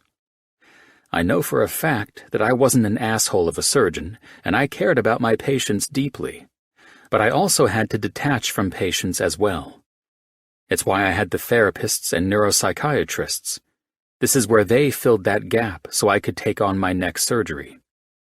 Now that the shoe was on the other foot, I realized how much more painful this experience was, and it made me wish I'd handled a few people a bit more carefully. "I heard Elena is being released to go home tomorrow?" Jim asked, after he and Avery had shown up to visit Lainey. Elena was more mentally stable, but was still uncensored at times. Still, she wanted to meet the people who she'd been told were our friends. She wanted to meet their children and hear the stories of them clinging to her like she was Minnie Mouse. Knowing Elena's brazen mood swings were still an issue, I asked her therapist to be present when the kids were around her because the kids didn't quite grasp the severity of Elena's injuries. Ash was pretty much a therapist on her own. That woman managed to bring Zen into the room when she visited, and little John made Lainey laugh nonstop when they showed up for a couple of visits this week. Addison, Jim and Avery's daughter, being only 5 years old, was hesitant at first, but once Lainey started asking her questions about surfing with Jim, Addison opened up. Avery acted very casually, and once the conversation started rolling, Elena was fully engrossed. She was especially interested in learning about Avery and Jim's wedding once Avery told her about the hula dancing. Jim and I stood outside of the room as Jim informed me about a deal for my dad's company that needed my final approval. I didn't give a shit about what the company took on, and Jim knew it. So long as Alex was in control, I was all in. Ever since I allowed Mitchell and Associates to take over, I trusted Alex's decision-making entirely. "Hey," Jim chuckled. "You with me?" "Sorry." I looked away from where I watched the sweet sight of Addison sitting on the bed, showing Elena something from her mom's phone. Miguel confirmed the ranch is set up and ready for her. "Are you planning on bringing her to your place in Malibu? What's the deal with her condo?" Jim asked. "Well, you know I've been staying there. Before the accident, Elena and I were living out of both houses together," I answered and looked back to Jim. I've told her a little about our living arrangements, and she didn't seem to want to hear about it, so I let the conversation die. The therapist said she'd ask when she was ready. "So I just sort of go with the flow now," I said, as Jake walked up. "Hey, Jim," Jake said as he approached. "You need to see this shit. It's bugging the hell out of me, but the whole remodel of this wing is going to hell." "Can it wait?" Jim half laughed. "No," Jake smirked. "While I have you here, I want you to see it with your own eyes." What the hell is going on? I asked. Let's just say they're overdoing my cardiac floor, and pink and gold aren't going to fly, Jake said with an eye roll. I'm not approving this princess remodel. You're way too damn picky, I laughed. Jake looked at Jim. Just come look at this shit and give me your opinion. If you were recovering in the new heart facility, would you like to feel as though you were moved into a cartoon version of a princess castle? Go, I said. That heart center opens up next month, and we can't have the chief heart surgeon spiraling out of control before his baby opens up. Fuck you too, Jake mouthed, making me smile. The guys walked off, and as I turned back to walk into Elena's room, I heard Addison crying. Elena was sobbing and saying she was sorry over and over again, as she always did when something slipped out, and she immediately felt remorse for it. What the hell happened? I thought, walking briskly up the hall toward the open door of her room. Addison met me first, crying for Jim but settling for me. I knelt and brought the 5-year-old into my arms, looking up to see Avery crying with Elena and trying to calm her down. Uncle Colin, she said, her voice muffled in the scrubs I was wearing. What's wrong, Munchkin? I said, using the nickname I always called Addie. I'm so scared. I'm so sorry. I held her tight.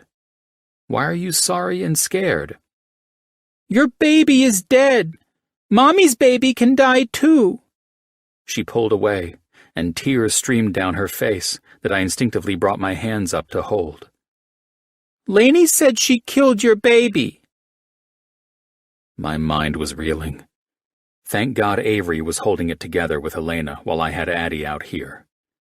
Where was the goddamn therapist who usually sat in there in case Elena switched gears and blurted out something like this? Dear God, who told her about the miscarriage? She wasn't ready for that yet, and even the therapist confirmed it. Addie. I brushed her tears from her cheeks with my thumbs and held her face for her sad blue eyes to look at mine. Your mommy's baby won't die. That baby is nice and safe in your mommy's tummy, just like you were before you were born. Why did Lainey say mommy's baby can die? She said through quivering lips. It ripped my heart out to see this naturally vibrant child so broken. Your baby died, Uncle Colin. Listen, sweetheart, I said, trying to comfort her. Remember how we talked that Lainey was hurt in a bad accident? She nodded, and I nodded with her. We also talked about her not being able to remember a lot of things, and about how sometimes she says things that she doesn't mean. Are you sad? She asked. I would have naturally been angry that someone would say such things to upset a little girl, but Lainey had no ability to restrain herself. It was messed up on every level. I understand that it wasn't time for me and Lainey to have a baby yet, I said. You shouldn't worry yourself over these things, sweet Addie. She sniffed. Lainey said your daughter died. Good God, I thought. Yes, our baby daughter died in Lainey's accident, but she has angel wings now, and that makes me very happy, I said. I don't think of her as dead. I think she is an angel who watches over all of us now. Addison smiled, thank God. She protects us and her mommy, who is hurt. Exactly. And mommy's baby won't die? She eyed me as I heard Jim and Jake's approach behind me. Nope, I said, in a voice I always used with Addie.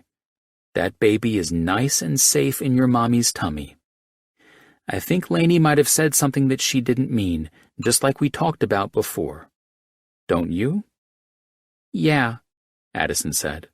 Then she looked up and saw Jim. Dad, Uncle Colin's baby is an angel. I rose when Jim gathered Addison up in his arms and held her. I looked at Jake and Jim, and all I could do was shake my head. I need to get in there with Elena, I said. I bit my lip, my anger growing that the therapist in that room allowed this to happen. She must have found out about the miscarriage and said something in there. Addison is now aware that mine and Lady's daughter is an angel who watches over all of us. I eyed both men's confused expressions. Yes. Addison looked at me as if to inform me of that being a fact. Let me get in there. Avery looks pretty shaken up, and I don't want all of us to rush the room. You got this? Jake asked, while Jim nodded. Yeah. I turned and walked toward the door. When I made it to the doorway, Holly, the therapist, who was supposed to be in the room for Elena's support, rushed past me into the room again, slipping her phone into her pocket. Come here, Av. I held an arm out to my friend's sobbing wife, who met me at the doorway while Elena, who was upset and crying, reached out for Holly, who she'd grown attached to recently. All I knew was that Holly had better have a good fucking reason to have been out of this room while Avery and Addison were visiting. If she were taking a personal call, I would lose my shit. You okay? I asked Avery, who'd hugged me, pulled back, and wiped her tears away. She and I looked into the room, watching Holly comfort Elena. I had no idea she knew about the miscarriage, or I wouldn't have let Addison talk about her having a surprise baby brother or sister coming. We went from talking about the wedding, dancing, and laughing to Addie saying I surprised Jim and her about the baby. Avery started crying again. Then Addie just went off about the baby, and poor Lainey started crying, and then told Addie that her baby died, and if I wasn't careful... She trailed off. Jesus Christ, I said, pulling Avery back in for a hug. I'm so sorry about this. No, Avery stepped back. I am. I didn't know Elena knew. I didn't either. We all agreed she wasn't ready to know yet, I said. I talked to Addie, and I think she'll be okay. We're all good here, Jim said, as he approached with Addie in his arms. Thank God. Avery looked into the room again. Elena was sobbing, and the therapist who'd bailed on her ass was rubbing her back, trying to soothe her. What about Lainey? She looked at me. Call, I'm serious. I'm so sorry about this. So long as you're okay and understand Lainey is still struggling, that's all I need from you, Avery, I said. No, I get it, she said. This whole fucking thing breaks my heart for you both. I can tell she's just wading through the darkness, trying so hard to find herself again. I can't imagine the suffering that comes along with it. We're going to get through it, sis, I said. Love you, Call. Both of you. Go, make sure Addie is okay, I said. Let me see if I can talk to Lainey. I walked slowly into the room. Holly's guilt-ridden eyes met mine. Colin, she said. I hope that was an emergency call you were taking while this happened, I said, looking at the panic in her eyes. While I appreciate all of your help in Elena's recovery, there was only ever one specific request, and that was not to leave her when the kids were visiting. I understand, she said, and then she looked to my crying and broken Elena. Dr. Brooks is here, Elena. He always puts that smile on your face that we love so much. No, she growled. I can't. I don't want to see anyone. I'm awful. Elena, I said, rubbing her back. Baby, look at me. The babe and baby thing seemed to work magic on her about 50% of the time, but when she went into hysterics, it was over. I can't, she said. I'm sorry. I'll calm her down, Holly said. I'll give her some medication to help her relax. We're tapering off of that, I said, as calmly as I could. Half the dose. It's what she requests and her family approved. I understand. Call me when she's calm. Someone took it upon themselves to deliver information that we all know Elena wasn't ready to hear. I'm sorry, Dr. Brooks. I'll make sure she's okay. I walked out of the room, closing the door behind me to give Elena privacy. I wanted to speak to the person in charge of these therapists immediately because this was bullshit, but I knew I was angry. I had to trust that the therapist, who Elena loved, would calm her and make this right in Elena's mind in my absence. I ran both hands through my hair and closed my eyes, letting a large breath of air out and calming my mind. "Call," I heard Jake. "What the hell happened?" "Someone told Elena about the miscarriage. You were standing there when I told Jim," I said, so pissed about this that I was taking it out on Jake when he was only trying to start the conversation. Fucking unreal. "How's Addison?" I asked. "Sitting over there with Jim and Av. We thought we'd go grab dinner, and we thought it might be a good idea if you came along." He shrugged. "If I find out it was Lydia who told Elena, I might strangle that woman," I said, surer of that than anything else in this world. "Colin," Lydia's voice said. "Wow. It's as if I summoned the Ice Queen myself," I said, eyes wide and turning to her. "It was Steve," Lydia said, quieting the anger in me with the sorrow I heard in her voice. "Dr. Mitchell, do you mind if I speak with Colin alone?" "Good to see you, Lydia," he said in his professional voice. "Why?" I snapped. I narrowed my eyes at her sad ones. This was not the Lydia I knew. She was actually showing emotion and not shooting daggers out of her eyes. "What happened in there? All I heard was that she's inconsolable right now," Lydia asked. "The therapist took off while that sweet little girl was visiting Elena." I pointed back to where Jim, Avery, and Jake waited for me. "Elena unloaded on her about our dead baby, unfiltered style." "Dear God," Lydia said, rubbing her hands together. "Colin, I have to apologize to you. For everything." "Come again?" I couldn't believe my ears. What fucking episode of The Twilight Zone was I in now? "I'm sorry for the way I've been treating you." She sighed. "And I'm sorry my brother told Lainey something critical that was between you and her, all of it. I've watched you care for my sister so beautifully since her accident. You've proven that you don't deserve my scrutiny." It was evident that I was looking into the eyes of a woman who rarely apologized for anything.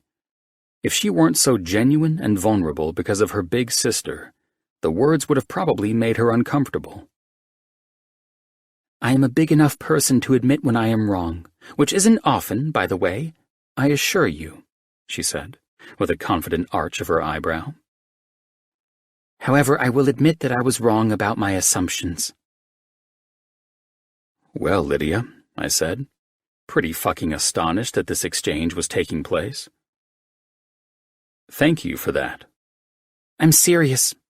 You're a remarkable man, and you've been with us every step of the way. To deal with all of this, I'm so sorry. I love my sister more than anyone in the world, and I don't want to be your enemy," she said. "Well, who am I supposed to take out my frustration on if you and I start getting along?" I subtly smiled at her, still utterly baffled this was even happening. She reached out and ran her hand on my arm in a careful yet earnest way. "I want you to know I'm here for you, just like you've been here for us, in all of this. I'm here for you and Lainey." "I do appreciate that," I said. "You can still call me the Ice Queen if you'd like. Nothing wrong with being a queen." She flashed me a humorous smile, one that I wasn't even sure she had the capability of mustering until now. "Can I talk to the girl?" I handled her the best I could after Lainey told her that her mom's baby might die too. Lydia looked past me and closed her eyes. "All of this is so unbearable at times. To hear things like that, it's so unlike Elena. It's a brutal reminder of the loss of personality that we're struggling with." She started to tear up. "I know. If anyone gets that brutal reminder, it's me, but she's got tremendous support from all of you," I said. "I have to say that I don't understand why Stevie would let that slip. Why would he tell her that?" "He's not handling this well at all, Colin. Lainey was Stevie's lifeline, his anchor. She always has been," she said. "I'm sure you've noticed that she's the only one he listens to. Poppy lets the kid walk all over him, and well, let's agree that I don't have the patience for his frivolousness." "You don't say," I teased, having the first open and honest discussion with this woman. She raised her eyebrows to confirm that she wasn't sorry about the facts she'd laid down. "We are all very different. Lainey was always the perfect balance to all of our personalities. Where I'm driven to be in control, following the rules and the letter of the law, she's wild and free and goes jumping from planes and waterfalls. Where Steve is lazy and unmotivated, she knows exactly what she wants and has goals to get there. It's hard for us to fit without her, and we're trying, but it takes its toll on our family dynamic as well, as strange as that sounds."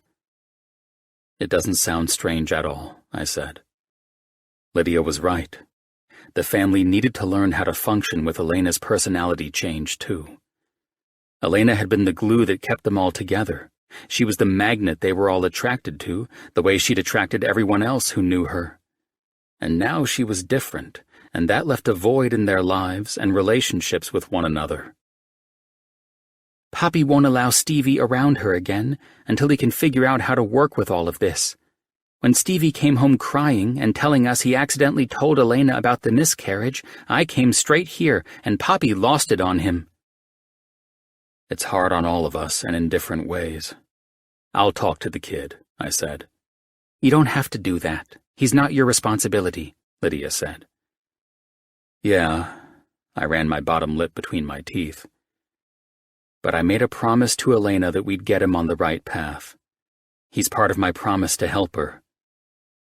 "After what he did, you're willing to do that?" she questioned me. "I love Elena, and although she's forgotten our history, I haven't. Steve was part of that. I can't help but be sorry for him. We'll repair the damage that's been done with Lainey losing the baby." "Uncle Colin?" I heard Addison say from behind me. "Why is Lainey's sister so sad?" Lydia took over for this abrupt subject change as my friends came up after Addison had most likely broken loose and rushed over to me. Now here we all were, the dysfunctional unit of people outside of Elena's room. "Hey there." Lydia knelt, and I watched in admiration as Elena's oldest sister spoke to Addison. "I want to make sure you're happy, little blue eyes." "I'm sad for Uncle Colin," Addie said. "Lainey is very sad, too. Their baby died but has angel wings now." "That's right," Lydia smiled, flashing a look that resembled one of Elena's expressions. "And what a beautiful and wonderful thing to learn today. I didn't know she had angel wings until you just told me." "Yes," Addison said. I choked back my emotions, knowing that my Lainey was in that room without me, dealing with the loss of her child, after not even knowing she'd been pregnant. "She flies with the butterflies in the children's garden." "I heard about that," Lydia said. "I will go to visit it soon. I want you to know everything will be perfectly fine, and Lainey will be happy to know her baby has angel wings now, too." Jim was studying Lydia with his no-bullshit CEO face. Avery wiped away her pooling tears, and Jake most likely had the same shocked-into-silence expression I had.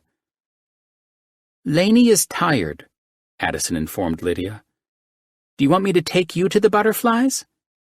"Addie," Avery interjected as she looked at Lydia. "I'm sorry, she's sort of processing it right now." Lydia smiled up at Avery warmly, looking like an entirely different woman from the one I'd grown to loathe. "Would you all mind if I went with her to see the butterflies?" "Colin," Lydia smiled at me. "Have you been there?" "Only to ensure the plaque faced the fountains." "Why don't we go together?" She rose and placed her hand on my back, and I had to rewire my brain not to shiver at the gesture. "We'll meet you guys down there," Jake said. Lydia pulled back. "I know this has got to be painful for you, losing Lainey as you have. What you've done for your baby is a lovely thing, and I know if she'd woken up with her memories, she would have loved what you did." "I'm happy to know that," I said, still a bit indifferent to the loss of our child, and knowing it was a subject I had to bury until Elena got her bearings again. She smiled at me. Let's go see her together. Did your dad kick your ass or something? I smirked at her while we started walking toward the pediatric area of the hospital. This is completely unexpected. I've still got my eyes on you, Dr. Brooks, she smiled at me. Don't let me catch you slippin' because you know Big Sister is always watching. Oh, I don't doubt that, I smiled. Well, this has been the most eventful visit of them all. She laughed. She's put you through hell, and most guys would have taken off on that fact alone. But you stayed, and you won't give up. I admire that tenacity. I love that woman more than life itself, I said. And if she doesn't return to the woman you fell in love with? Then I will fall in love with her all over again. I looked over at Lydia. Nothing wrong with falling in love over and over again, is there? Even if you're the asshole who cheated on her? You heard about that one, eh? I smiled. God, I think I've officially cheated on her with everyone, including the gardeners. Lydia laughed and nudged me playfully. You're all right, Colin Brooks. I'll take you as my brother any day. Well, outside of me thinking you're high, I eyed her with a smile. I'll gladly accept the gesture. We're all going to get through this. Poppy already said that you're part of our family, and we want you to know that. Thanks, Lydia. That does sound weird, doesn't it? She chuckled. You prefer Ice Queen? I looked over at her as we walked into the elevators behind Jake, Avery, Jim, and Addison. It does suit you, being a hotshot lawyer and all. She laughed. Damn right. I was grateful that Lydia was on my side, but torn by the fact that I was leaving Elena in the arms of Holly when she needed me most. But she didn't want me for this, and that hurt like a motherfucker. She needed things to happen at her pace. If I was honest, coming down to the gardens to see the plaque was not something I'd planned on doing unless Elena wanted me to go with her. Addison seemed to love all of the serenity and beauty that St. John's had created in this lovely garden. They'd managed to create a whimsical world that felt enchanting. I'd expected I would be a bit traumatized by facing this whole thing, but I wasn't. However, I felt my lungs constrict when I saw the etching of the butterfly on the plaque. It was a reminder of something Elena had drawn, and I would never know what her thoughts were that day she went home and cried when she first learned she was pregnant. She was crying now as I left her room and came down here with everyone. I couldn't hold her. When she went into these fits, it always seemed to take a therapist to calm her down. It tore my soul in half to know that she was hurting and I couldn't be there for her. Addison gleefully played with Jim and Jake as Lydia and Avery started to open up to each other, and I started to feel like I was suffocating. I had to get the fuck out of here. It was all finally starting to hit me, even though nothing had really happened to set it off. I'm going to take off, I said, my voice unexpectedly hoarse. Lydia, I'll stop by the ranch tomorrow after work. I couldn't control how weird I sounded. Are you okay? She asked, her and Avery looking at me as if I'd suddenly turned into the madman I felt I was. I need to get out of here for a while, I said truthfully. I was just inviting— Seriously, I cut off Avery. I have to bounce. With that, I took off out of there like demons were chasing me. Colin! Jake shouted after me by the time I'd gone into a sprint after the front doors of the hospital had turned me loose. Fuck, man, he said, on my heels. Stop, Jake. I have to get the hell out of here. Jake grabbed my shoulder, slowing me as we reached our parking structure. Talk to me, goddammit. I'm done talking to people, I snapped. Fuck, I don't know what's happening to me. You're flipping the hell out. Take a breath. Was it Lydia? The baby? It's everything. I miss the hell out of her so much it fucking hurts worse than any pain I've ever felt. She's right in front of me every day, but it's not her. She doesn't want me. I can't help her or do anything to ease her suffering. I can't play nice guy right now.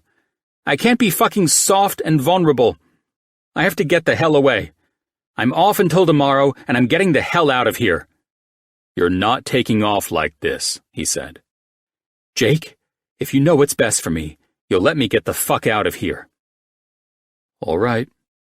It looks like you and I were both blessed to be off at the same time. He glanced up. Let's get the bikes and turn those things loose up the coast. You and me. Ash ain't going for that shit, you know that. Just sent the text, prick. He smirked. Let's see who can get to Malibu and suit up first. You know I always kick your ass when it comes to a good night ride. I smiled and inhaled. A ride is just what I need. Then we're wasting good fucking time. On the bikes was where we had always found our solace. Once I was on the bike, I hit the radio and turned on the music I always played, encouraging a good, adrenaline-filled ride up the coast. This was my therapy, and holy shit, did I ever need it. Chapter 37. Elena. I had been at the ranch for 3 days now, and I hadn't seen Colin since I blurted out those horrible things about killing his baby to sweet little Addie, terrifying her. I insisted that I didn't want to see him so many times, and now I had no idea what he thought of me.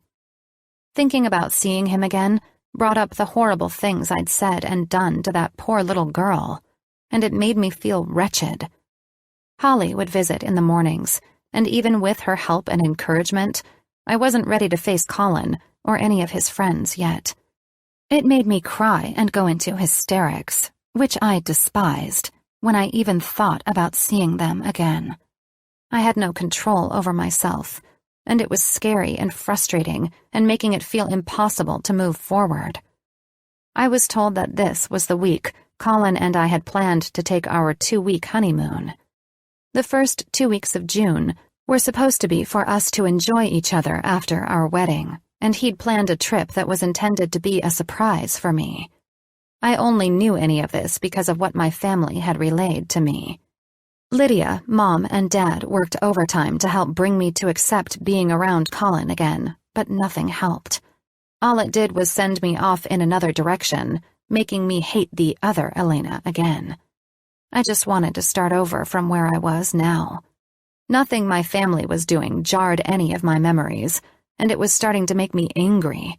It felt like they were trying to push me to be someone else instead of accepting me. Maybe it sounded ridiculous given my situation, but that aspect of it hurt my feelings. They didn't want me. They wanted her. That is what made me hate her.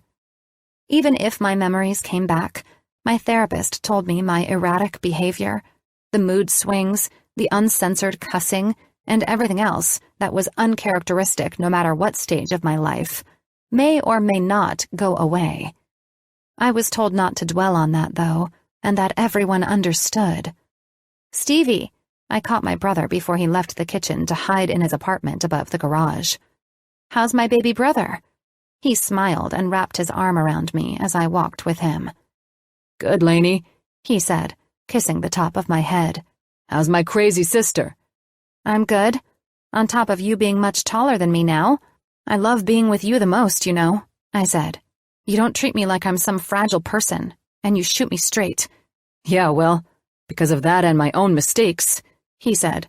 You refused to see Colin, the only guy you've ever dated who was actually cool and who I liked. Stop blaming yourself for that, Stevie, I said. None of that was your fault. If Colin weren't always so scared to talk to me about stuff, then he would have done what was right and told me himself. It's more his fault than anything. Steve stopped. You can't mean that. He glared at me. Lainey, you need to stop doing this. I know you're having a hard time, but the nicer people are to you, the meaner you are to them. Then you go into these fits, and look at where it's all at now. If I don't want to see Colin Brooks, I leveled Stevie with a glare of my own. That's up to me. Now, I looped my arm through Steve's. Let's sneak out Cookie and Oscar and go ride them up to the lake.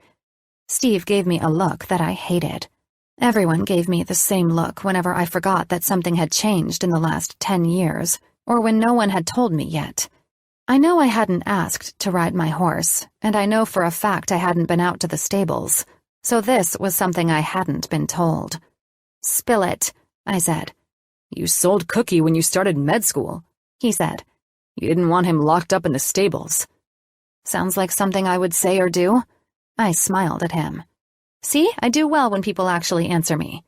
So let's get on the other horses and ride then. You're not cleared to ride yet, Steve said. That's a doctor's order for now. God, I rolled my eyes. Cookie would have never thrown me. He would have been gentle. I should have never sold him. I would have him here and we would ride. Hey, I have to run. He used his usual avoidance tactic with me.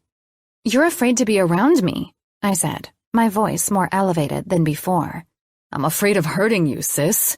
After accidentally saying I was sorry that you were in the hospital and that you had a miscarriage, I don't trust myself anymore. Fine, I folded my arms. Maybe you should sit in on these stupid family therapy sessions then. Elena, I love you. He kissed my forehead.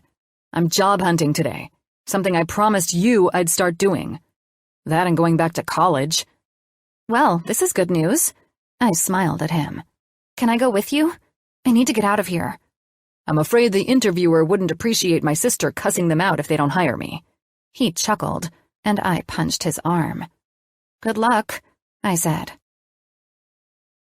After a day of roaming around the house, I spent the afternoon outside, watching a little girl jump one of the horses she had boarded here. What a cool thing my dad did to allow kids to board and train their horses after we all had grown up and moved away. Lainey, Lydia said, making me roll my eyes. You've been out here for hours. Well, it's the only place where I can get any peace. I looked at her as I stood from my chair. I walked up to the split rail fence, stepped a boot onto a rail, and watched the girl jumping. I see that, she said, joining me at my side. You know, you've got to stop hiding from all of us. I'm not hiding, Lydia, I said, looking at her. I'm avoiding all of you. Why? She smiled. Because of that stupid look on your face. I'm sick of it. I growled and looked up in annoyance. I'm so sick of everyone treating me like damaged goods. Is that why you won't see Colin? Part of it, yes.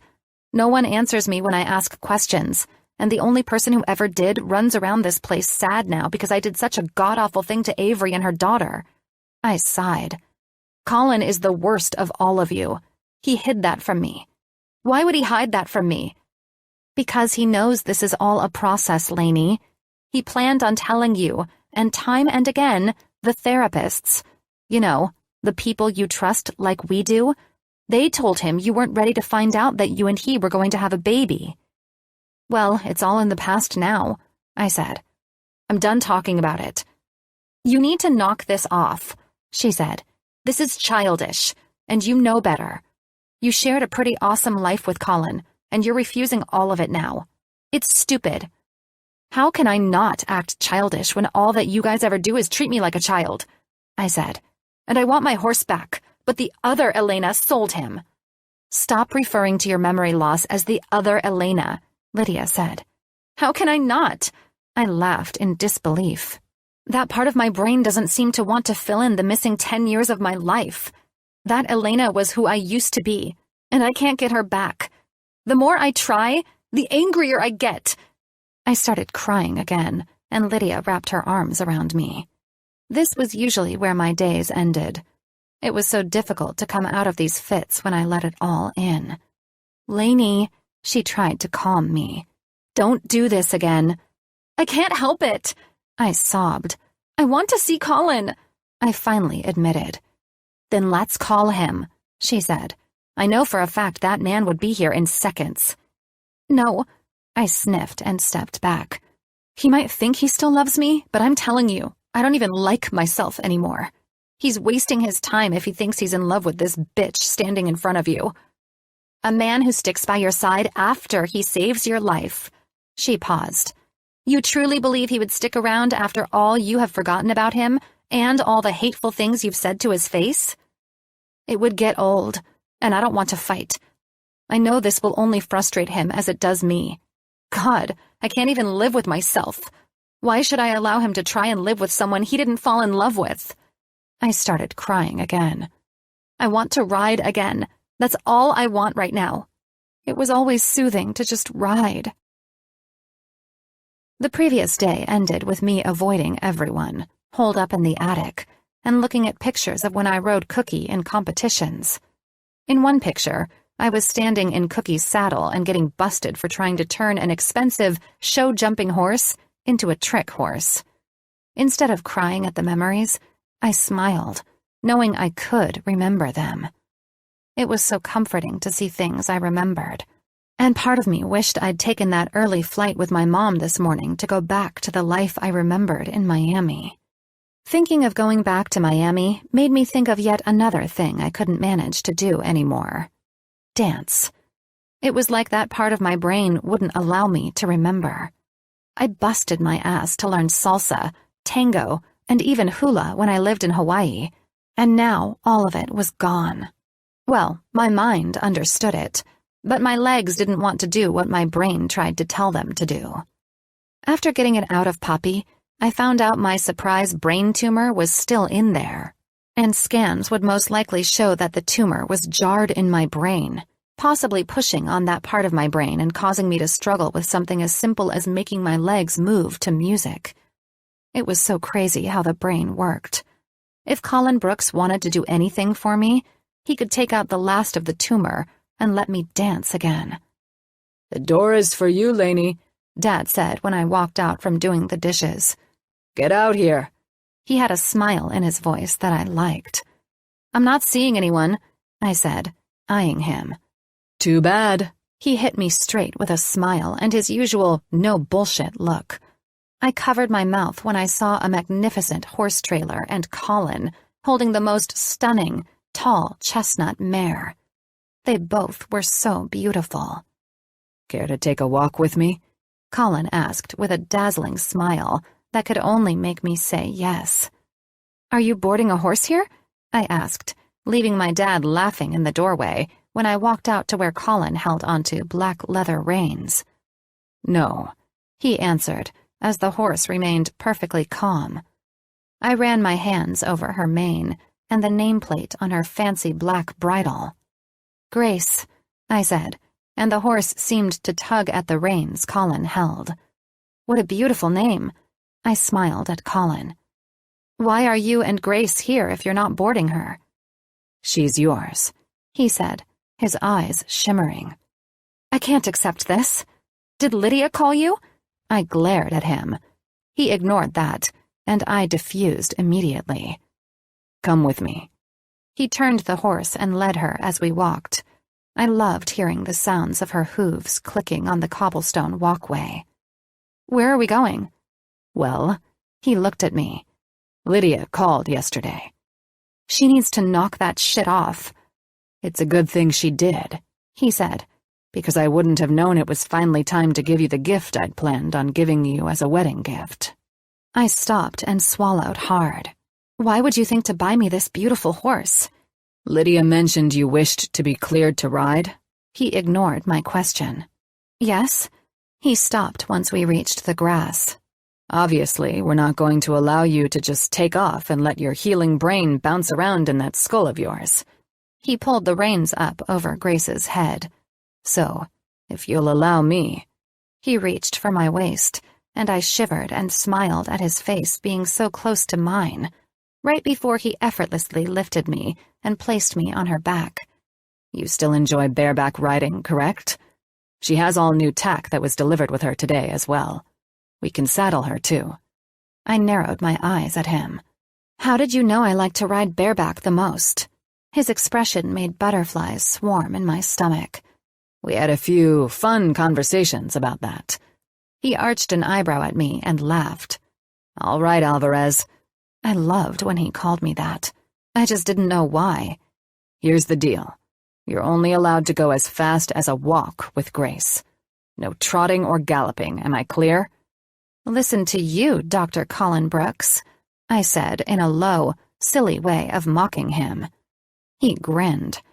As your doctor, and the man who loves you more than you care to learn about, you'll follow my orders if you wish to ride again. He looked up at me, and this horse was so calm and well-trained that I could feel her serenity rushing into me by being on her back. Are you going to let go of the reins? I asked. Nope, he answered. The Elena we all know from before I even met you might just give this horse a kick, stand on her back, and take off. You knew how I was?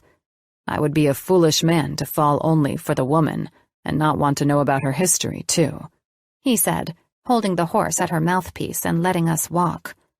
This feels amazing, I said with a smile of freedom. Tell me why you bought her for me. We had a discussion when you wouldn't let me date you. You showed me a picture of Cookie, and you told me your real dream was to have your very own rehab center, knowing that equine therapy was a beautiful way for patients to accept their altered lives. Wow, I said, feeling in complete agreement with that statement at the moment. So, you bought me the horse after Lydia called you yesterday, I'm assuming? Lydia informed me that she'd seen you out here, and your family knew about Grace after she came in 2 weeks before your injury. Where have you been hiding her? That beach house? He laughed. No, he looked up at me. At a place I can officially say would have been a surprise after my mom informed me about her plans for the future this week. Suddenly, I felt terrible instead of upset by the tone of disappointment or sadness in his voice. What do you mean? I couldn't focus being on the horse, and everything inside me told me I needed to be able to talk and listen to Colin. It's nothing. The horse was at my childhood home. I had the stables renovated, knowing that I was bringing the mare in. Colin, help me down, I said sternly. He turned back to me. This is nothing to get worked up about. I'm sorry if I seemed annoyed. Help me down, I insisted. He did, and I took his hands in the middle of the field we were in and smiled at him. Sit with me, I said, loving the confusion in his eyes and our closeness. Something felt warm and beautiful about it. Colin sat cross-legged in front of me, and we both laughed. Now it's time for your therapy session, not mine. He covered my hand that held his cheek, and I felt so many burning emotions inside of me. I could hardly handle it. Now that I was seeing him again, I was reminded that I actually dated this gorgeous man. Not just that, but he and I made a dreamy life together. And instead of being jealous of the Elena who shared that with him, I stayed right here, solid in this moment. He dropped his hands, and his eyes met mine. Well then, he smiled. I'm all ears, Dr. Alvarez. You say that like I'm still that doctor. I see it in your eyes and hear it in your tone, and officially, I declare you my doctor. I have to warn you, though. He laughed when I reached forward to hold his hands. I might intermittently cuss you out. Shut up, I said, knowing how erratically I behaved. Now, Colin, tell me what's bothering you. Well, the woman I love more than life itself seems to hate me. He stared at me, and I nodded with a laugh. I should be on my honeymoon with her, but alas, I'm not. A horrible woman to do that to you. We can agree on that. She was tolerable, I guess. He chuckled. Then, his eyes widened. With all of that going on, and while I'm in the middle of planning to hire plumbers to replumb my mother's house, my mom drops the bomb on me that she's selling it. What did you say? I asked, knowing that this was what was bothering him. He shrugged. I told her that I wouldn't allow her to sell the place I grew up in, the house that my dad designed and built for us. She was happy about that, at least. Why does she want to sell it? Because of that bad plumbing? I asked. Colin chuckled, and his face was so beautiful when it was lit up with humor. No, she wants to live closer to my sister in Maine. She misses her grandkids, and I get it. They're all growing up too fast. and my mom needs something more than being in that massive house alone. So why are you upset? It's news I wasn't expecting. It seriously didn't call for a therapy session with my new doctor. He teased. I took his large hands and traced my fingertips over the top of them. Something was very familiar about this, and Colin's sighing seemed to alert me to it being something I must have done before. Weird. Why does this feel familiar? Or why do I like this so much? I looked up at his striking eyes. He smiled. You always seemed fascinated by my hands. I still have no idea why. They are beautiful, and I'm glad to hear there's something you don't know about us. Welcome to this shitty club I'm in. We laughed together. Tell me what I would do. You changed just now. Like you remember something that I don't know. Well, after you and I had amazing sex. He chuckled and shook his head. Good God! I laughed and gripped his hands. What happened to being reserved? Stevie told me you're sick of that shit, so I'm breaking the rules now. I like that. I'm sure you do. Anyway. His eyes widened and smile beamed. It was either after our wild sex or lying on the sofa together and doing nothing after a long-ass day that you'd run your hands over mine when I held you close. And you miss it? I never thought I'd have it again. Thank God that after all of this, she still loves my hands. He laughed. And your smile and eyes. Of course. He was a little cockier than I'd ever heard, but it was charming. I believe I loved your smile more, though, he said, reaching for my face. I closed my eyes and held very still, letting in the rush of tingling sensations that followed his fingertips as they ran on my skin. You're so beautiful, Lainey. I'm not her anymore, Colin, I said, feeling a sincere tear slip down my cheek for the first time. Typically, my tears were rushing and hysterical, but this was genuine sadness. I will wait, babe, he said. I love you more than anything in this world. My eyes reopened when he brushed the tear away. Even after I blurted out those horrible things about killing your baby to that little girl? Even after that. This time, he took my hands into his. Look at me, Elena, he said. My heart was pounding after I'd brought this up, and I looked into his eyes. We lost our child, and I should have told you earlier. I knew you didn't remember the baby, so I didn't press the issue. You should have told me what we had and lost, but it doesn't make up for what I did. Bringing up something you couldn't remember, only for you to have mixed emotions of grief or anger that you possibly didn't feel grief over it. All of it seemed pointless at the time. I'm sorry, I said. I'm sorry I lost your baby. I named her Jo? Our daughter was named before you even told me about her. He smirked. How about that for keeping a secret? I didn't tell you I was pregnant? No, I had no idea. You were coming back early from your snowboarding trip to tell me. At least that's what your friends and I think. He kissed the back of my hand, and the air was stolen from my lungs at how lovely that felt. I learned about the gender after you miscarried, and had no idea what I should do. God, I said, sad, but not irrationally sad. This was okay. I wanted to hear about this. I heard you had a plaque put up, but how did you know about the name? Long story short, you wrote it down. I loved Jo from the book Little Women. I smiled. I loved everything about that character. That's why I went down the road I did with the plaque and naming her. I still don't know if it's what you wanted. I know I love it now, I said. I don't know what the other Elena would have wanted, though. He gave me a stare that was both loving yet admonishing. No more referring to your memory loss as the other Elena, you got that? I'm talking to the Elena I fell in love with right now, and I now want to know. Did I do the right thing for our daughter? You did a beautiful thing for her, I said, with all the sincerity I felt. All while I was in a coma. All while I didn't know if you would survive it. I just went into some weird gear and called to find out what you felt about it all. Was I upset? I asked. I haven't asked that before. You cried. You drew a butterfly after you named the baby. Dr. Allen said you were extremely excited when you found out. I just don't know why you cried and then drew the butterfly. He was so perplexed, but I knew the reason I loved butterflies, and I also knew how I was feeling right now, with him saying we didn't plan on a child. I might know why I cried, I said. Do you remember, or are you having feelings about it? He asked, his eyes searching mine. I know why I love butterflies, I said.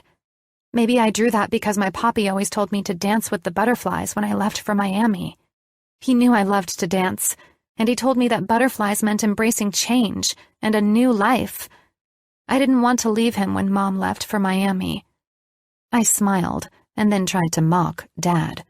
Dance with the butterflies, I sang out in my best Miguel Alvarez impersonation. Colin smiled. I guess you were embracing the change that would happen then? He still seemed to want to know more, and I didn't blame him. I might have been feeling the way I do now.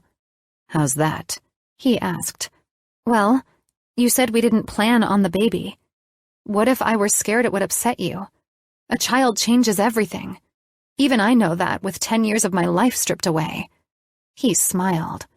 You're the most amazing human being I know, he said. Perhaps that is what it was then. Would you have been upset? He grinned. Well, I did the math on the gestational growth of the fetus.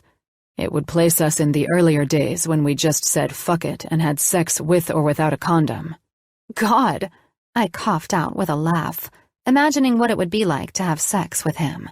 I was that wild? We both were, he said, laughing. You certainly couldn't resist my sexy ass, and that is the reason you got yourself pregnant. He winked at me. So it's all my fault? He licked his lips. We couldn't resist each other. We barely managed to survive watching one movie, and then we were... His eyes grew distant. You miss us as badly as I wish I knew about us. His eyebrows knit together. That couldn't be a more accurate statement. All in good time. He smiled. We'll get there. Until then, I said. About your mom leaving. Are you okay? Well, it seems I'm buying the place from my mom now. So, I'm fixing the plumbing myself, since I've already taken these 2 weeks off, and I'm doing exactly what you dreamed. What's that? There are at least 50 hidden acres with that place. I'm turning it into the equestrian rehab center you said you once wanted. Perhaps I'll move there. It's not too far from the office, and I found out you're selling the condo. Sorry about that, I said. I heard we shared that place. We did, but that's not your home anymore. I hardly visit the place anyway. On our honeymoon, I wanted to propose that we buy something like my childhood home. Now, here we are talking about it, and my mom is allowing me to buy it from her, after twisting her arm a little. He laughed. I think it would be perfect for an equine therapy center. That's if it's still your dream. I want to know more about why I never became a surgeon. His lips twisted some.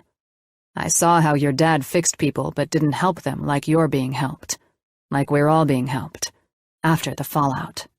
You toured a hospital, and you said it just hit you one day. You wanted to be the one to fix them mentally while your dad fixed them physically.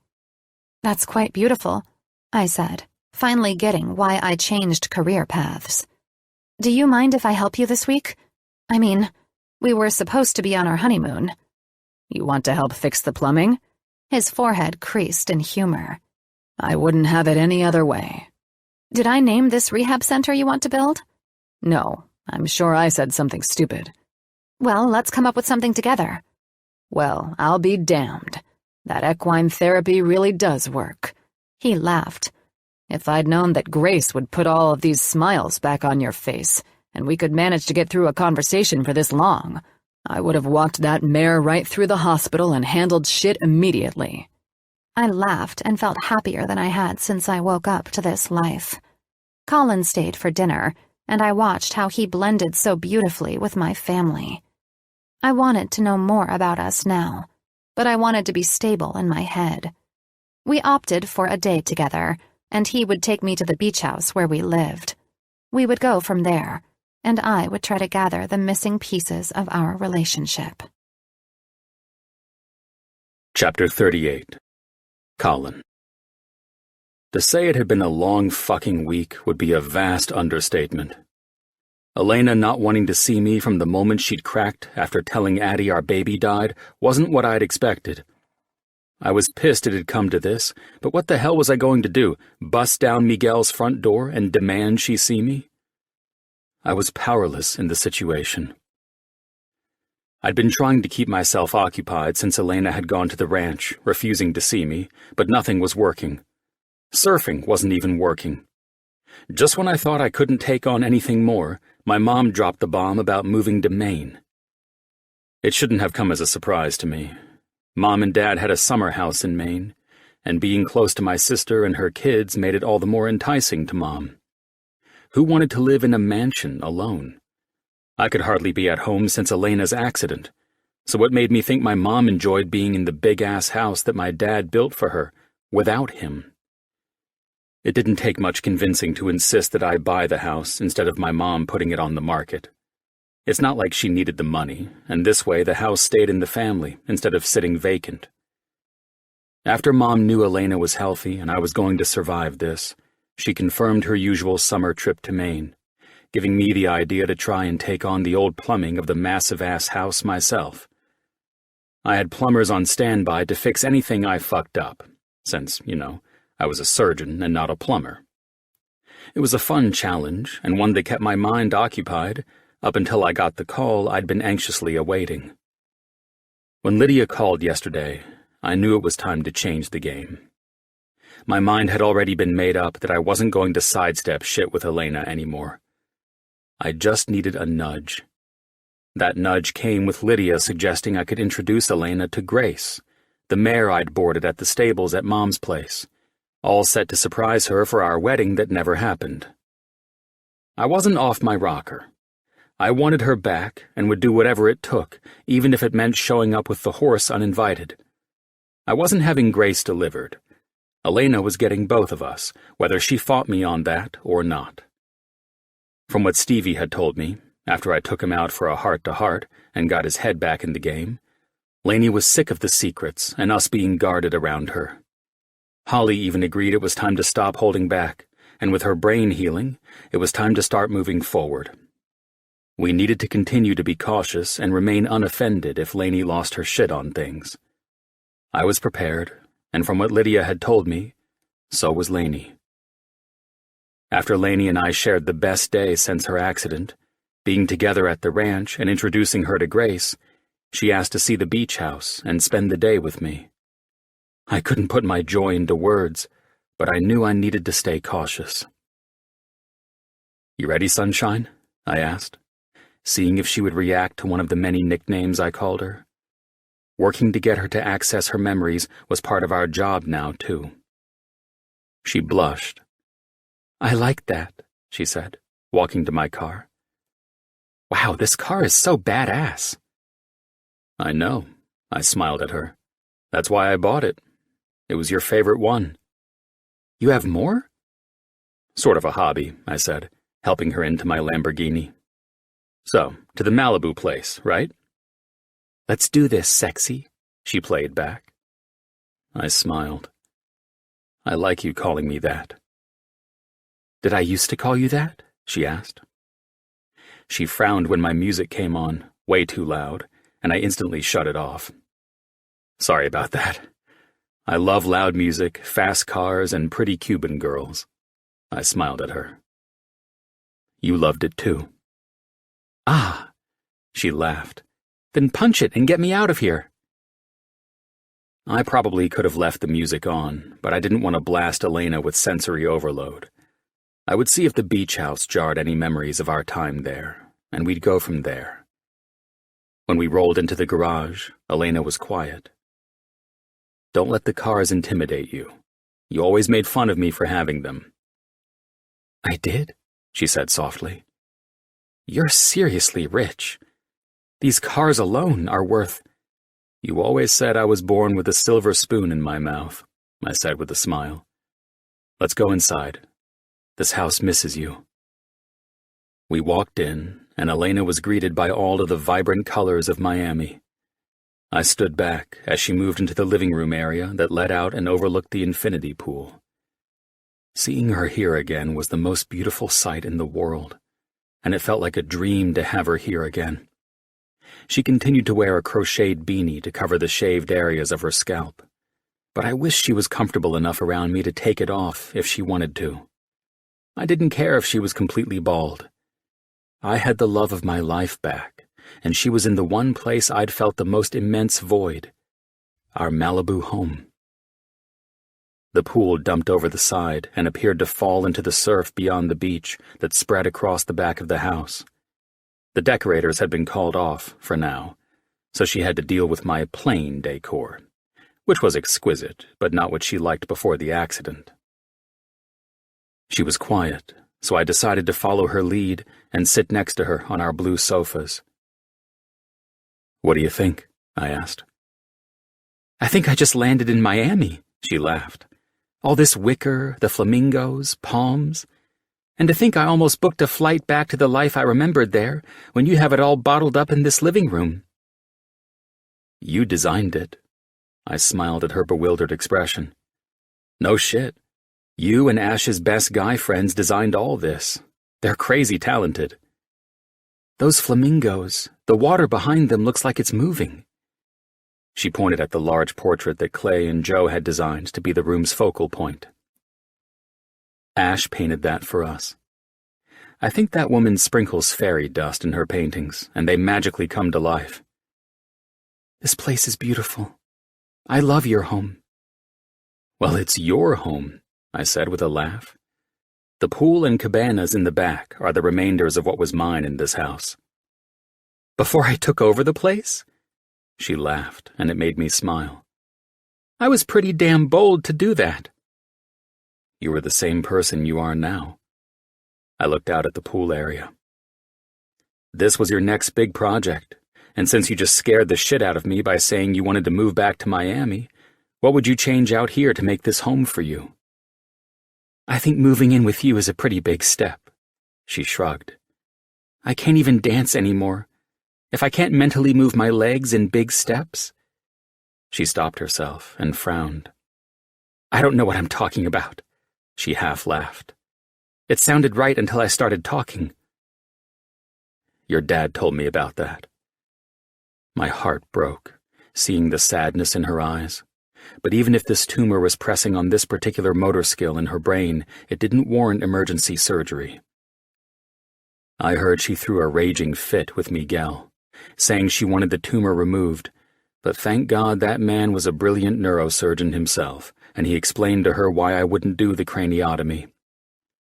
I watched her, curious if this would turn into a sudden nightmare because she wanted the tumor removed, and I didn't know if this would wind up being a conversation of her trying to convince me to do that. "And I'm sure he told you I want you to get the rest of this tumor out of my head," she said in a stiffer tone than before. "He did?" "Why won't you?" "Because I know you can fix this on your own," I answered. "Come with me." She looked at me with confusion, but I only smiled and prayed I could help her understand that she could live her life without the surgery.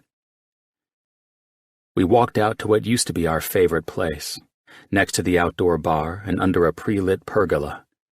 I called for the outdoor music to turn on.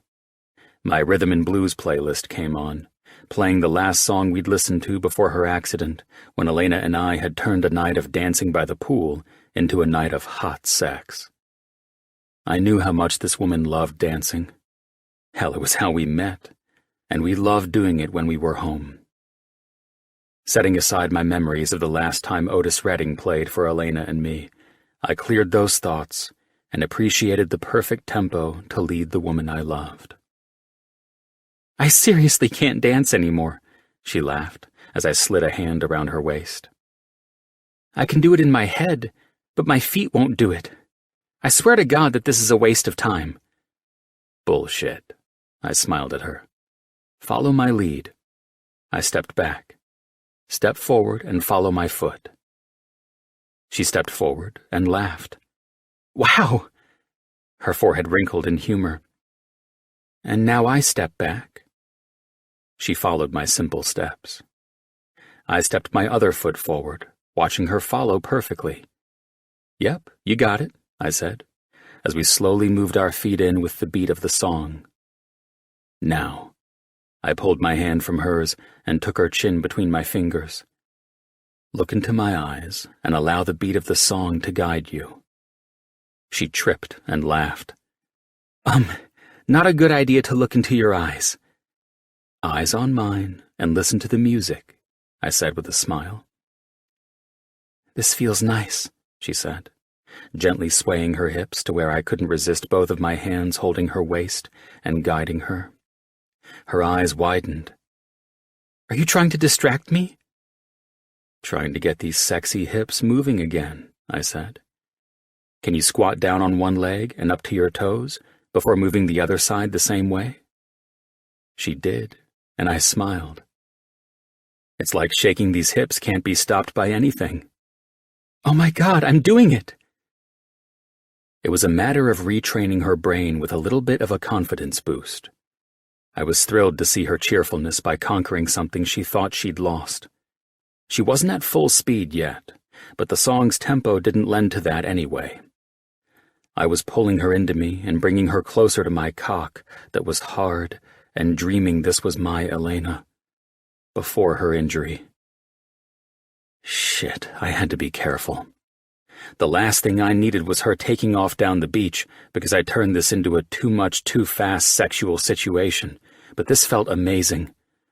She molded herself against me, and it felt like the world of disaster and chaos left us both, and it was my Lainey and me, dancing with a second chance we deserved more than anything else in this world. She held on to me tightly, and I knew she could feel I was harder than a rock. Thank God she didn't let my issues bother her. Instead, we danced as if the accident had never happened, and we'd reverse time and let it stand still. You're an amazing dancer, she softly said. And thank God you think so, because that's how we first met, I said. She pulled away, tearing me from this moment of peace I'd been begging for since I lost her. Can we walk on the beach? She asked. I feel so good right now, and I just want to talk. I nodded and knelt to slide off her sandals. Let's get these feet back in the sand, I said, after rising back up. Everything cool? It just seems like we must have had a lot of fun together out here. We did, I said. We took walks together all the time when we got off work. We ate taco truck food like crazy. She started laughing at that statement, and it made me laugh with her. Oh God, she said. Was it me or you who was about the taco trucks? You, I said. My best friend's a cardiovascular surgeon, remember? We both had fun lying to him about how healthy we ate, though. That's so weird. I'm not a huge fan of them. I never really was, she said, as we hit the beach and started walking, people passing us as they walked their dogs or were jogging. Well, you said you missed the hell out of them after living in Florida and going to med school. We walked, and I filled her in on every detail she questioned me on. She wanted to know about our first meeting in Vegas up until now. This time she wasn't as brazen with her questions and asked about sex with me. That was my curse this time. So this is your beach, she said. Our beach, I'll add.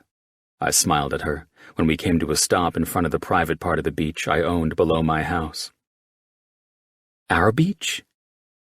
Yeah, we pretty much ensured we owned it. I smiled. She arched her eyebrow in that playful Elena way, and I felt myself staring at her in awe. It felt like I was getting a damn good second chance with her, and I wasn't going to blow it. How exactly did we own it? How do you think? I thought I'd play with her.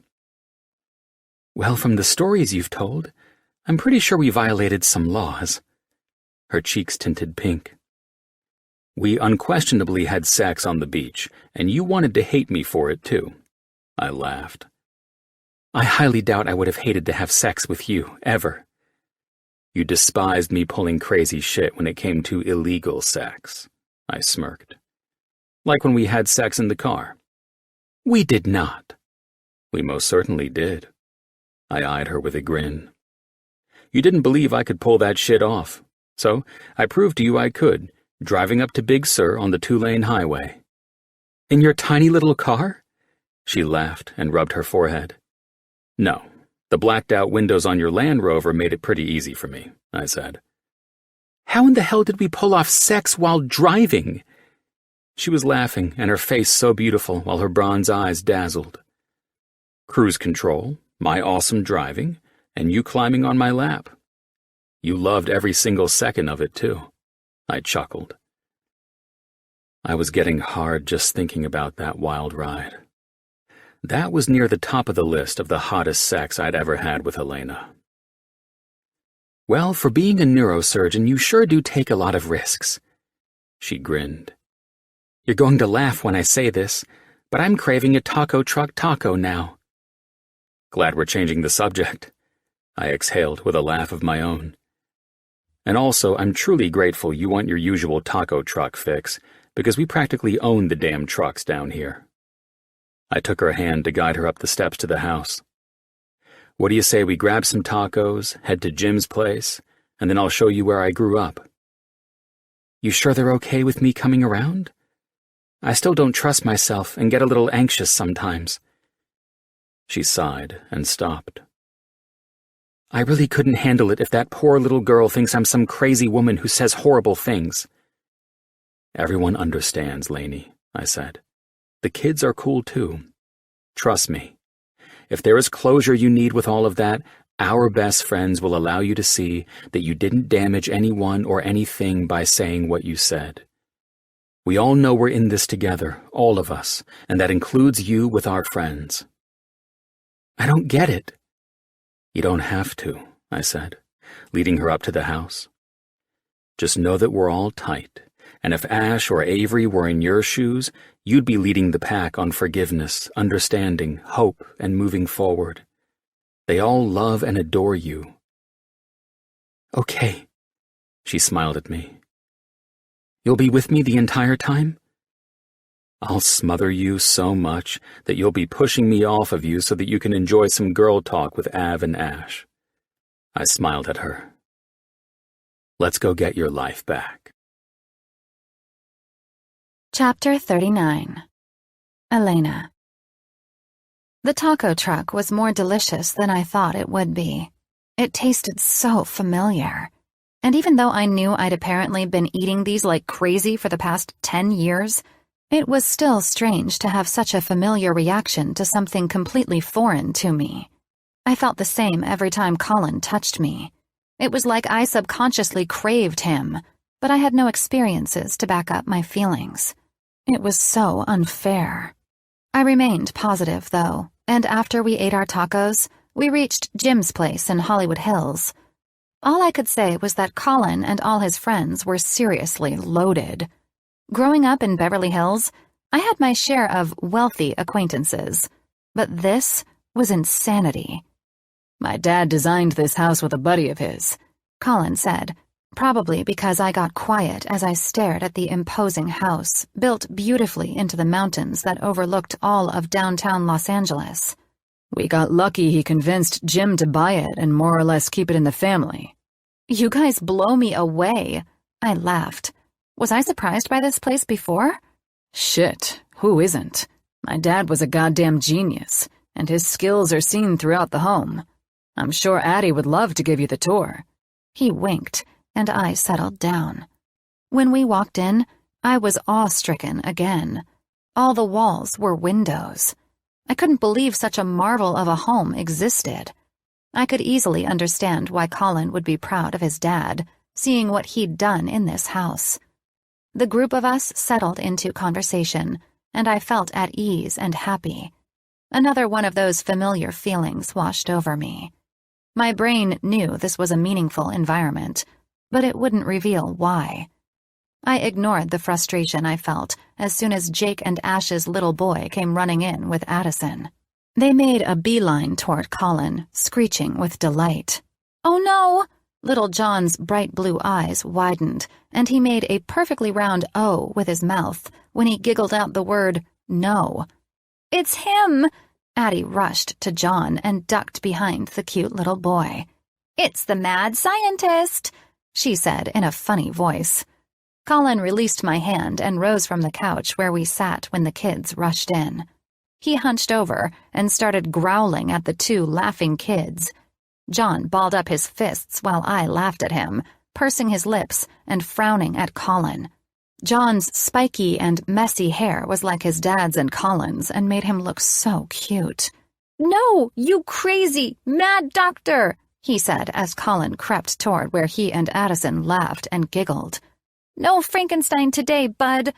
Colin held this crazy doctor pursuit while we all laughed at John, who was protecting a giggling Addison. "No!" Addison shrieked when Colin swiped at John's feet. "I feel like," Colin said in a funny voice. "Like pudding." He grabbed John and held his arms up. "This rib," he began tickling the laughing boy. "In Addie." Addison laughed while John tried to get serious again. "And this femur," he gripped John's leg and made the boy laugh. "In Addie, too." "Get him, Addie!" John screamed. "Lena, save us!" I felt everyone's eyes on me, but that didn't stop me. I joined in and rushed to help John and Addison, who were now in Colin's grips. "She can't help you, little boy," Colin said. "I'm the mad scientist." "Tell him he's the sad scientist," Addison said to me. "It makes him sad, that's what you say." She smiled and laughed while Colin acted like a gorilla, swinging the kids back and forth. "You're the sad scientist," I said in the best authoritative voice I could use. "No!" Colin released Addie. "It's the only woman in the world I can listen to." "And she's here to stop you!" John shrieked, still held by Colin. "Tell him, don't touch my John and Addie, you crazy sad man!" Addie laughed, sitting with her mom. I repeated Addison's words and laughed at Colin, acting like I was the cure to his mad scientist rampage. "Now, the only way I won't operate," Colin said to the giggling boy he held, "is if the beautiful woman saves you!" Addison squealed. "Saves him?" I laughed and looked at Addison. "You have to do the grossest part," Addison said, then ran up to me. I knelt for her to whisper in my ear. "You have to kiss him, and then he's our prisoner." Colin's eyes dazzled while John squirmed in his arms. "Hurry, Lainey, hurry!" I walked up to Colin, and before I could do the one thing I'd been curious about doing, Addison called out orders to me. "Kiss his brain, his forehead!" She laughed. "It's what makes him mad." "I always thought it was the lips," Colin said in a voice that made me laugh. "The slimy kiss is all that stops me now." I laughed when Addison looked at Colin like he was ruining the game. "That's just gross. So gross. Poor Lainey," John said. I walked up and kissed Colin's forehead. "There, mad scientist. Now you're cured." The kids broke loose as soon as Avery walked in with pudding and fruit for them to eat out by the pool. "Damn," Colin sighed. "So close." We all laughed and then followed the kids out to the pool. The day was light and breezy, and Jim and Avery's badass pool made it even better. I fell effortlessly into a conversation with the ladies, and it felt right.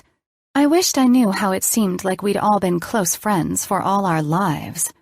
Instead of going back to Colin's place, I felt great and was in high spirits, and I gladly told Colin that I'd love for us to accept the invite to go out to dinner tonight. Maybe, if one thing led to another, I'd be able to kiss this most incredible man on his lips later on. It was no wonder I'd fallen in love with him so quickly before my accident. He was brilliant with kids. He was an all-around happy guy. He showed remarkable patience with me through everything, and he was still here with me, even though I couldn't remember him or act like myself anymore. Regardless of all of those attributes, he was also, hands down, the most beautiful man I'd ever met in my life. That evening, Colin was transformed from the sexy way he looked in jeans and a simple blue tee into a crisp, button-down shirt and one of his perfectly tailored navy suits. This restaurant was supposed to be quite fancy, but when I looked in my closet, I seemed to have plenty of nice gowns to show it wouldn't have been my first rodeo with this group and their lavish styles. It was hard to believe the wealth that filled the air when I was around Colin and his friends. They didn't talk or act like the snobs I remembered from the extravagant parties and events my parents threw at the Beverly Hills house. These people acted normal and fun, but I guessed they also appreciated a fine dining experience now and again. I wore a black, strapless dress and flats.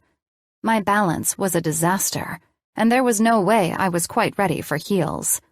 Colin was waiting for me downstairs, and it was somewhat odd to see Lydia thrilled to pieces that I was back up and on my feet again. From what she'd told me, she changed quite a bit after she almost lost me in the accident.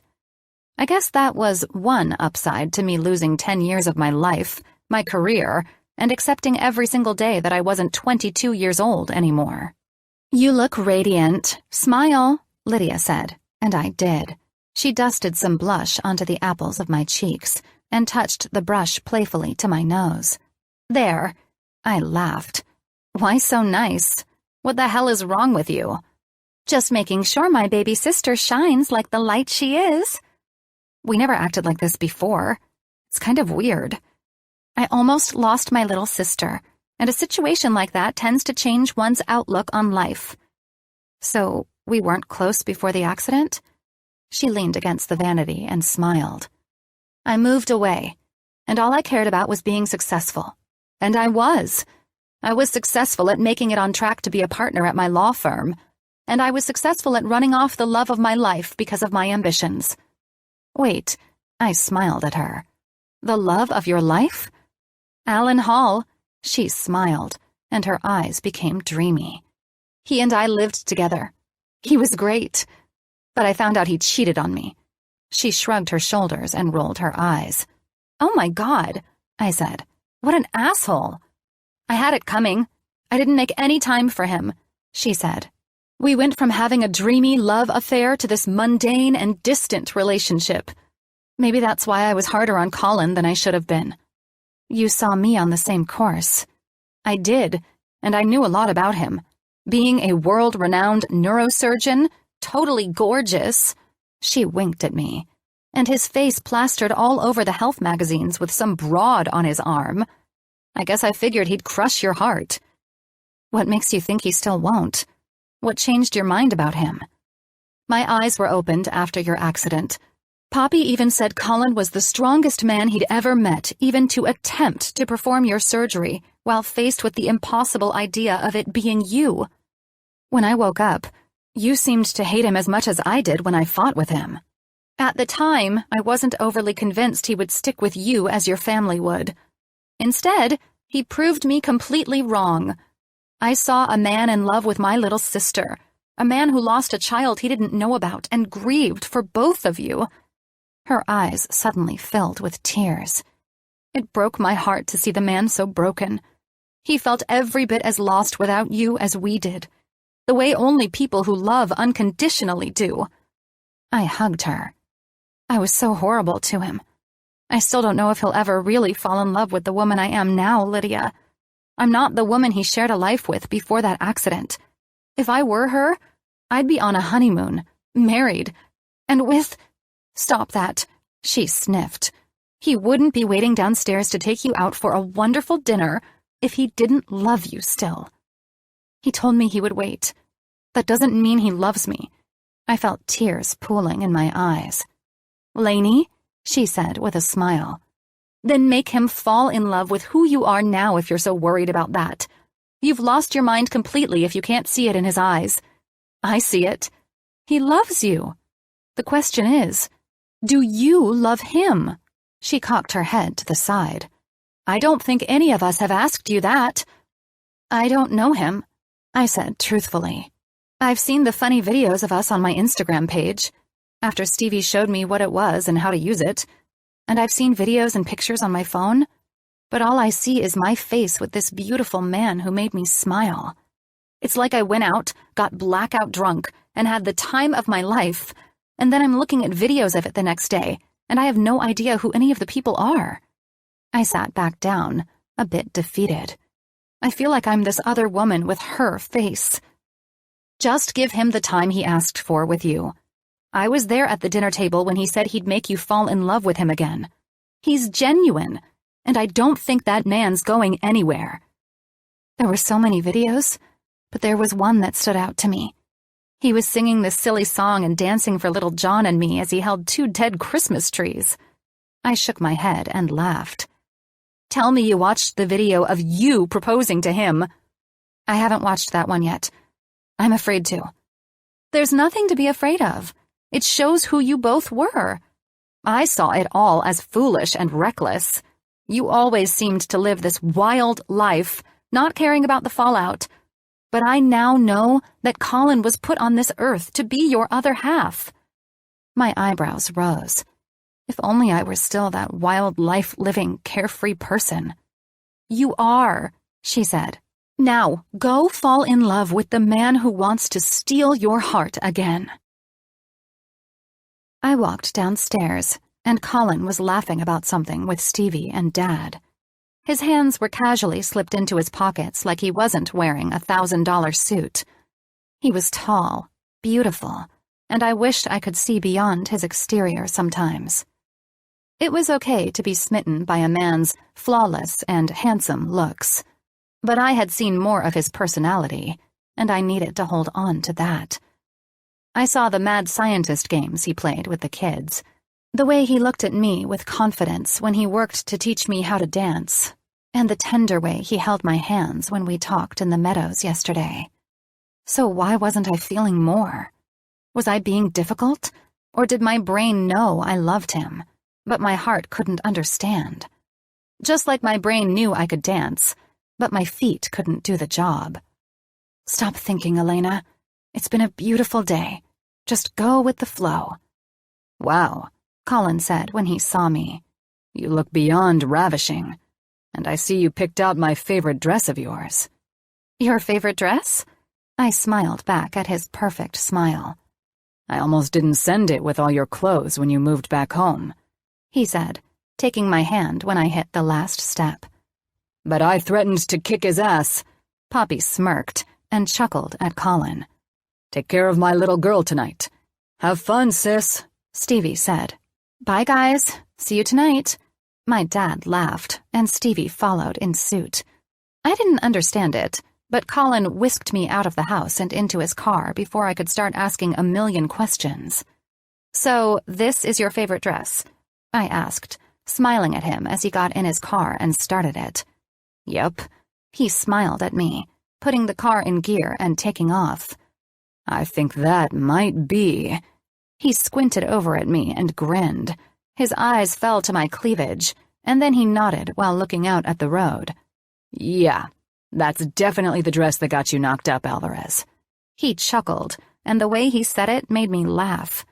You keep saying I'm the one that got myself pregnant, I teased back. But I think it was probably more your fault than mine. You're probably right. He smiled at me. But I do blame you and your hotness for luring me into doing, well, being impulsive with you. Impulsive? I questioned. Yeah. Usually I have a good head on my shoulders until you walked into my life. You, Elena Alvarez, are my greatest weakness and my strongest desire. Well, that's quite flattering, I said. I'm no fool. I see that I am pretty lucky to have you feel this way about me.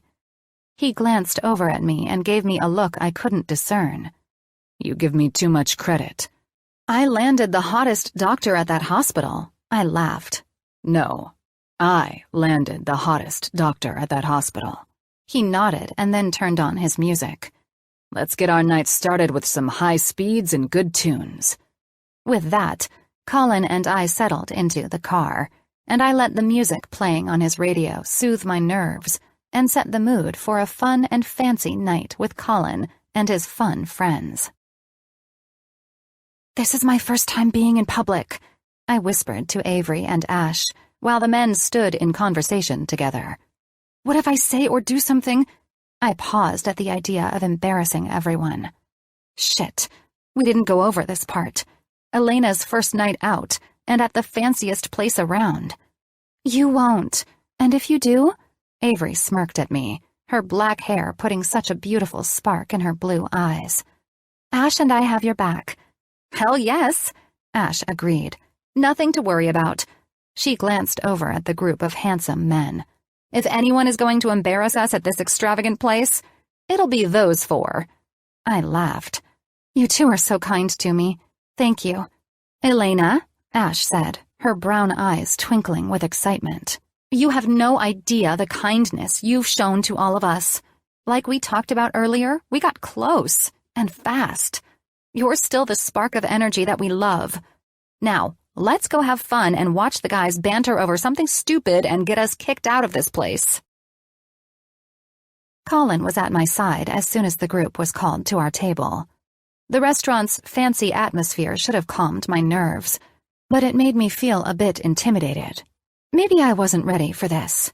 I should have kept the eating out thing exclusively to taco trucks.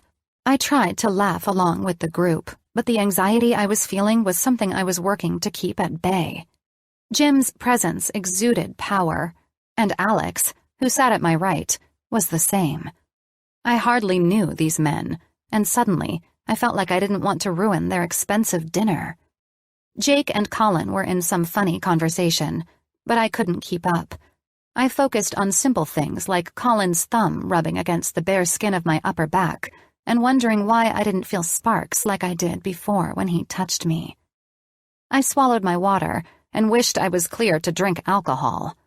Maybe that would loosen me up, but I had my brain surgeon sitting right by me saying I needed more time before alcohol consumption would be safe because it wouldn't agree with my medication, among other things.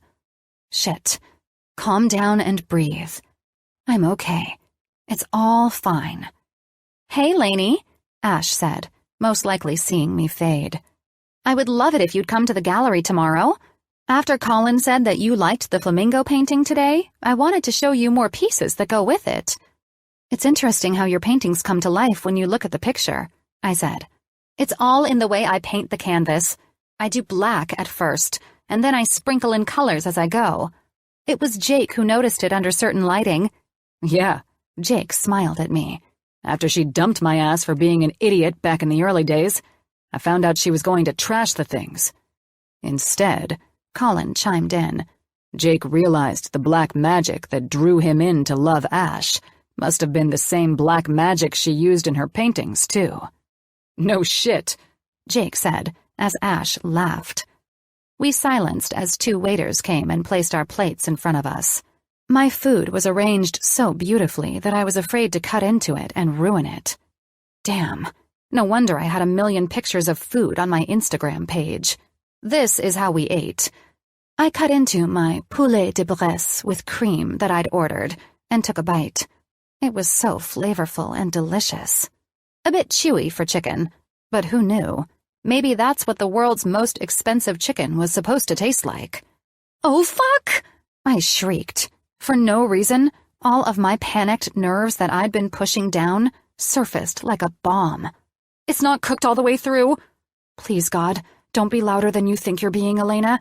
I inwardly hoped while my breathing picked up, and I rose from the table like it was on fire. Colin was at my side. God damn it. I'd fucking blown it. All this work and I was shouting in fear and fighting off Colin's hands like I did when I threw the tantrums I hated. I couldn't stop it, and trying to made it worse. The waiter was at the table, but I couldn't hear him.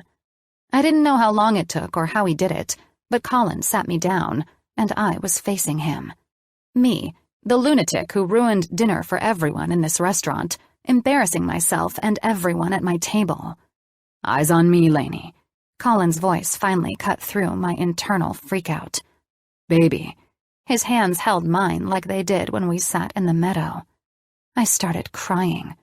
I'm so sorry, I said, my body shaking. I'm so sorry. Breathe with me, Lainey, he said. It's okay. I'm right here, and so is everyone else. We're all with you. That chicken, I eyed my plate. It's going to make me sick. I looked back at him as I spoke in that stupid fucking whiny voice of a 5-year-old. Shit! I growled that baby voice away. The food isn't cooked, I said, my rage growing. We'll handle it. He smiled and brought me into his chest. Relax, Lainey. It was a $500 plate, and I ruined dinner. I started crying.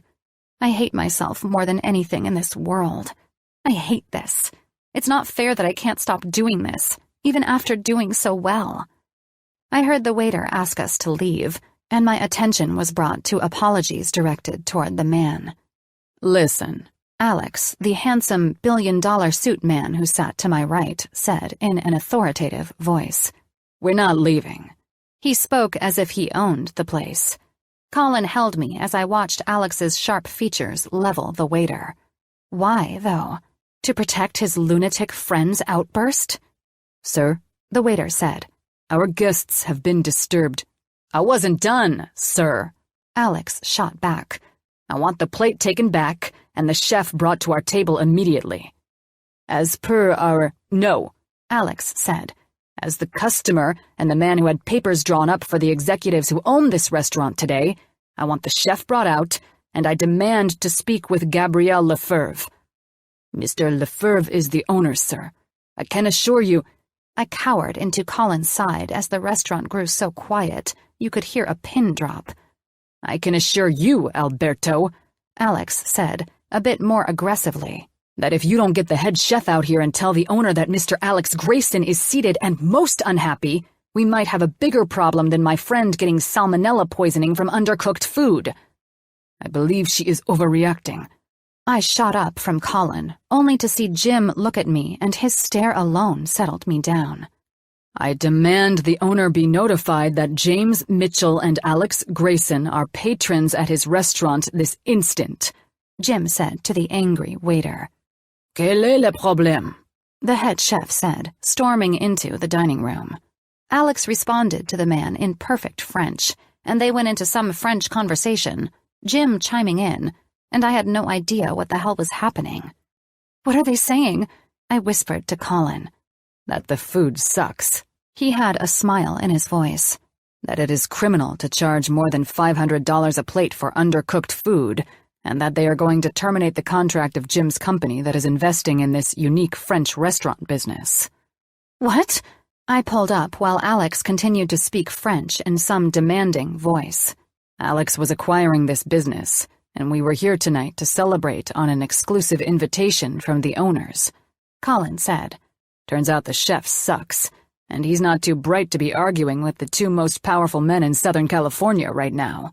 This is all bad for the owners if the asshole doesn't get on the phone with Jim or Alex fast. I feel horrible I started this. You didn't cook the plate of food, Lainey, Jake said from across the table with a smile. The chef, who is continuing to argue with Alex and my brother, allowed a disaster of a meal to be served. He won't apologize and is remaining firm that he did nothing wrong. I've seen 3 plates go back now, Ash said. You're not the only one who would have been thrown in the hospital with food poisoning from undercooked chicken. Jim was on his phone, and I wanted to leave. Lainey, Alex said. I looked over at him. I'm sorry. Alex smiled. Don't apologize for saving Mitchell and Associates from a horrible investment. I'm truly sorry your dinner was unsafe and unfit to eat, he said as he placed his hand on my shoulder reassuringly. Jim is handling the owners after such horrendous customer service. Perhaps the owner will hire a new chef and regain our trust. Nothing to worry over. I didn't have to make a scene, I said to Alex. He shrugged and handsomely pursed his lips.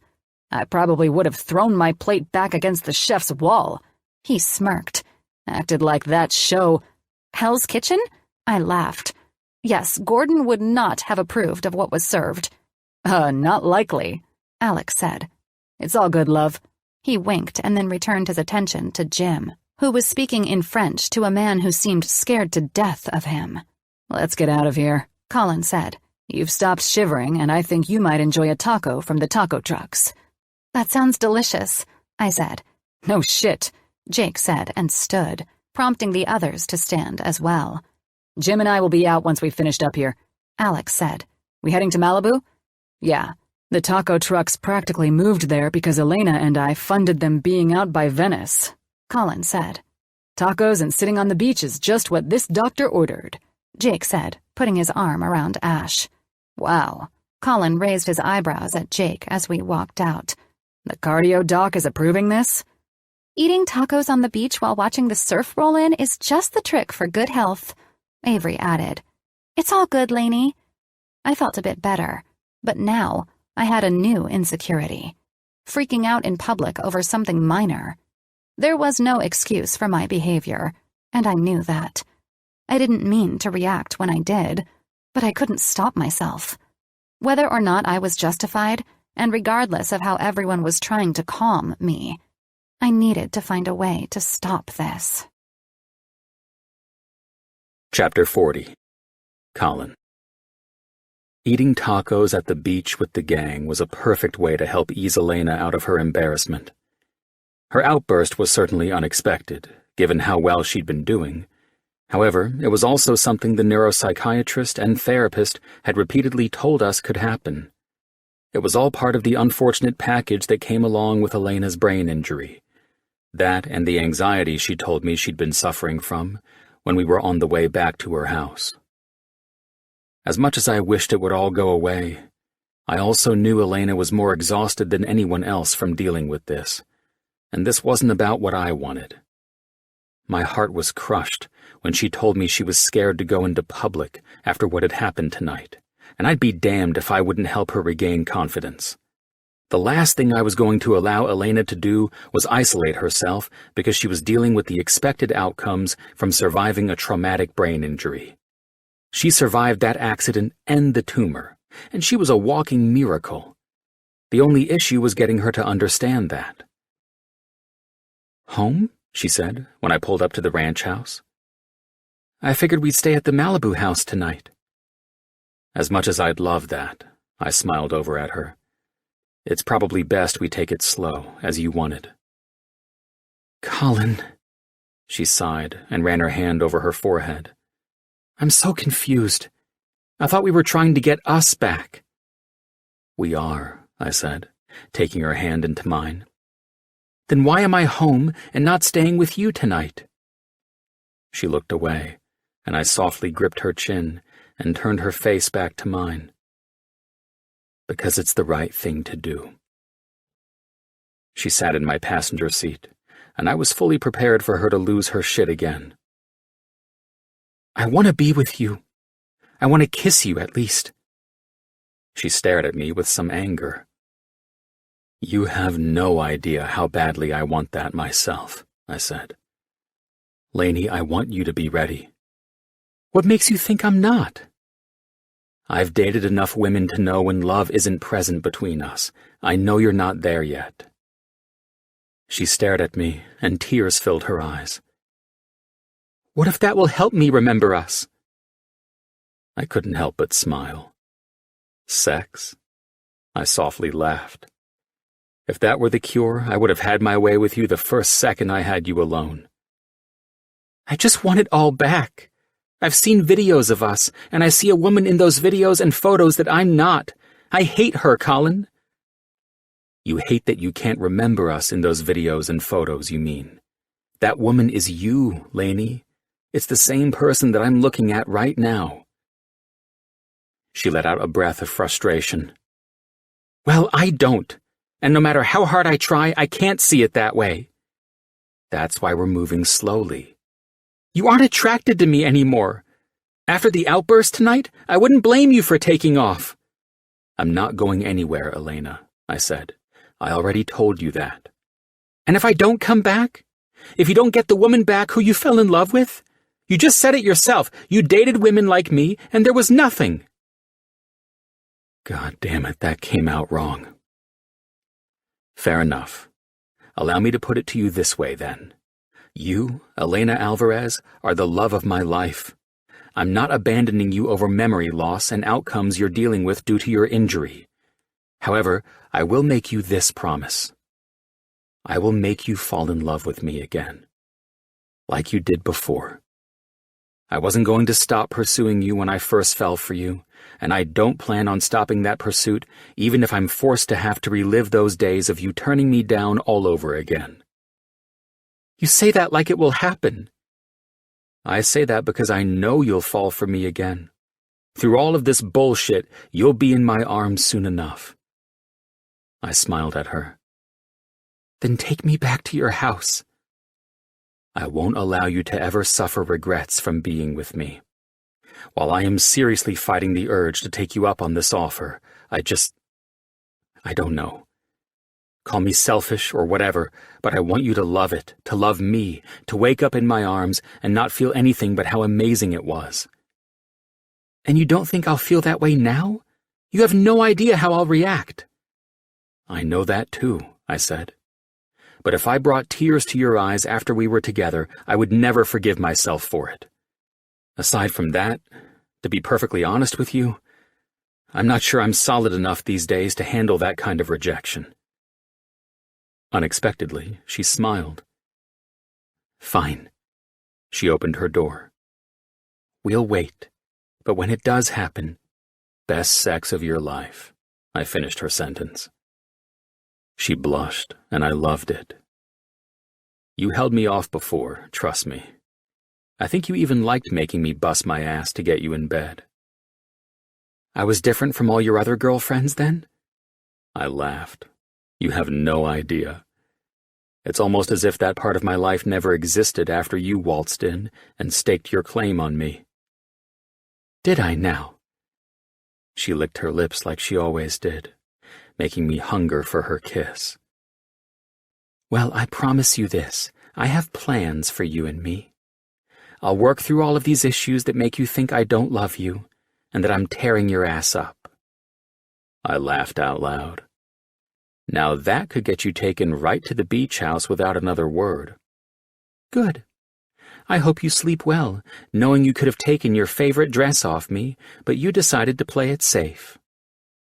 Trust me. I arched an eyebrow at her. I'll get to the fuck it part soon enough if you keep this up. Don't make promises you can't keep. I'll be back early tomorrow. I'm plumbing my mom's house, and you said you wanted to help, remember? I'll have my overalls on. I hope you won't mind those. Like most of your clothes, I wanted to rip those things off you the first time I saw you wearing them. I laughed and got out to help Elena to the front door. Stevie was walking out as we were walking in, so the small kiss goodbye I was hoping for was put on hold. I'd eventually have her, but I knew it was all a matter of patience. The old Colin wouldn't have given a damn, but the man I was since this goddess bounced into my life? Hell no. I treasured this woman, and there was no fucking way I would have sex with her and then wonder if she regretted it. Fuck no. I couldn't handle that. Elena. Colin was at the house bright and early like he said he would be. I had to admit, longing to be with him, just hanging out, was overshadowed by these raging flames of wanting him sexually. The guy was gorgeous, and that wasn't helping these feelings either. Rejecting me only made me want him that much more, and because of all of that, I hardly slept last night, tossing and turning and aching for his touch, wondering what it would all be like.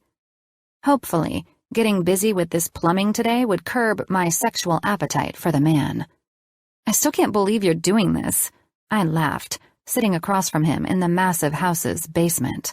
Colin glanced up, smirked, and continued to work on connecting the new pipes he was installing for the kitchen. Well, who knows? If I can perform brain surgery, I can certainly plumb a house, right? He laughed. Though, if the plumbers were here, they'd laugh at me for that statement again, and rightfully so. So what are you doing now? I asked.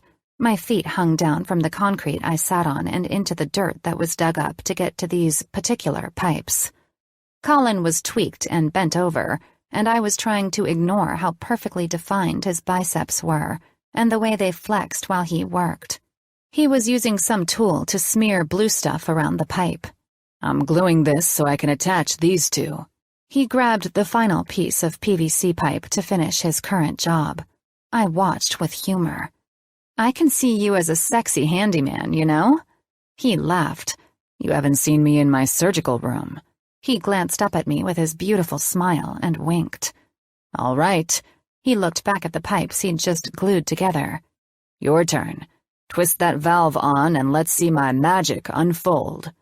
Colin was inside of this manhole that had been dug, and I was closest to the main valve he'd instructed me to turn. I twisted the valve, and we waited. "Looks like you did it," I said. Colin stood there, inspecting a small leak, when, suddenly, the thing exploded with water, breaking loose the pipe Colin had just glued into the other piece. I shrieked and laughed while water shot out of the hole, hosing down Colin and reaching up to spray water all over me. "Shit, turn it off!" It was all I heard him say as I laughed so hard it made tears stream from my eyes. I cranked on the main valve, shutting it off. "Well, hell," I said with another laugh. Colin ran a hand through his wet hair, and his once steely eyes turned humorous. "That's one way of putting it. The other way would be, well, I suck at this." He laughed, and I couldn't help but laugh along. "Tell me this is clean water," I said. "Not sewer?" "Yeah, and straight from the well from hell." He smiled at me and pulled himself out of the manhole he'd been working in for the last hour. I rose with him and picked up the can he was using for the glue.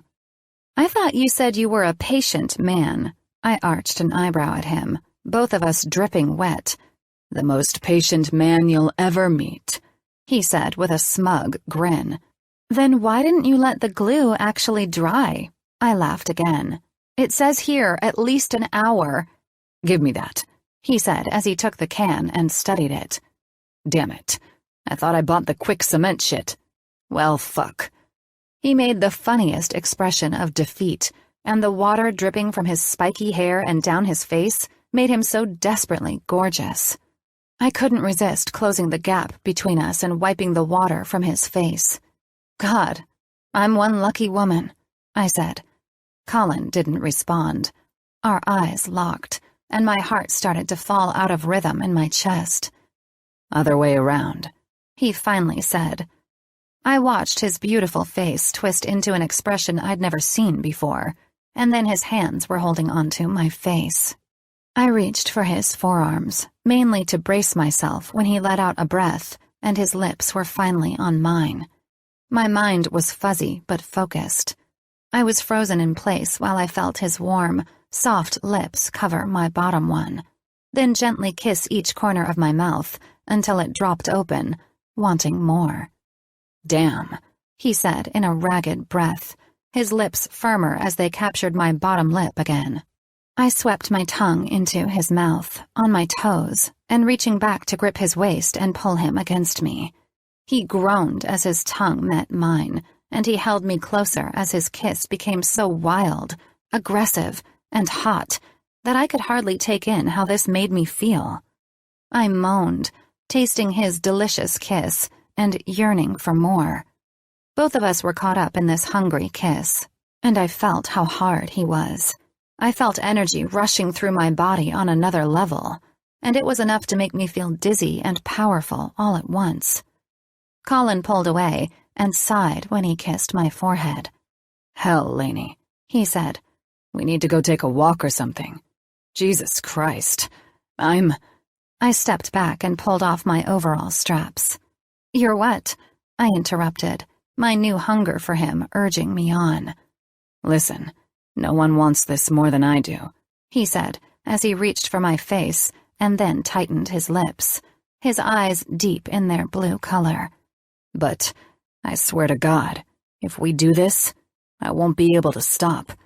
My mind is already struggling to manage to keep my shit together, and that was just a kiss." "I'm not afraid of you, Colin." I smiled at him. "You should be." He laughed. "Baby, I swear What?" I smiled at his struggle. "Stop fighting what you and I both want." "It won't be gentle. I don't trust myself." That shot a spasm of aching between my legs. "I didn't ask you to be gentle." "You're sure?" I haven't been more sure of wanting something since I woke up in that hospital bed. Well, if there's one thing I know, he swept me up in his arms. It's that since we are both drenched in ice-cold well water, I'm certainly not doing this down in an old basement.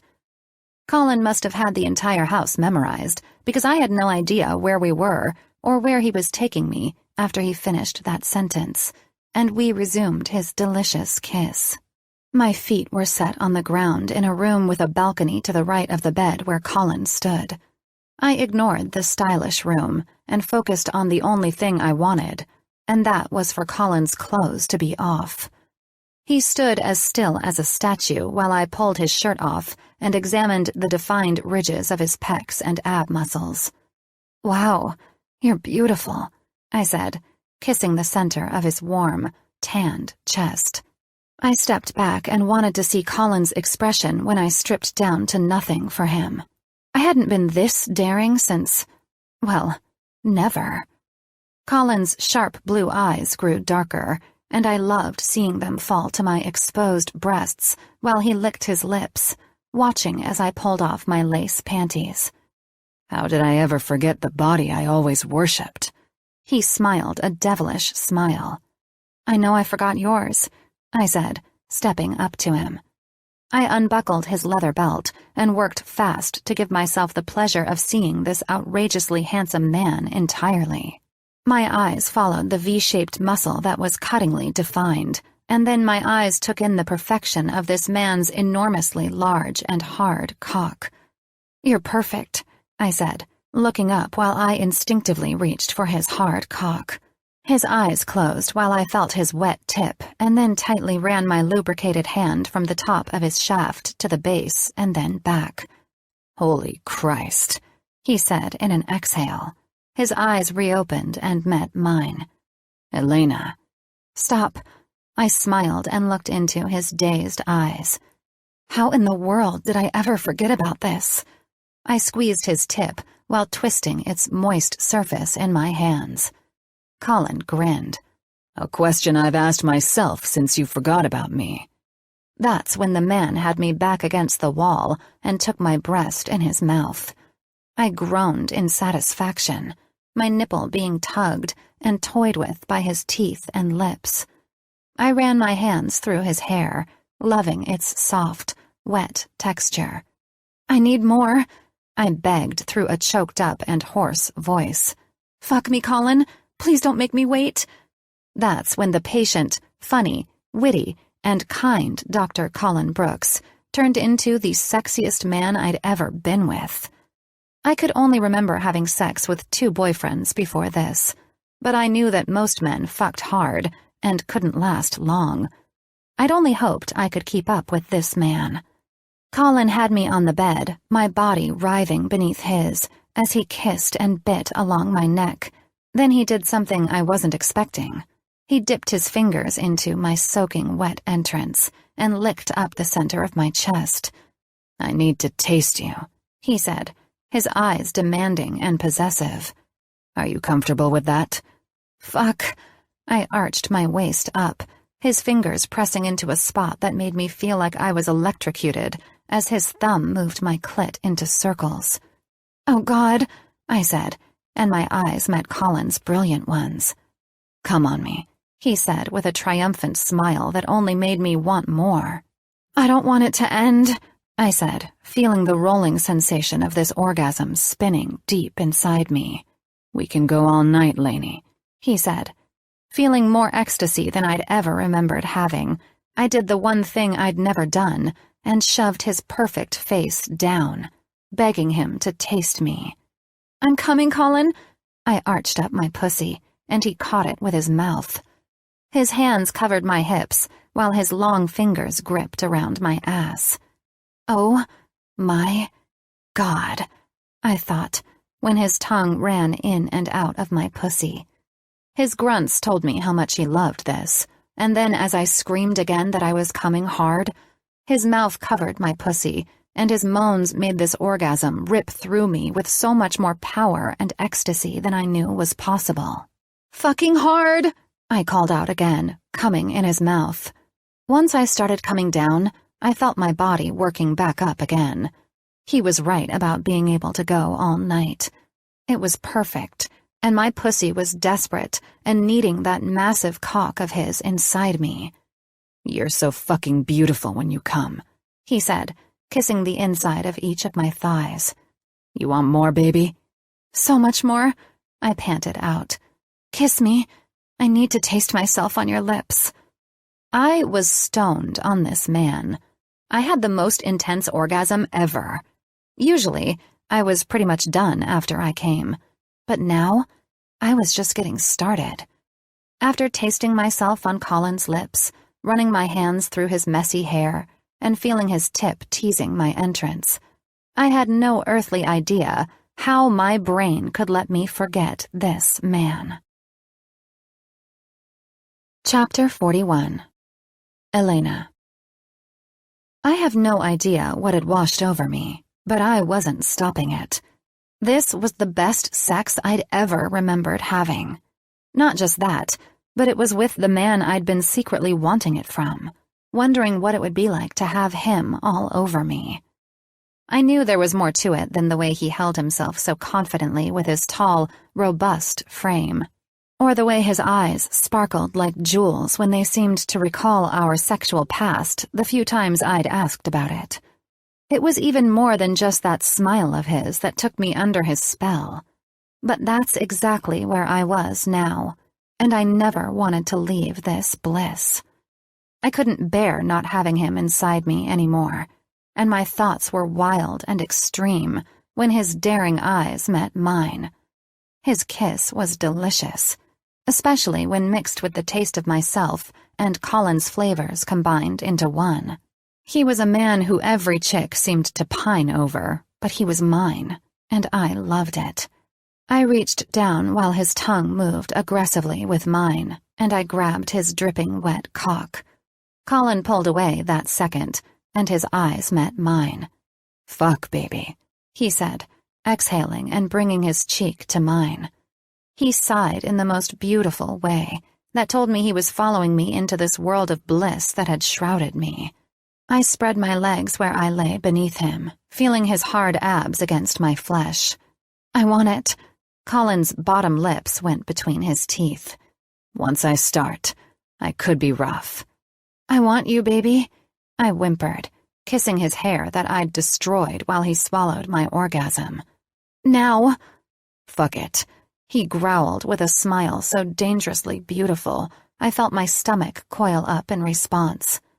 Colin's eyes closed as he pushed through my entrance, spreading me so wide that I gasped in pleasure and some pain.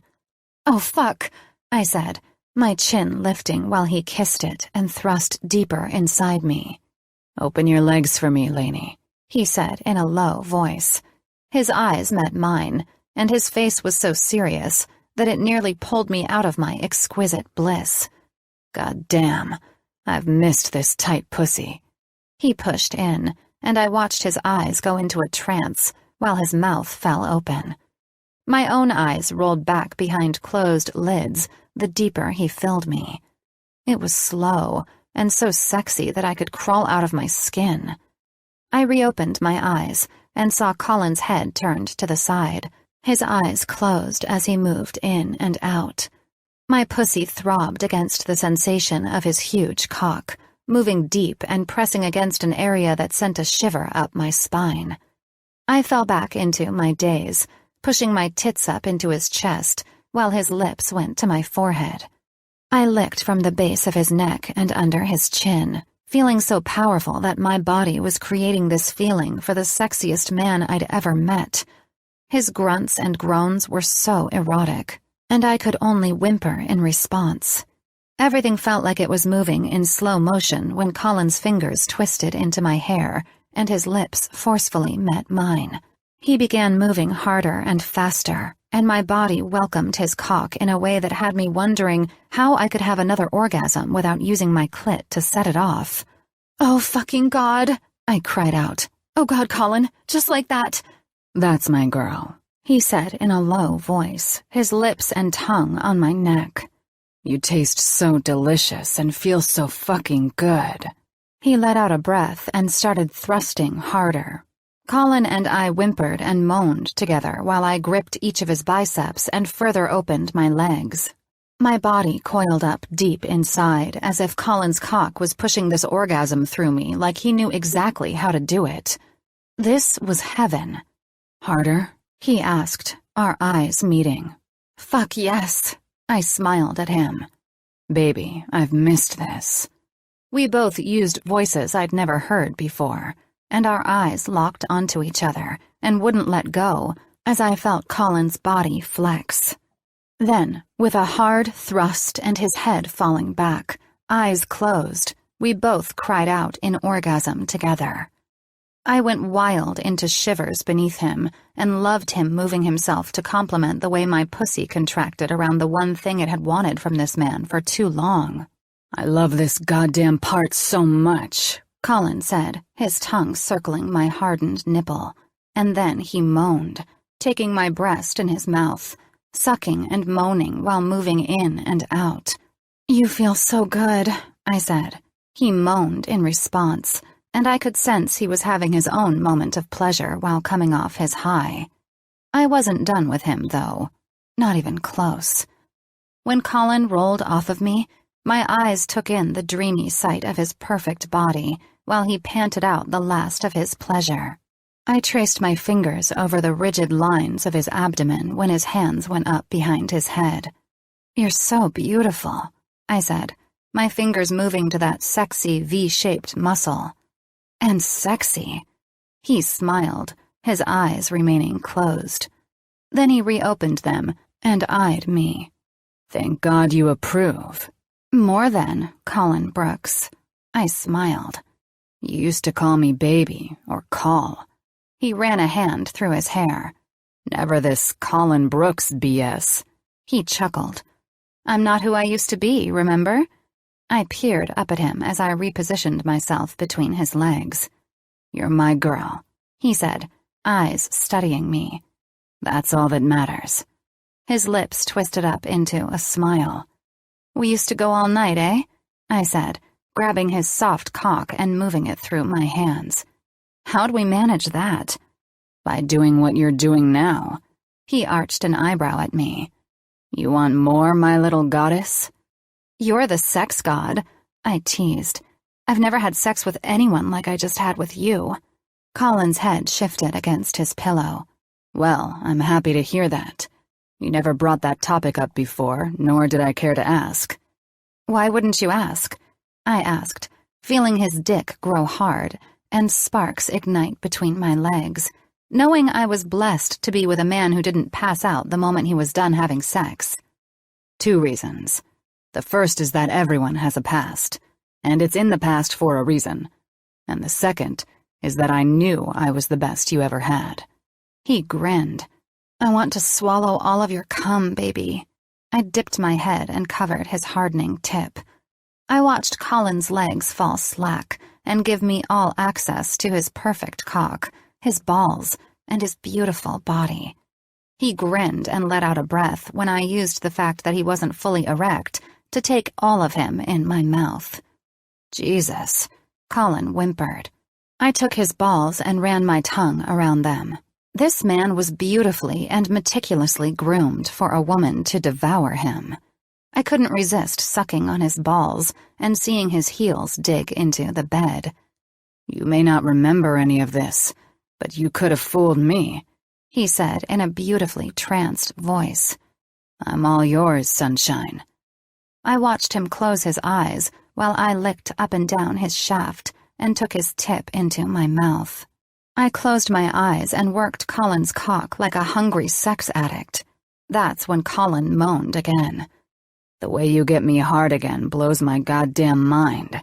Take me deeper, sunshine," he said, me seeing his muscles flex and stiffen while I worked him harder and harder. It wasn't long before I watched Colin writhing and groaning, his severe-like eyes watching me as I took him as deep down my throat as I could. "You want me, baby?" I groaned out sexily. "God, I'm going to—" I inwardly smiled, watching his hands fist the sheets.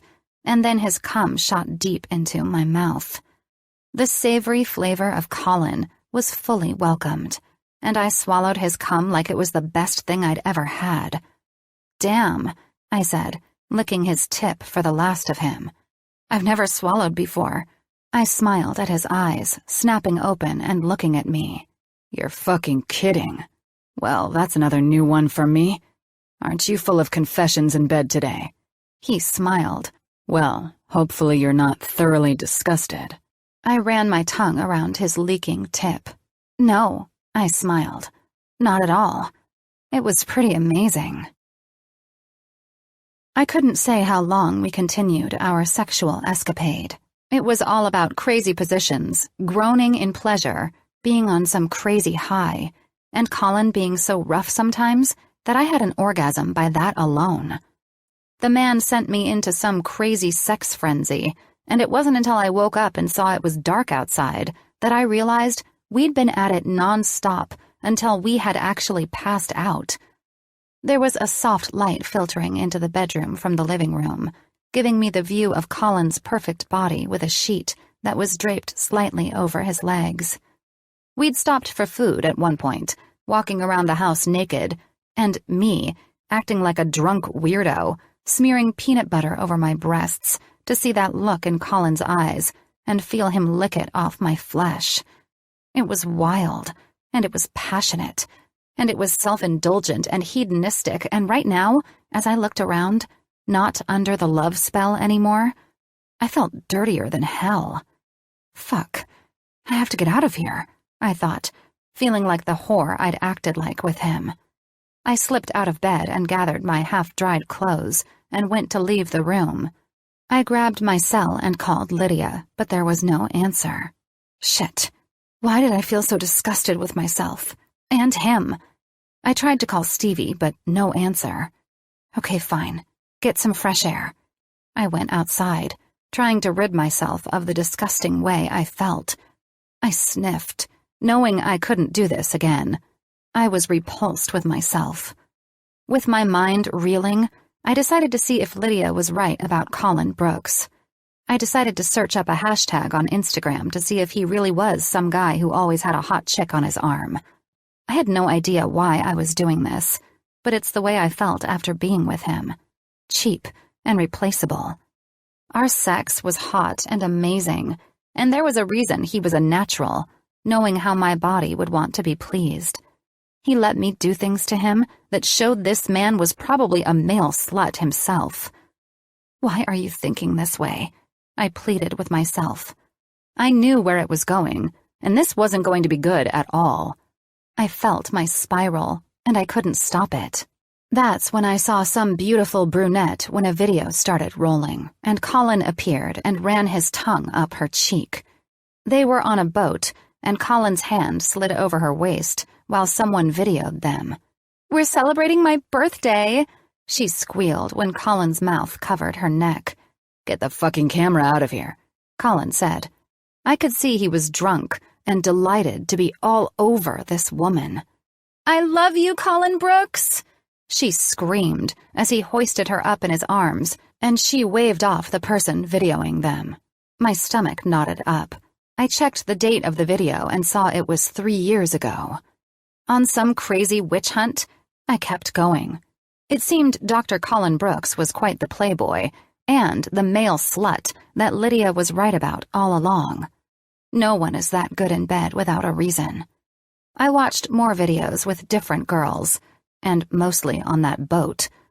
All the others were uploaded with a younger Colin and even Jake, probably 6 years ago or longer. It must have been when they were interns, but it didn't matter to me.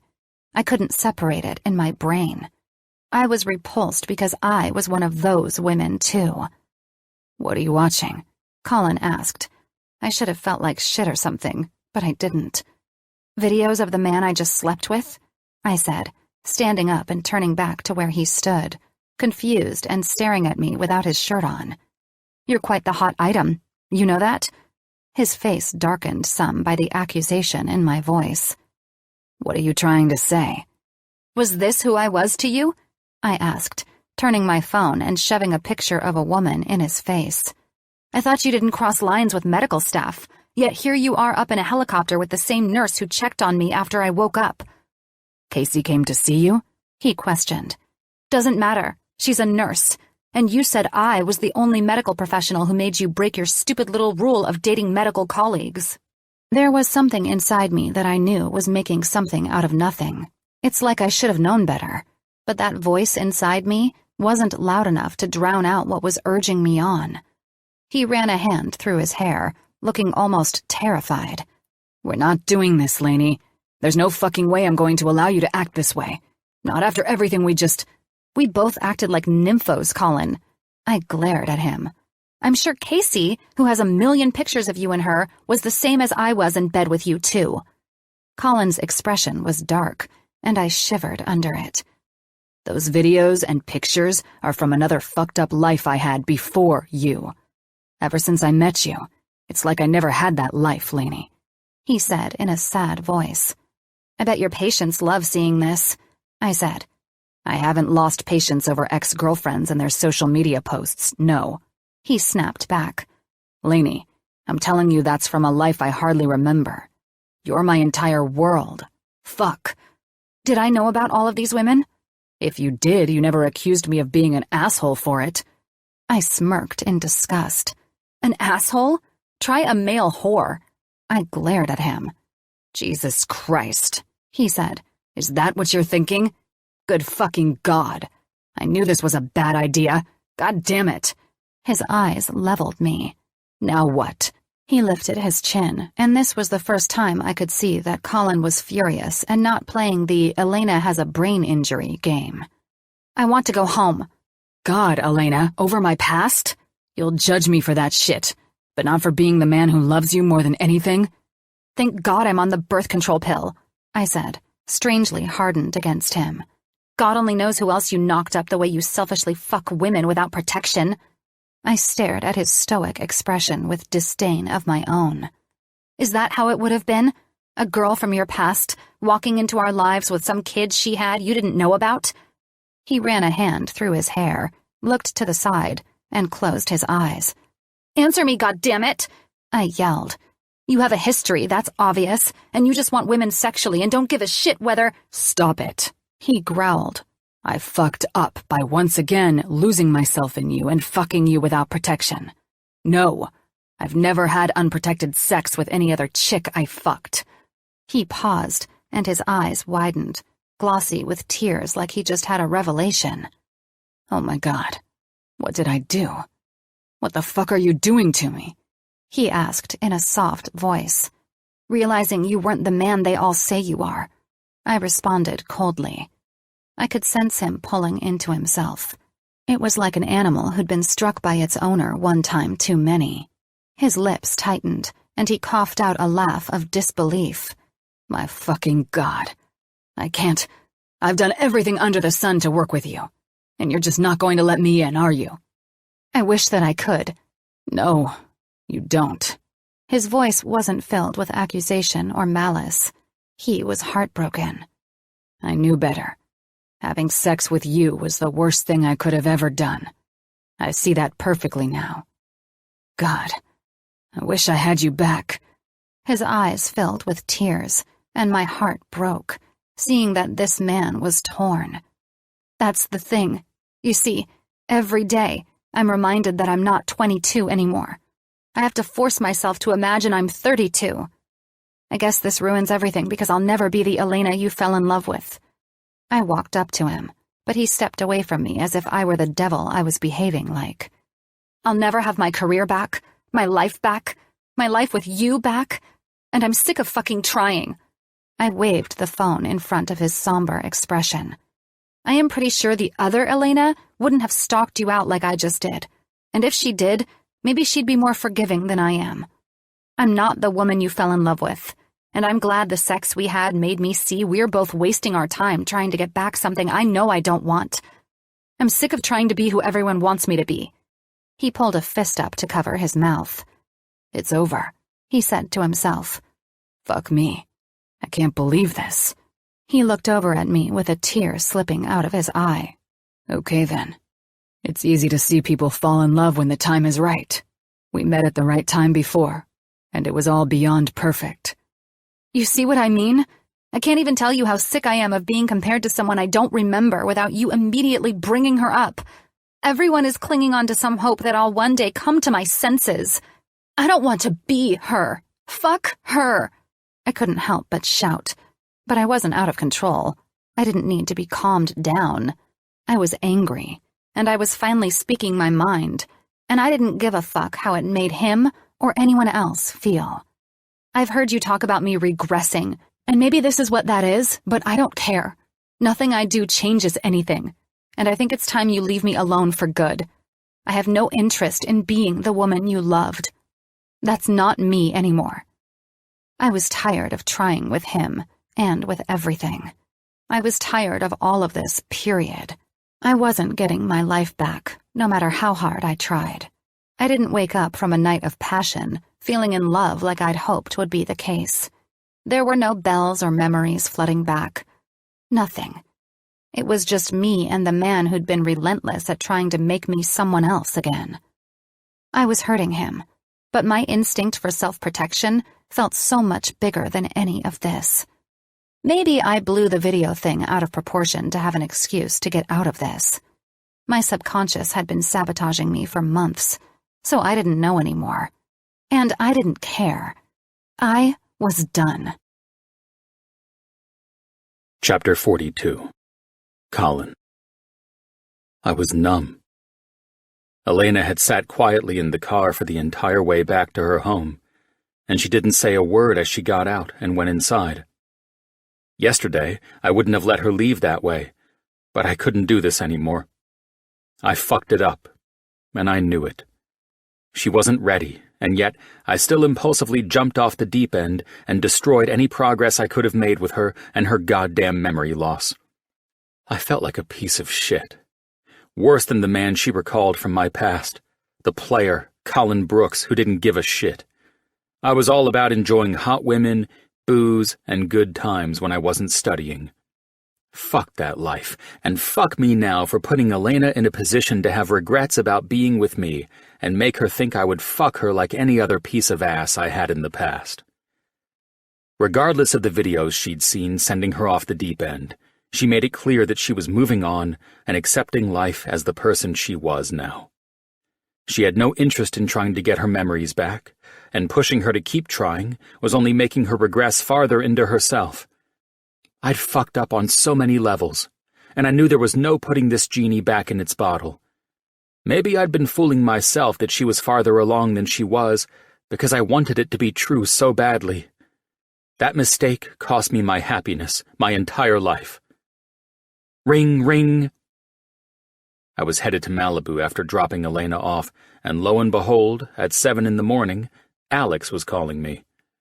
I would have ditched the call, but the man never called this early. "What's up?" I answered through the car phone. "We're going to need you at the firm today." "Not a good time, man," I said, driving faster than usual. "Yeah, well, unless you turn the entire company over to Jim, I need your ass here for an issue that came up yesterday with Tatum." "You're fucking kidding me. She's the last goddamn witch I want to see right now." "We need you present, or she'll fucking sue your ass after we fire her." "Fire her?" "Yes. That's the only thing that you're needed for. After multiple complaints about Tatum abusing her position as VP and accusation of sexual misconduct, we hired an outside and non-biased investigation on her," he said. "We have 2 individuals who've come forward with her on video, setting her up, and it turns out that she'd misled them into believing they'd be promoted in return for sexual favors." I steered the car to head toward the freeway that would bring me to downtown Los Angeles. "You still there? I was notified of her immediate termination by the board and Jim. I'm 5 minutes out from the firm myself."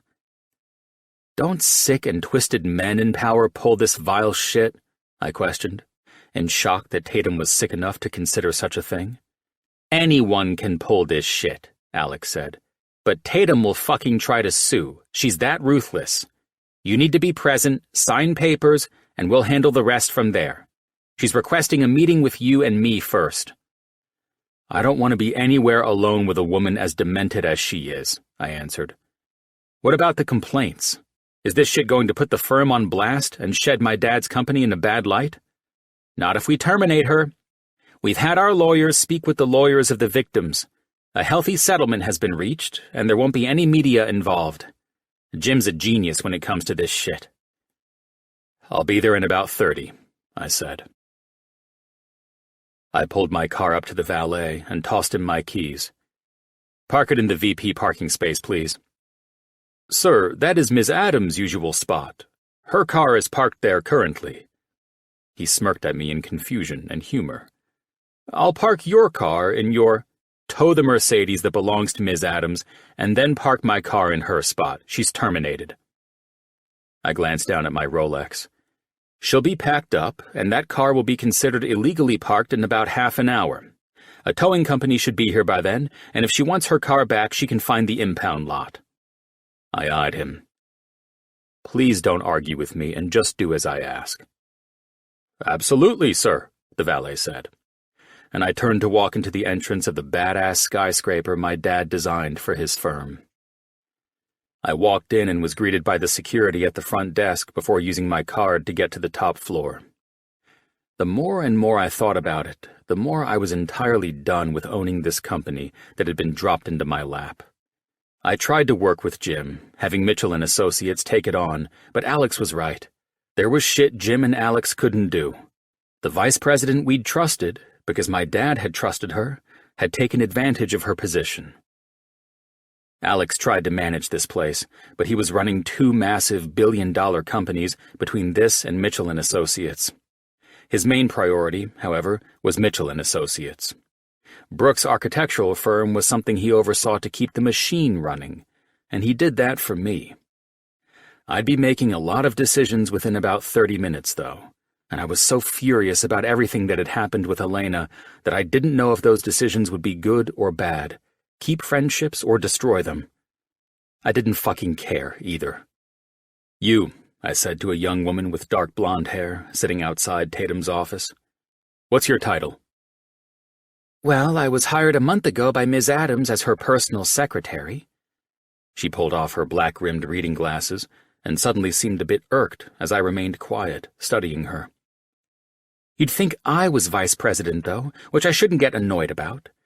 I graduated at the top of my class at NYU to get in this position. At least I'm close enough to take Tatum's place when she becomes president. New York. That's an excellent and prestigious college. However, I believe you've been misled somewhat. What do you mean? She asked. It appears that your current boss had misled you to think you'd be taking her position after she was promoted, I assume. That would be an understatement. I was told I was interning, and then my pay would match the job I left before I moved out here. Come with me. Give me a rundown on your resume, Miss Grant. She smiled at me, her youthful glow adding to her attractive appearance. I was the senior marketing director for a firm in New York. I moved out here, knowing the history of Brooks Architectural, and I was excited when Ms. Adams, hired me after... All I was hearing was that this place needed a fucking overhaul from top to bottom. The woman trying to keep up with my long strides was downloading a resume that should have had her replacing Tatum a long fucking time ago. So glad I'm responsible for allowing Tatum to have this much control and pulling shit over Alex's eyes. I walked into a conference room where an HR rep, Alex, and Tatum sat, a perplexed Miss Grant at my side. I ignored the bewildered expressions and asked Miss Grant to take a seat while I picked up the phone, sat casually in my chair, and met Tatum's daggers with a blank expression of my own. Yes, it's Dr. Brooks, I said when the records department answered. I need records emailed to me and Mr. Grayson immediately. There'll be the resume and whatever else we have on... I covered the receiver to the phone. What's your first name? J.C., she said, and I nodded. A Miss J.C. Grant, please. Right away, sir. I hung up and stared at the silenced room. Turns out you're fired. I widened my eyes at Tatum's meek expression first. Just like that? She said. I pursed my lips. Well, if you'd like, I can call for the reports on you. We can dim the lights and have the videos of your hostile work environment and sexual harassment case shown on our large conference screen if you don't understand why you're terminated. Listen, she tried to speak nicely to me. This isn't what you think.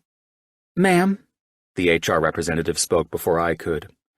With the contracts you've signed, and Brooks Architectural Firm's zero-tolerance policy on any harassment in the workplace, we are here as a formality to confirm the owner complies with your termination. She looked at Miss Grant. Why are you here? Because she's not packing up your desk, I snapped. Those days are over.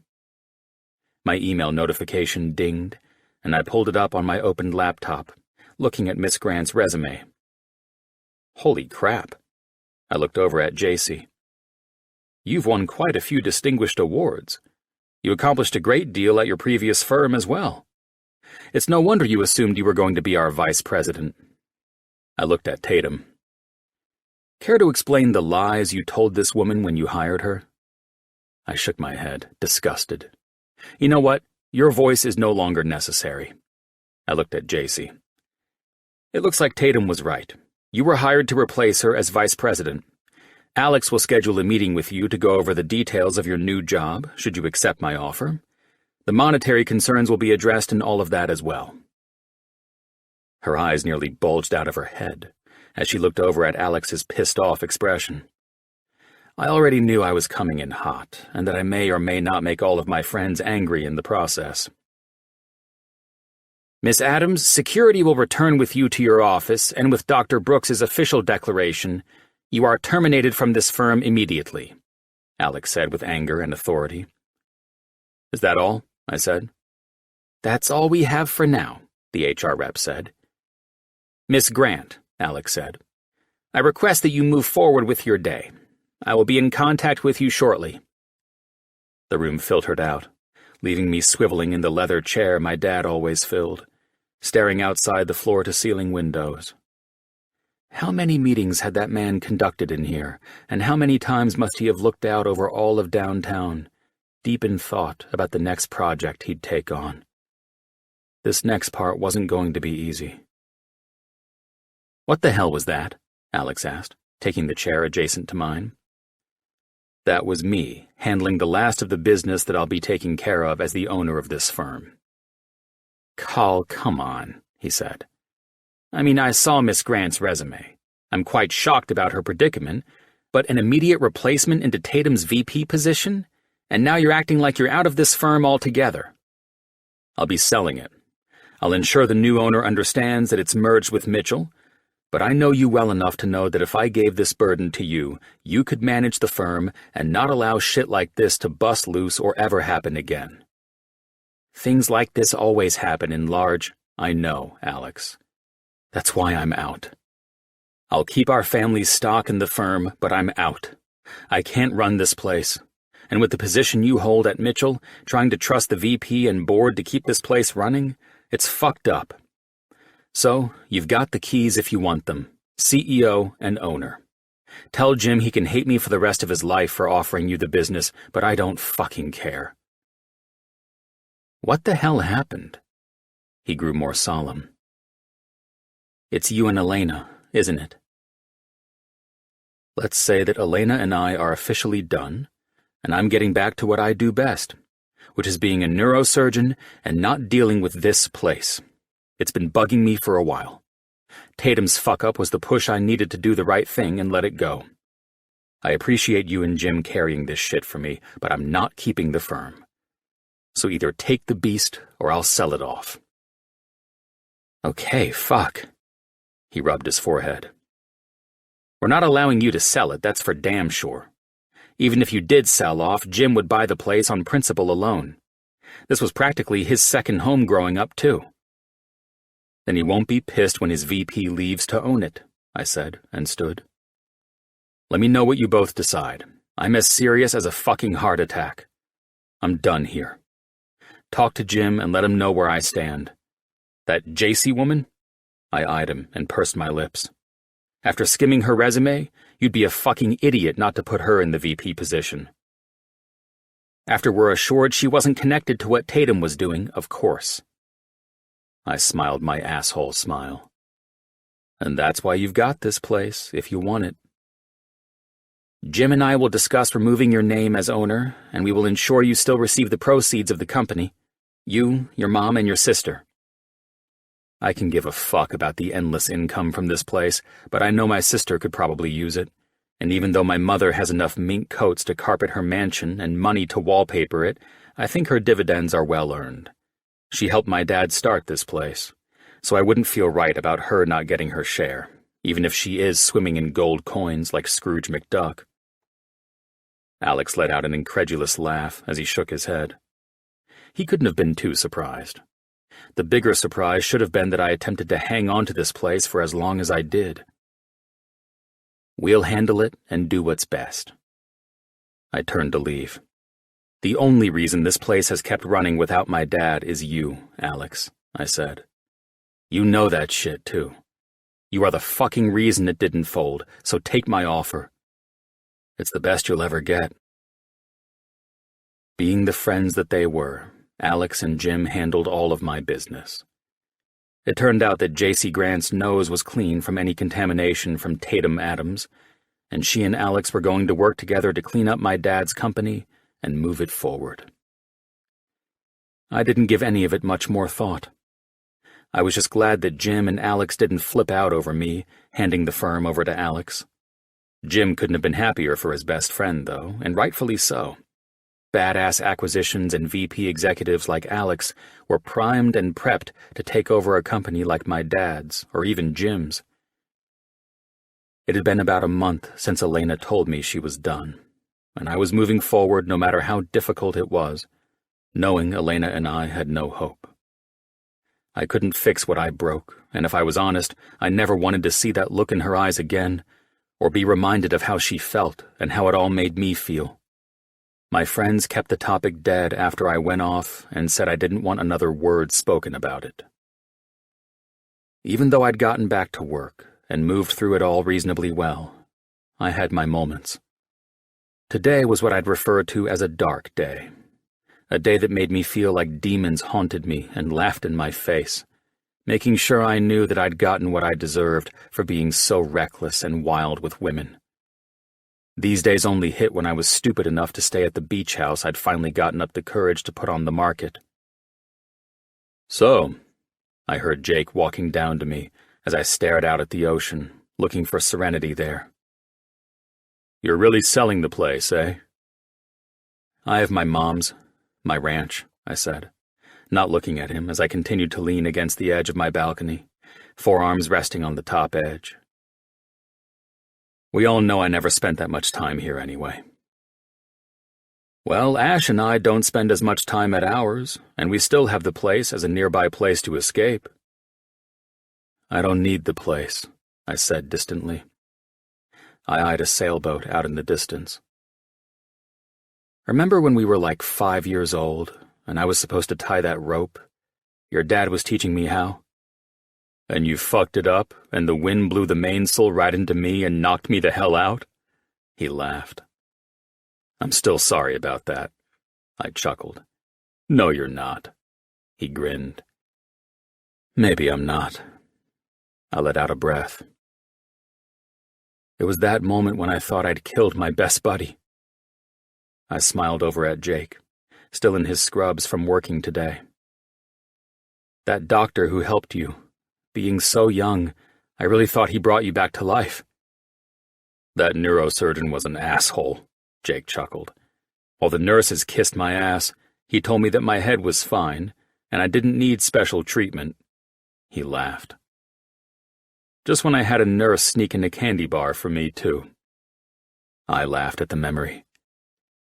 Well, I'm glad someone stopped you from playing the system. What's with all of this reminiscence? Are you thinking about giving up practicing now, too? No, I said. I'm just thinking. Well, I've let you think long enough, and I want to know why Elena just fired my ass as her cardio doctor. I rolled my eyes. Probably searched up a hashtag on your ass and determined she didn't trust you to be her doctor anymore, too. Miguel must be losing his shit on this, Jake said, then laughed.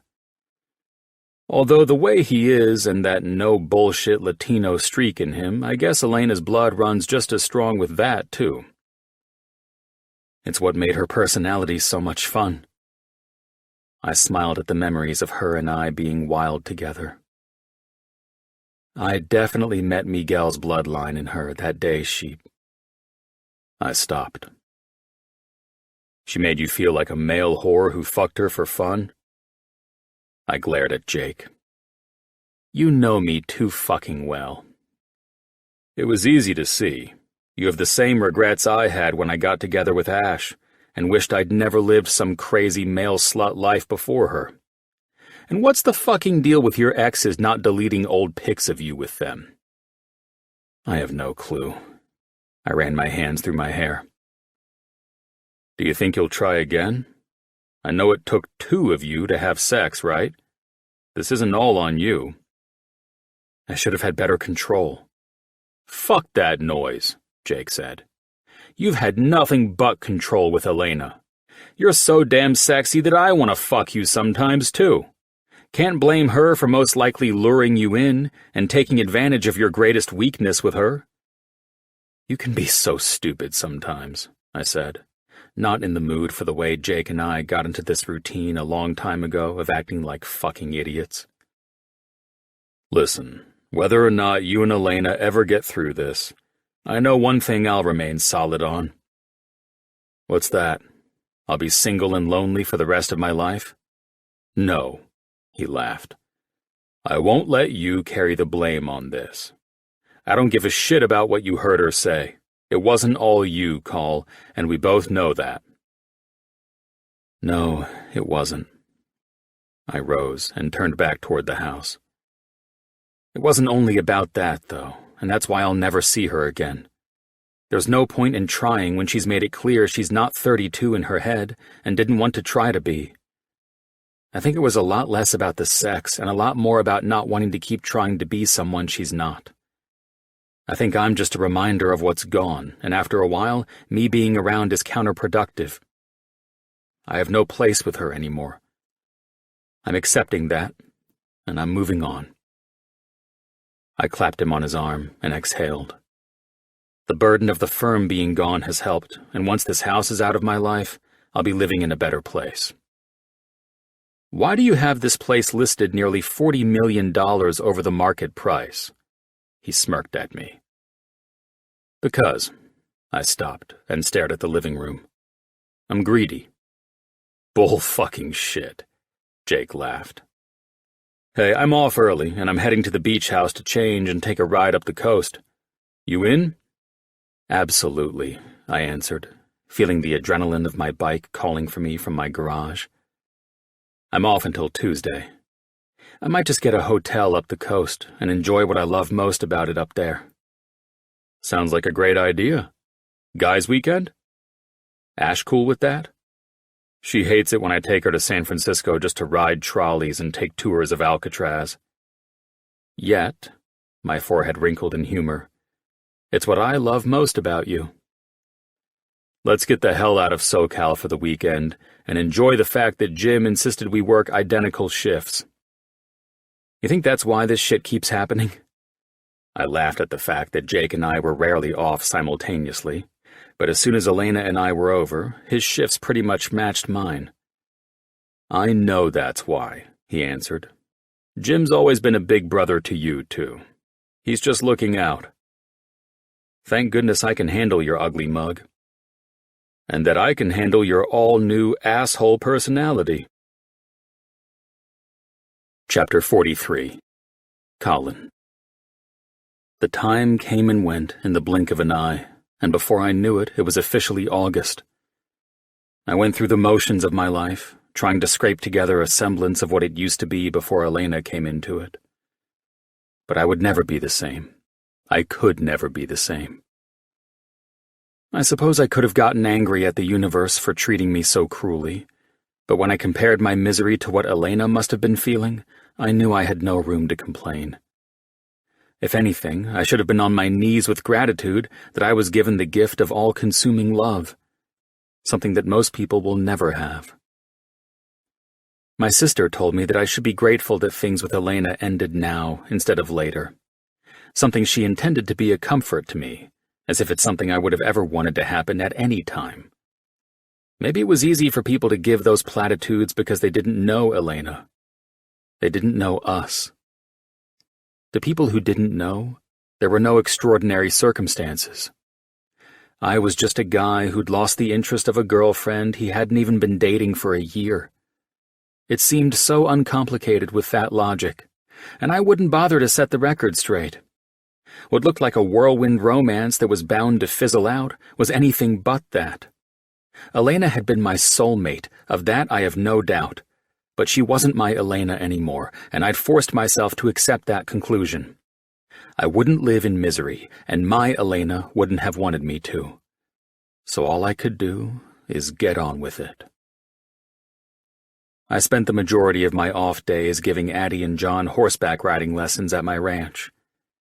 Grace had been a return to sender gift from Elena, so she kept the kids busy while they anxiously awaited their new siblings, who were due to arrive any day. The Heart Institute had opened last week, and that was a huge asset to St. John's, as Jim knew it would be.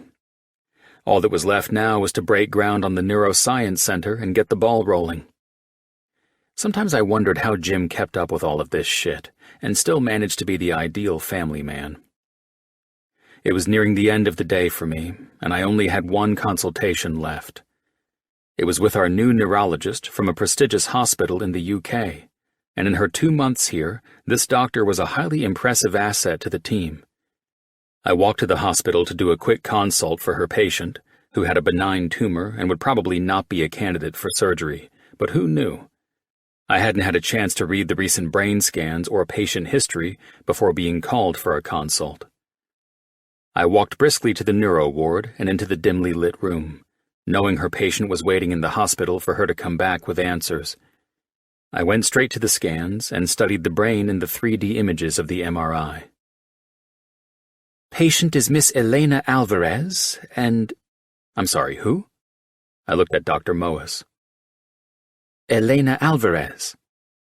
She looked at me weirdly. This doctor was one of the few people here who didn't know mine and Elena's history. She only knew that I was the one who performed surgery after the brain injury. Why is the patient in with MRIs? I questioned, seeing the tumor I wasn't able to remove altogether had grown by quite a bit since Elena's last scans, when she was released from my care. Headaches, nausea, and her history, of course, Dr. Moas stated. I wasn't able to remove that tumor completely. It's benign, but I did wonder if it would take on a life of its own after her skull was opened for the emergency surgery. Keep a close eye on it, I said. I would recommend ordering another scan next week. For now, there are no life-threatening issues. If it grows larger in the next week, I will revisit the scans. Miguel Alvarez requested that you be there when I consult her. Good God, Miguel. Why are you doing this to me? I assume it will be to pass the buck if the patient isn't happy that I'm not green-lighting the surgery. I smiled at her. Well, let's hope that seeing my face will diffuse the room of any outrage. They were hoping for surgery, she said. I won't approve that, I answered after I opened the door. Shall we then? Let's go piss off another family today. She shook her head. Good surgeons know the first answer isn't surgery. And you get to say that in the room. I grinned. No, I'll be present and answer questions asked of me when asked. There's something I need to know, Dr. Moas asked skeptically. Only that this is my ex-fiancé who woke up with no memories of me and hates my ass now. I smirked at her shocked expression. Other than that, it's peaches and cream, Mabel. For heaven's sake. She looked over at me. Between women gawking and talking about you all day and your crazy sense of humor, I have no idea how we all work together so well. My eyes widened as I gave her a funny look when we approached the conference room. You mean to tell me you're not fascinated by the dashing Dr. Brooks? A shame. She rolled her eyes. Even if I did like boys, your cockiness would have killed it for me a long time ago, she said with a laugh. Can we get this over with? Now I'm really afraid to meet with them. And you haven't met with her feisty and fun Cuban side either. I laughed, and then we went into professional mode as I followed her into the room. Miguel and Elena sat at the large conference room table, and Elena's eyes grew as wide as saucers when I walked in and took my seat across from her and her father. She looked at her dad, and all I could assume was nothing had changed since the last time I saw her. Now here I was again, about to piss her off again. I allowed Mabel to inform Elena why she was experiencing headaches and minor dizzy spells, and when she was done, that's when those bronze eyes that I'd loved so much shot their daggers at me. We understand, Miguel said, sadness in his voice. No, we don't, Elena shot back at her dad. Why am I not a candidate for surgery? I have a tumor in my goddamn brain. Elena was more aggressive than I remembered, so her mood changes were still there, but they seemed a bit more, and I made a mental note about that. Mabel hadn't mentioned increased mood swings, but that might have been because Miguel didn't bring it up. I understand that. However, it is not life-threatening at the moment. There is nothing about this tumor at present that deems it necessary for a craniotomy, I said, trying to remain steady and professional against all of my instincts. Well, it did grow. Dr. Mabel just told us that, Elena insisted. We are monitoring that situation closely. If the tumor grows more by the time we order scans again next week, then we'll discuss the craniotomy, Mabel said. Damn it! She gripped her forehead. I don't want to live my life on pain medication. She sounded so much like Jamie, and my heart broke for her. Most importantly, though, the woman didn't need me cutting her skull open again within a year of her accident, especially if it wasn't life-threatening. Miguel pulled up the X-rays in front of him. This is the same tumor. Be sure to watch this, he advised me. Her mood swings are far more aggressive. Headaches. What are you saying that we haven't already gone over? Mabel asked. I am saying things have gotten worse with Elena since the accident, he said. We will monitor it, Miguel, I answered. I will make sure my schedule is ready for a craniotomy if we find that tumor has grown as much as a millimeter by next week. I understand your frustration, but I'm not risking clots, strokes, or any of the other potential complications that come with a craniotomy. Elena burst into tears and crumbled into her dad. He won't do it! We'll be back for the scheduled MRI, Dr. Brooks. Can we go? Elena interrupted Miguel through her tears. I watched in discomfort as Miguel led Elena from the room. Shit, I said, believing I was alone. I'm guessing this is why you two aren't together, Mabel said. I smiled over at her. Wild guess and extremely accurate. Colin, have you stopped to think that this tumor could be the reason she's in pain and not fully recovering? I rose and shrugged. I would be a selfish man if I cut into that woman for those reasons alone. I know that the tumor could be putting pressure on her frontal lobes and temporal lobes, amongst other places in her brain, which could very well be why I lost my fiancé. Well aware. But she's alive, I said. Maybe she's not living the life she wants, but she is walking out of here, breathing on her own, and that's a straight-up miracle after her accident. You're an exceptional surgeon, she said, serious. That takes a lot. I know. I tried to smile, but my lips could hardly lift. 2 days later, I was sitting at a table with Dr. Brandt, a pediatric surgeon, cracking jokes as we ate lunch. The guy was a young, hotshot doc, and he reminded me a bit of Jake and me in our younger days. How did the surgery go then? I asked. Brandt's blue eyes grew wide. The surgery went well, and I was taking her to the pediatric lunchroom in no time. Can't believe that adorable 7-year-old would dare be caught in public with you.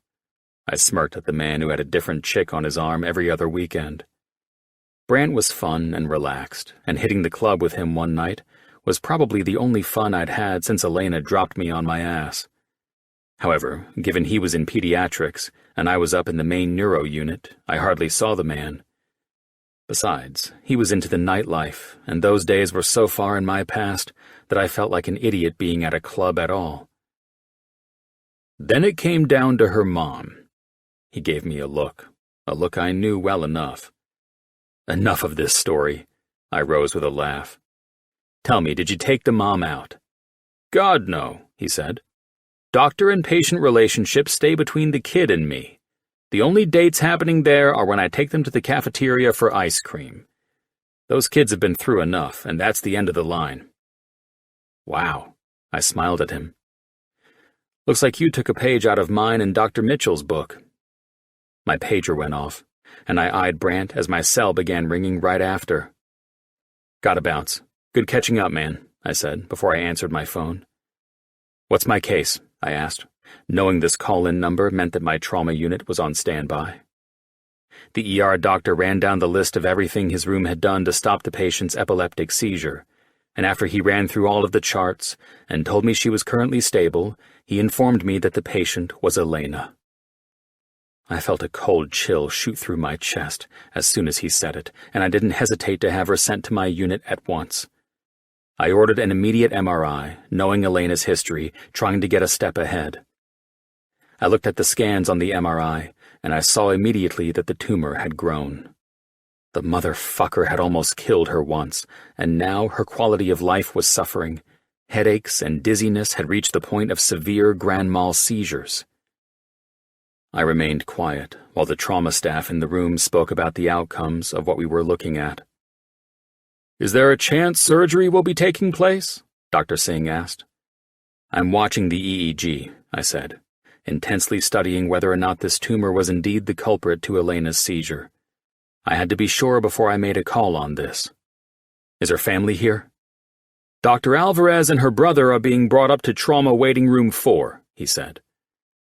I'll bet they're both pleased to revisit that same room again, I said. Call for them to be moved into a different room, please. Actually, forget that. My eyes were drawn to another mild seizure that was occurring, and it confirmed the only solution to the problem. Well, there could have been others, but I highly doubted that waiting any longer was the stellar choice at the rapid rate this thing was growing. Right here. I pointed at the EEG, showing me the synchronized bursts of electrical energy firing all around that tumor. That's our problem. Son of a bitch, Brooks, Singh said, looking at me in some humored shock. Nice eye. Everyone says they're the most beautiful. I clapped his arm. Everyone but that little salsa-dancing queen in the MRI machine. Get her out of there. I'll talk to her and Miguel once she's in her room. Is our patient prepped for surgery? I asked my OR team, who had prepped my surgical room for Elena's craniotomy, taking place first thing this morning. I'd had 2 days off after the night we discovered Elena's rapidly growing tumor in the trauma unit. They were the longest 2 days of my life, knowing we were here again. At least this time, Elena would be awake. Even though she was a bit frightened about that, I would be able to grab this thing, and hopefully she wouldn't have any more headaches or dizziness, and definitely no more seizures. There were so many possible outcomes for this operation, and my only hope was that Elena's suffering would finally end, and opening her skull up again would be worth it for her health. She's a bit nervous, the neuroanesthesiologist said, the one who would be brain mapping for me for Elena's tumor removal. We went over everything again, and she's as ready as anyone can be before being awake during a craniotomy. I'll be in the room as soon as I scrub in and after I see the patient. I walked into Elena's room. Miguel hugged me, and that was only because I knew the man was scared shitless. This was such an intricate brain surgery, dealing with the delicate parts of Elena's brain.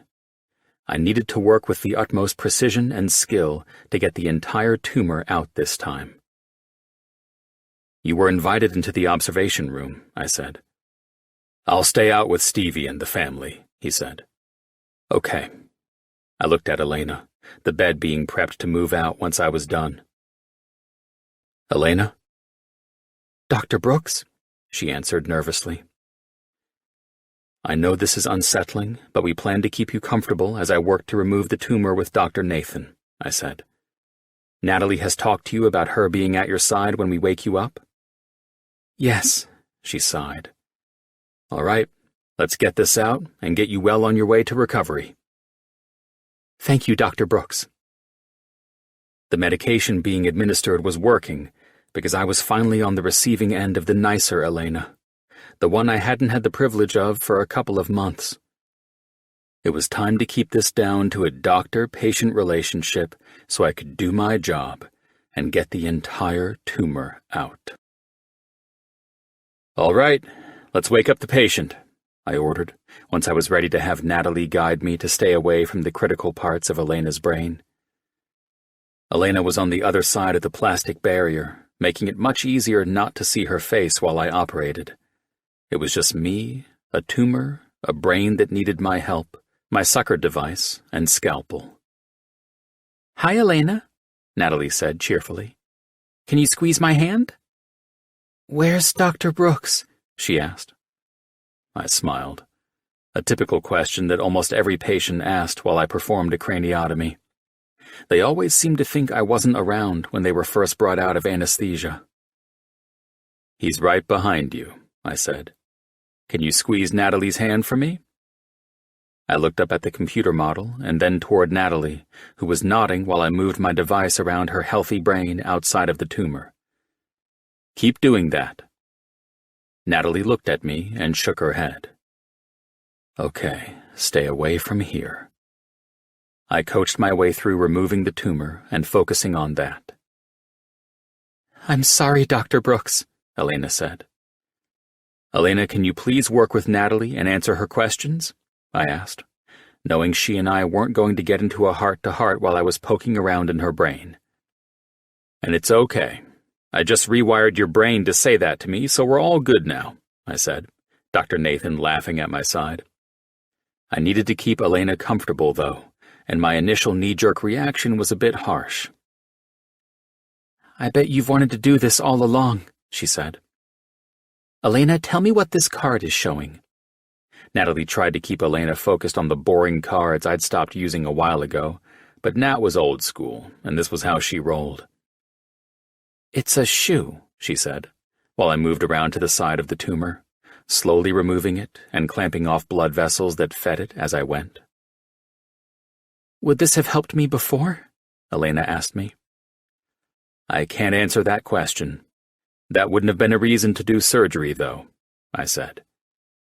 "If I did all of this to make you remember me, I would really be the Frankenstein doctor from the game my nephew and niece played with you and me." I smirked, and then I spoke to Dr. Nathan. "This one right here. I need this clamped, and then we'll cut here." "That was fun," she said. "Always a good time with Addie and John." "Damn." I lowered my voice as Natalie took over talking to Elena. "This thing made itself a cozy home in here. Look at all these damn blood vessels," I said, eyeing his concerned expression. "We'll cauterize the small ones, but no wonder this thing took off." "Found a source and just grew. Isn't the first of its kind," he said. Natalie kept Elena engaged in conversation that I would have loved to listen to if I weren't operating on such a bastard of a tumor. The fucking thing had more blood vessels feeding off of her brain than I expected by far. They spoke about Elena's life and what she was up to, and I smiled when I heard that familiar laugh of hers I missed. I thought I'd detoxed off this woman, but she sure as hell had her way with my soul, and then some. I was 6 hours into this surgery before I'd successfully removed the mass, clamped off the larger vessels, and cauterized the small ones it was using to grow in Elena's brain. She would be placed on medication to prevent strokes and clots, and within 3 to 4 days, maybe less given her age and health, she'd be going home with her dad, who knew how to watch for any concerning signs. I made my rounds after Elena was in the recovery room, and was happy to see that everything seemed well and good. She was a little disoriented, which was expected, but she was free of the tumor, Hopefully, she would have no impediments, moving on with her life. Elena's doctor, Mabel, took over in the recovery care at Elena's request, after she thanked me nicely and was sent home 3 days later. Thank God she was walking and talking again. In about a month or so, she should be recovered, and where she was before the headaches kicked in. The rest of the week after Elena's surgery passed slowly. Ash and Avery both delivered while I was at work, and we were all blessed to have 2 darling little girls added to the gang. Holding the infants in my arms and looking into each of their bright blue eyes had me at times knowing that if nothing went wrong with Elena in that accident, I would be holding my own daughter staring up at me with these curious eyes about this time too. It took us all laughing at the fact that Jim, Jake, and me were definitely up to no good, knocking the ladies up all around the same time to get my head out of the clouds of wondering what could have been.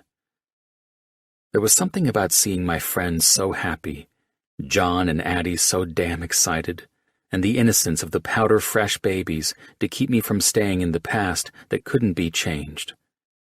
Instead of feeling sorry for myself and all my losses since Elena's accident, I felt prouder I could stay moving forward and appreciate these 2 angels that would one day talk and call me Uncle Colin.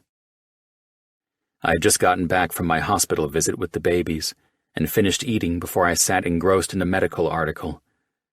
Once finished, I walked out to the pool area, smirking at the fact that I put the place up for too high a price to sell, knowing I'd pull the listing.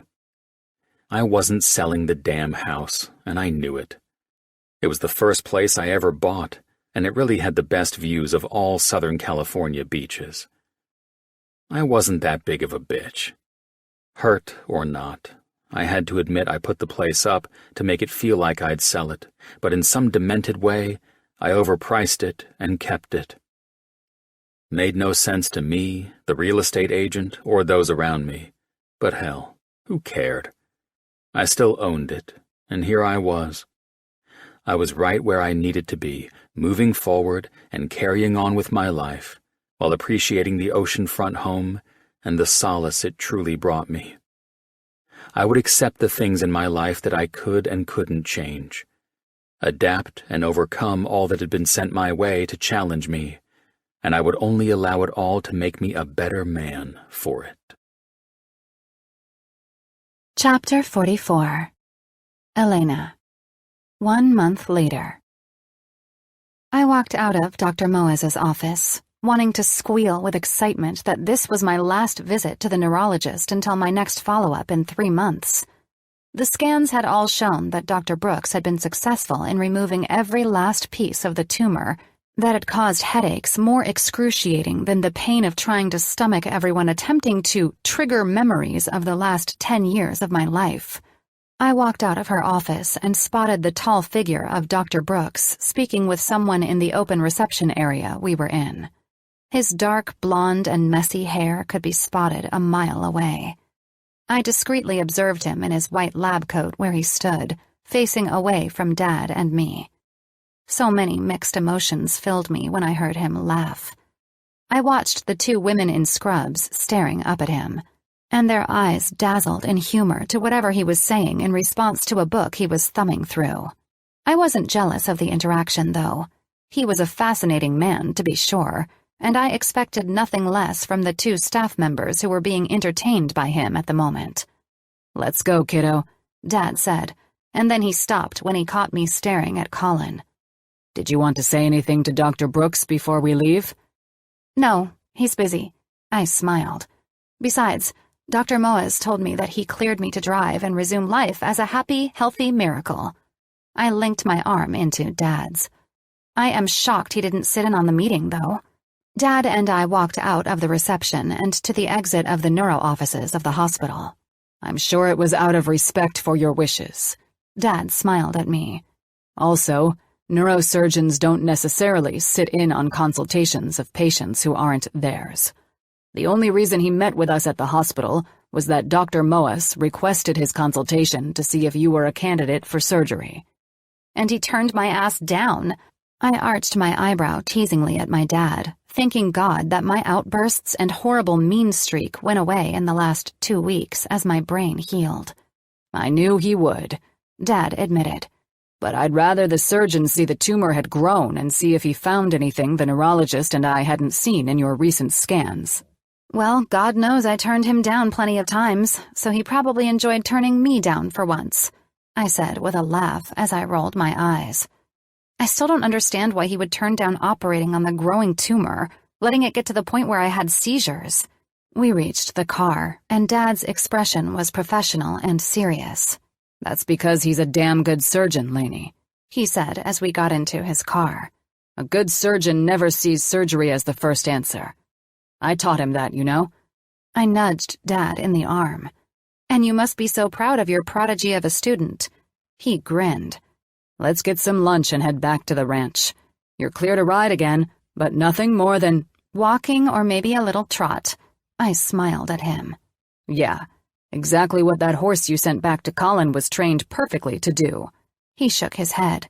Don't start with me, Poppy, I said, buckling up. That horse was meant for someone else, and we both know I'm not that woman. Besides, I love riding Stormy. She's gentle and kind.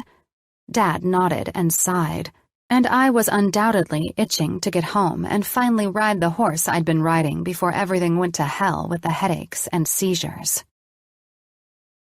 I'll be back in a while, I told Dad as he started going through the mail at the kitchen table. Take it slow with that horse. He eyed me. I'm serious, Elena. I'm not risking anything, especially since it's taken me a month of pacing floors to get this part of my life back. Stormy was saddled and ready to go within 20 minutes of me getting to the stables, and I hoisted myself on her back. I wanted so badly to turn the reins loose on her and feel the freedom and power I felt in the mare when she took off. But I kept it cool. It was nice to keep her at a walk and head up the path to the lake at the top of Dad's property. It was the most peaceful place, and it made me feel like I was the only person in the world. I dismounted, took my blanket off Stormy's back, and spread the blanket out for me to take in the beauty of the lake, the dock, the canoe, and the birds.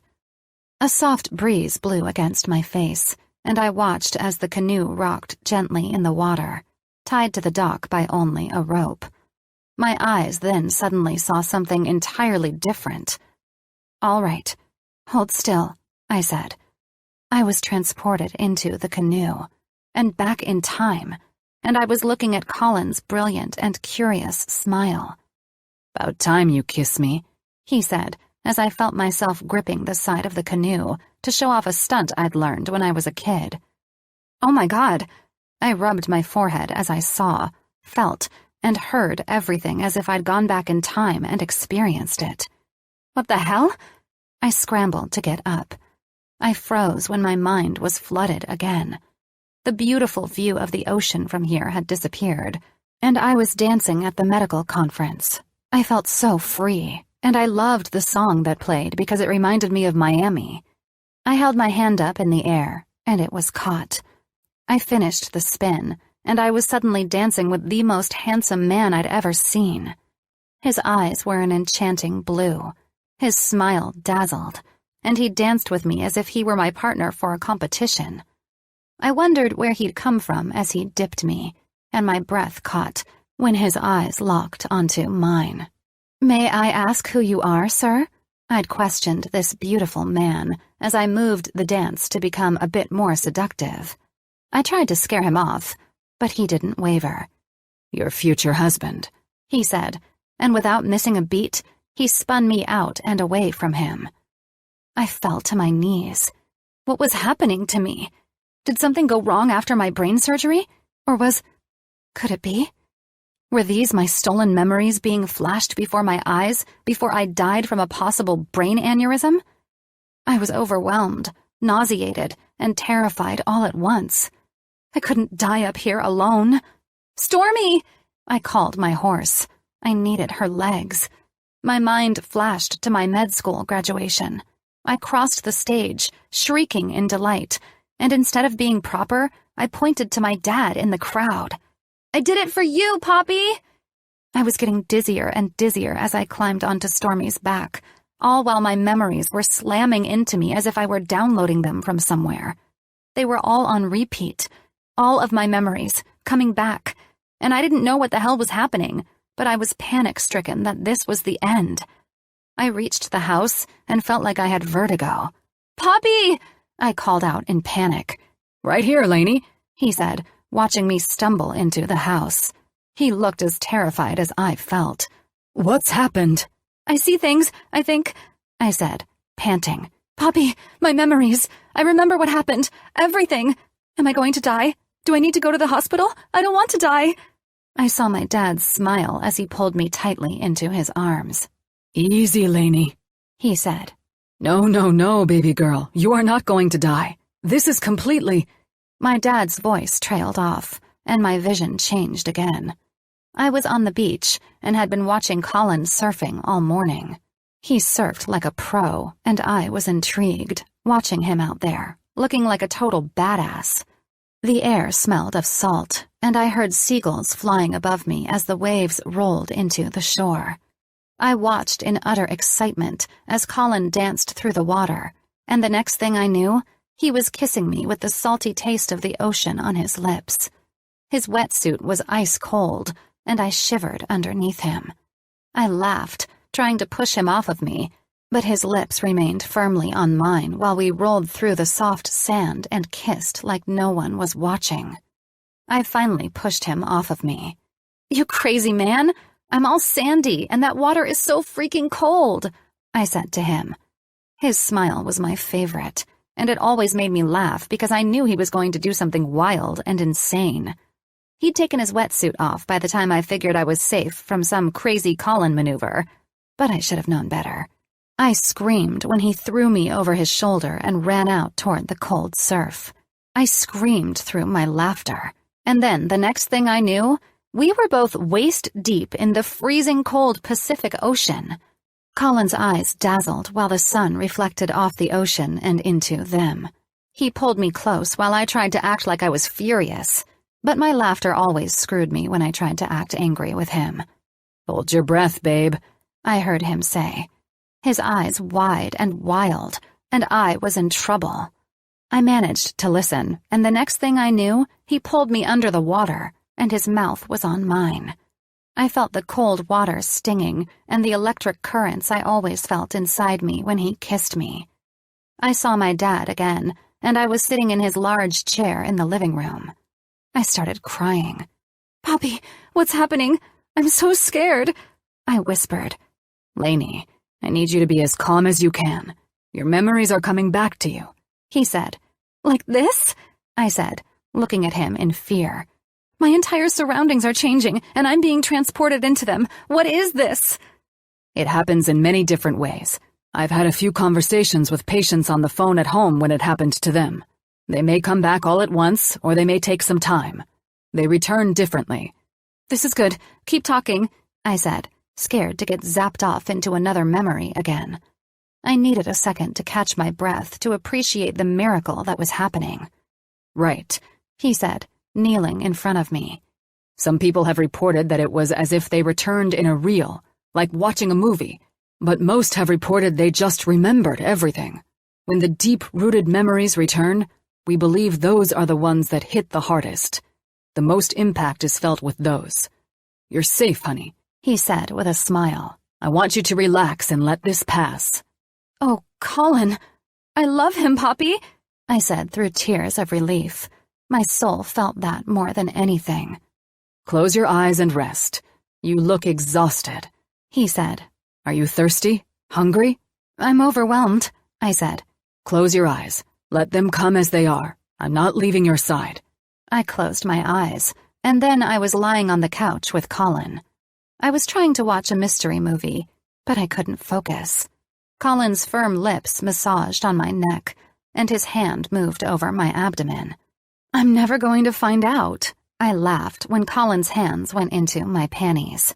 "They have sex and live happily ever after," he said, and I felt his fingers sparking sensations I loved between my legs. "The murderer and the detective?" "Whatever they are." He laughed, and I twisted in his arms. "We can never get through these movies. I felt his face in my hands. His expression was so mischievous. "You're lucky the sex is better." He smiled and kissed my palm. "The sex is always better, sunshine," he said, before he covered me with his perfect body. The vision faded from the sofa in Colin's Malibu beach house, and I was at the hospital now. I'd just walked out of my patient's room and met up with Dr. Nathan. "All good today, Elena?" he asked. "Always." I felt myself smile at him. Before I could say another word, my lower back had a hand on it, and when I turned to my right, I saw that it was Colin. He was in his scrubs, and he gave me a peck on the cheek. Dr. Nathan and I laughed as Colin kept on walking with 2 interns as if he'd never done anything. "He's a mess," I said, trying to defend him to his usual resident who attended his surgeries. "For the record," I heard Nathan say, "that's against hospital policy." "You'd think he'd know that by now." "I think my friend doesn't give a shit." I tried to answer Dr. Nathan, but he was gone, and so was the hospital. "Dance with me?" I asked Colin after taking a sip of wine while sitting on his outdoor furniture. We'd spent the evening on a walk after our day ended, and this day was the hardest on him that I'd witnessed. He'd lost a patient to a severe stroke, and there was no saving that poor woman. "I'd love that," he said. I held him, and we turned on his playlist, and Otis Redding sang "These Arms of Mine." I begged Colin to keep the song on repeat. I loved how it drew us close in such an intimate way as we danced. I felt Colin's tense muscles ease as he danced seductively as if he were worshipping me through our favorite evening times spent dancing. I had no idea how long I'd sat in the chair, getting my life back in the most dramatic way. Thank God that my dad never left my side. "I have to see him," I said, sitting up. "Poppy, I have to be with him." "Colin?" he carefully asked. "Yes," I answered. "I can't trust this will stop happening, so I can't drive. I need you to take me to him." "You think you'll be okay?" he asked. "If not, he's a neurodoc too. He'll know if something goes wrong." Tears were streaming down my dad's face. "Sweetheart, I don't think I've ever been happier in my entire life." He let out a sob as he embraced me tightly. "Thank God it's over. Now, let's get you home to Colin." Chapter 45. Colin. I finished eating and fell into my usual routine of opening up a medical article to read. This time I was more interested in the contents, given it was written about a patient of mine. It was a breakthrough surgery that I'd done and was still impressed with my recovering patient. My patient was deemed permanently paralyzed before I took on his case, but he'd become a proud success. With the help of a walker, he could now move his legs after I'd removed his injured nerves, allowing the healthy nerves to signal to his brain, giving him the ability to walk again. The article was written in the patient's favor, which I was pleased to read, and the tedious medical jargon input I added was simplified. I was happy to see that this man had regained his life after trusting me to perform this particular surgery on him. Life as a neuroscientist was a world of endless possibilities, surprises, miracles, and in my situation, sometimes it came with sadness that couldn't change mental outcomes. Before Elena basically told me to fuck off, I'd had so much therapy that I could recite half the shit the therapist said to cope with it all. How many of my patients' lives had enormously suffered after I'd busted my ass to save them? I had a different perspective now. I had saved Elena's life twice in my OR, but mentally I couldn't save her. I wasn't going to dwell on that tonight, though. I had just signed off on Elena's official medical release, and I was thrilled that after a month of monitoring her scans, her operation was proven successful. I was told I had missed seeing her in the office today, and it was just as well. I was resolved to let her go. I had no other choice. The house intercom chimed as I took a sip of beer. I tossed the magazine aside, wondering who the hell would show up and ring my house like this. Jake was known for pulling these types of pranks, acting like a jackass instead of letting himself in with the key I'd given him. He and Ash were staying down the road at their beach house this weekend, and the man probably got bored. God only knew. I opened the door, and my eyes took in Elena's somber bronze ones. I hadn't the slightest clue as to why she was here this late. "Colin," she said. "Elena?" I answered, when I saw tears in her eyes. "Come in." She turned and waved off the Tesla that was sitting in my driveway. "We have to talk," she said, walking into the house as I trailed her. I stood in the living room, watching her look around, and I was entirely confused as to what the hell was going on. She turned back to me, and her expression broke my heart. "Saying I'm sorry isn't enough. It's not what you deserve after everything you've done to help me, only to have me treat you so wretchedly." "I'm a bit confused," I said, standing there, wanting to hold her but fearful of what that would do. "There's no need to apologize. I understand you need to move on. I'm letting you have that." She shook her head and bit onto her bottom lip. "My soul will find yours," she said softly as she looked into my eyes. "It's what you would say to me, and I would feel your lips on my closed eyes." I was paralyzed where I stood, staring into her eyes as they waited for my response, but I had nothing. She'd recited what I would say to her every time I would leave her in the ICU while she was in her coma. "Do you remember telling me that? Do you remember making that promise to me, Col?" I swallowed the sudden lump in my throat. My brain was scrambled with thoughts. She was repeating something that I had no idea she'd heard while in her coma. Was she back? Was the woman I'd loved and lost back? "I do," I choked out. "I'm struggling to understand how you recall it now." "I love you," she said, stepping toward my frozen body. "Baby, I remember us. I remember everything." She touched my face, and I closed my eyes in prayer that this wasn't a dream. I turned my head to kiss her palm against my cheek. I held her hand to my cheek, and my eyes reopened. God, please tell me this is real, and I didn't pass out on the couch after reading that article. "You've never slept on the couch. Even if I fell asleep watching a boring movie that you put on, you would carry me to bed. You prided yourself in that, never falling asleep on the couch." "I'm scared that I'll blink and you'll be gone," I said, feeling myself trembling inside. "Oh, baby," she sighed. "I've hurt you so badly and caused you so much pain that I completely understand your response. Will you ever forgive me? I don't deserve this chance I'm begging you for." "You are my entire life, Elena," I said, as my body jerked out of this bizarre state of paralysis. I pulled her into my arms and buried my face into her neck. The one place I found myself lost in the love of my life. She reached up to hold the back of my neck and ran her hands through my hair as she always had when I held her like this.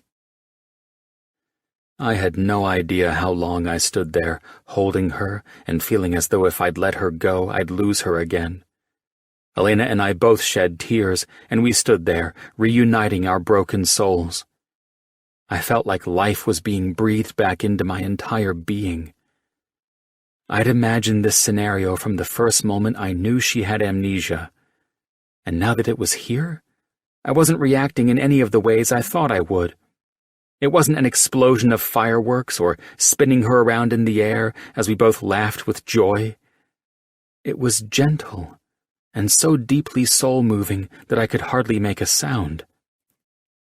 Elena released our hold on each other and took my face in her hands, and she swept the tears from my face. "No more crying," she said through her tears. "We've both cried enough for one lifetime.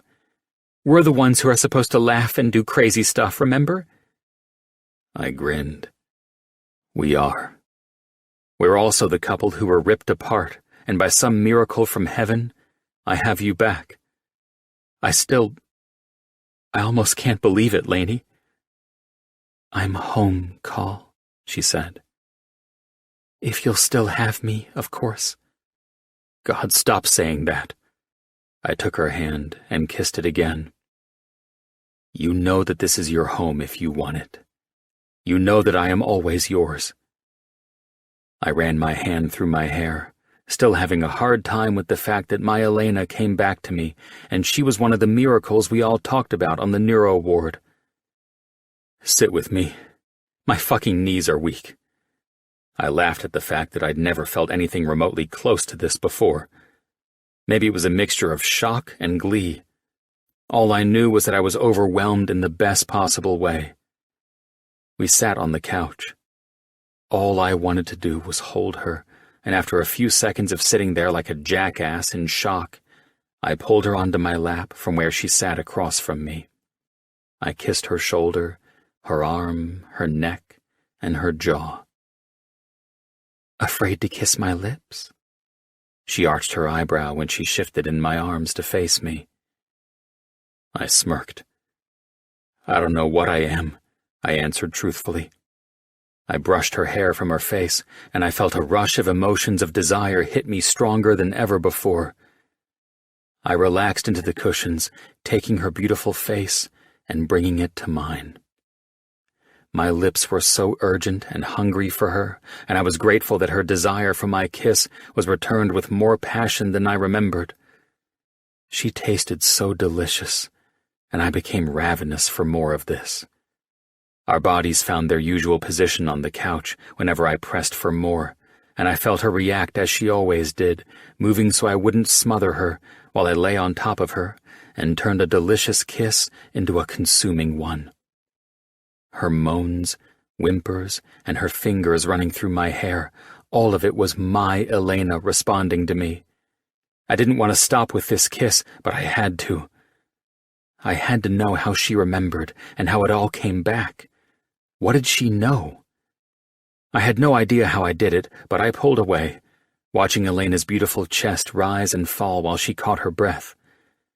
She smiled so beautifully at me, her fingertips running along my lips. I've missed your lips, she said. Her eyes stared into mine. And your beautiful eyes. You're the best man I've ever known, and I'm the luckiest woman in the world, she said, sitting up and reclining in my arms. I remember you coming to me while I was in the coma. I could tell she was happy to be reunited, but she needed to talk, and it was a good thing because I wanted to hear how my woman came back to me. You repeated to me what I would tell you, that my soul would find yours, I said with a smile. I was reaching, Lainey. I was doing anything to get those brain waves to give me something to let me know you heard me. She smiled. Do you remember when you brought me to the meadow with Grace? The wedding gift you returned? I grinned, loosening up a bit so I could have a normal conversation. Yes, she shook her head. I hope she's still mine. Of course she is. John and Addie have fallen in love with her, but they know she's Aunt Laney's horse. Aunt Laney? She smiled brightly. Yeah, you're Aunt Laney. Thank God you're back, because I had no idea how to tell them you were no longer part of our lives. I'm seriously flattered, she said, tears in her eyes. Anyway, you were speaking about the meadow where we sat and talked. I smiled. It was pretty much the only normal conversation we had after the accident. Yes, she answered, and intertwined our fingers together. The meadow, though. I didn't remember it at the time, but I know now why it was so soothing to be there talking to you. Why's that? I rubbed my free hand along her legs. Well, while I was in the coma, I heard you. She looked at me, and I felt comfort wash over my entire being. Baby, I heard everything. It's incredible. and I thought I was talking to myself most of the time." I ran my hand over her face again to feel the softness of it. "It was so strange," she said, relaxing into me. "I remember seeing that I was going to hit the tree and couldn't avoid it.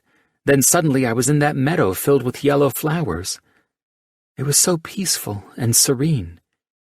Now that my memories have practically downloaded into my mind again, I remember hearing everything, but I couldn't talk back." "Lainey," I said, my thumb stroking along her cheek. "I'm so sorry. I knew you may or may not have heard anything while you were out. I did my best." "Stop," she smiled. "A lot of what I heard while I was in the coma, it's pretty fuzzy at best." She sat up and leaned her head onto my shoulder. I had to see her face, though. I wasn't ever going to be able to stop looking at the woman who'd come back to me. I readjusted our position to where she was comfortable in my arms, kissed her chin, and smiled. "I need to see your eyes, sunshine." I smiled. She returned my smile with a small kiss on my lips. "You came to me in that meadow call," she said, and I knew my expression was blank. "Every conversation that was said by others, I mostly heard as if they were voices in the sky. It was so bizarre. But you—" her eyes studied mine. "You were there and we sat together. I held your hands, though I couldn't feel them." She softly laughed. "Call." Her head shifted to the side. "We grieved together. Even though you didn't answer me when I talked to you, we cried together, and we held each other when you told me about the miscarriage." "Oh my God, Lainey," I said as I held her tightly. "I hope I did everything right with her and for you." "You did everything so beautifully, and I couldn't understand why you were doing all of it while I was out." "I felt like I had to do whatever it took to take care of you. I had to know how you felt about the baby, how long you'd known." "You told me that in our meadow while I was in the coma." "I saw the butterfly you drew in your journal, and I knew you were crying when you found out about the baby. I should have been there for you." "I cried because I knew it was an overwhelming change for you and me. We were getting married, and the next thing I knew, I was going to have to tell you, 'Hey, guess what?'" she said in a silly voice that I loved. "The honeymoon is over in a few months, and it's time to get ready for diapers and no sleep." She chuckled, and I laughed before she grew serious. "Would you have been upset? I know it's a dumb question after every beautiful thing you've done for our daughter and me." I kissed her nose. "I would have loved the mother of my child that much more." I smiled. "But Josephine March Brooks is our angel now, and I have a crazy feeling she might have had something to do with you coming back to me." "Look at you," she chuckled. "You've officially become a man who might believe in things outside this black and white scientific world of yours." I held her closer. "You in my arms at this moment is a prime example of a scientist being completely stumped. You're not just some miracle beauty who danced into my life at that medical conference, but you're literally a walking miracle, Elena Alvarez." "We need to fix that whole Alvarez thing, and fast. I should be Elena Brooks by now," she said with a smile, kissing my lips. "Courthouse?" I teased. "I would show up at the first appointment you got." I studied her. "I think we should do it. We have a lot to make up for, and I think we should start there. Then we need to find a way to get on that honeymoon you planned." "There's a bit of a plan change on that one." I leaned her close and kissed the incision wound on her head that was healing nicely. "We can only do what I planned for the second half of our honeymoon." "I was dying to know where you were taking me," she said. "What did I screw up?" "El Capitan in Yosemite," I told her. "You told me it was something you'd always wanted to do. The guys and I hiked the face of that rock after we graduated college. I went behind your back and asked your dad what your experience was in rock climbing. I wasn't surprised to hear that you were perfectly primed to climb that mountain. Her lips were on my neck. That would have been so amazing. Damn it, you think of everything. All I want is to give the woman I love the life of her dreams. Unfortunately, you're going to have to settle for the second part of my surprise trip. We'll stretch out our time there, though, since you're not going to be doing wild stuff for a while. Tell me, she said, her eyes sparkling with excitement. The Maldives. One of those badass places that give us privacy, and the huts are on stilts over the ocean. It's secluded and unbelievably gorgeous. Is that something you'd be up for? I could arrange the time off, and we'd make up for missing the last months of our lives together. We could stay right here, and I would be delighted. I feel the same. There's so much for us to make up for, I said. I'm still trying to process that this is even happening. Dance with me, she said with a smile. Like we always did at night after long, stressful days. Have you tried? I asked her. Does that part of your brain work again? There's only one way to find out. She popped up from my lap and started dancing a beautiful hula dance for me. I'm back, baby, and we're wasting time. Chapter 46. Elena. Colin and I spent the entire night talking, laughing, and, of course, having wild sex. I loved every second of his lips, savoring my body as they always had when we were together. He was a perfect man in every way, and he was right. Life had ripped us apart. But we survived it, and by some beautiful miracle, we were convinced that baby Jo had brought her parents back together after all the hurt that they'd endured. I felt I should apologize for using his past as an excuse to leave him in the way that I did before I got my memories back. The truth was that his past had never been an issue for me. We both had life experiences that we'd learned from, and I knew that made us who we were. Unfortunately for him, he was dealing with a much less mature version of myself, so I couldn't do anything but reassure him that nothing in his past gave me any cause for concern at any time. Luckily for me, that led to delicious shower sex. It was so good to feel good again, to have my memories back, and to share this journey with Colin. I listened to him talk, knowing he'd been mentally beaten up in more ways than one. The pain I saw in his eyes was unforgivable, but he forgave me without a moment's hesitation, and here we were, back in each other's arms again, as if we hadn't skipped a beat. Colin worked the entire following week, but Dr. Nathan and the others worked to help take on shifts and patients and fill in for him so that we could escape the noise for a while and focus on each other. We determined that starting the Equine Rehab Center was not just my personal dream come true, but it was both of our way of giving back to patients suffering and going through what we both went through. In about 2 months, the place would be completely set up with horses brought in for rehab, and the place would be staffed with more therapists to help with patients. Colin had revisited my brain scans more than once, and his surgical conclusion was met with the agreement that the tumor that had almost killed me and forced the emergency surgery was most likely jarred, and that was the only explanation for my memory loss. Colin said it had most definitely moved into that part of my brain and caused most of my issues. He only wished he could back up that assumption, but because I'd never had a brain scan before my accident, Colin had nothing to compare where it was located in my brain before the injury. The week had flown by, and now, here we were, the day of our secret courthouse wedding. We'd planned to get married, go back to the main house, and possibly take the horses out, and then celebrate each other until we left for the airport at 11 this evening. Colin had arranged the red-eye flight on Jim's private jet, knowing we'd most likely sleep while we flew across the world. But I doubted we'd be sleeping much after Avery described the luxury of the plane. The thing was set up like some penthouse suite, and we'd most likely feel like we were in a hotel the entire flight and not on a plane. I was so excited, I could hardly stand it. The courthouse wedding was fun and quick, and I squealed when Colin swept me up into his arms and announced to the people staring at us like we were lunatics that I was officially Mrs. Colin Brooks.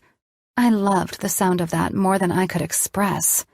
Colin and I walked back to our car, kissing and holding on to each other like there was no one else around. We couldn't give a damn what anyone thought. We were together, married, and beginning this chapter in our life in the most blessed fashion. When we got home to our ranch, Colin was at my door, sweeping me out of the car before I could place a foot on the ground.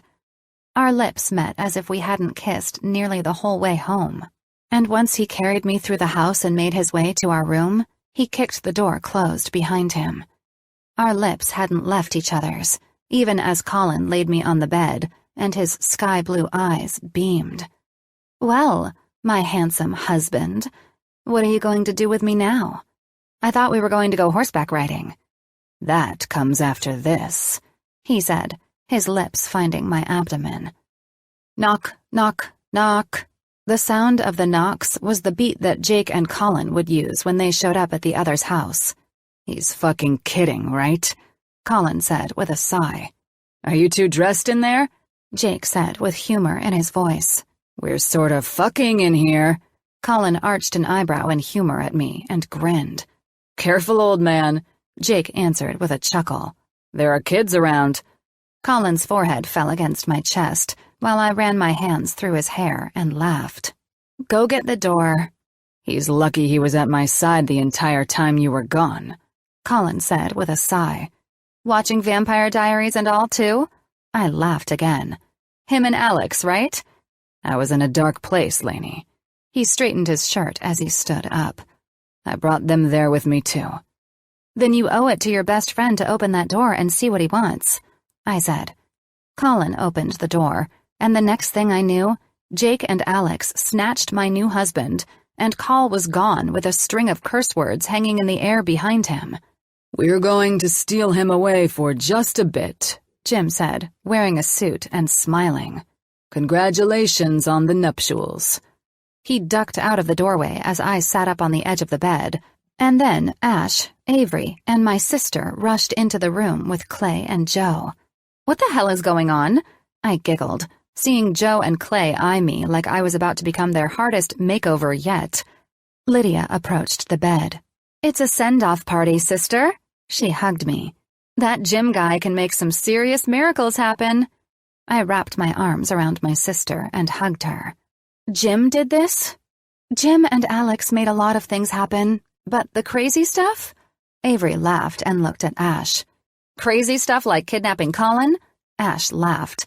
"Well, any crazy shit that goes down from now and until we get you on that plane tonight is all Jake." I hugged Ash and Avery, genuinely grateful that I could consider these two strong and wonderful women my dear friends. The friendships we'd forged so effortlessly were precious to me, and I had more blessings to count than I could have ever dreamed possible. "I have no idea what you all are planning, but I'm totally down for having some crazy and wild fun. I'll have to thank all of you for pulling off whatever miracle you have planned later," I said. "And you'll be thanking Joe and me for our miracle, sister girl," Clay said, pulling my hair through his hands. "Honey, you've been through a lot, and we're about to overhaul this neglect of your gorgeous hair. This dress is perfect for enhancing the naturally glowing tanned skin you're blessed with," Joe said, walking over a strapless, silky yellow dress to me. "Colin loves you in a strapless dress, and your body is perfectly toned to wear this like you own it." "Why yellow?" I smirked. "Because of the yellow flowers in the meadow," Ash said. "There's a reason you found comfort being surrounded by yellow flowers in the field in your coma, the only place you saw Colin come to you." "What's that meaning?" I questioned. "Well, when it comes to chakras and healing, the color yellow has some spiritual effects. The color itself is so bright and luminous that you can't help but feel cheerful with its radiant glow.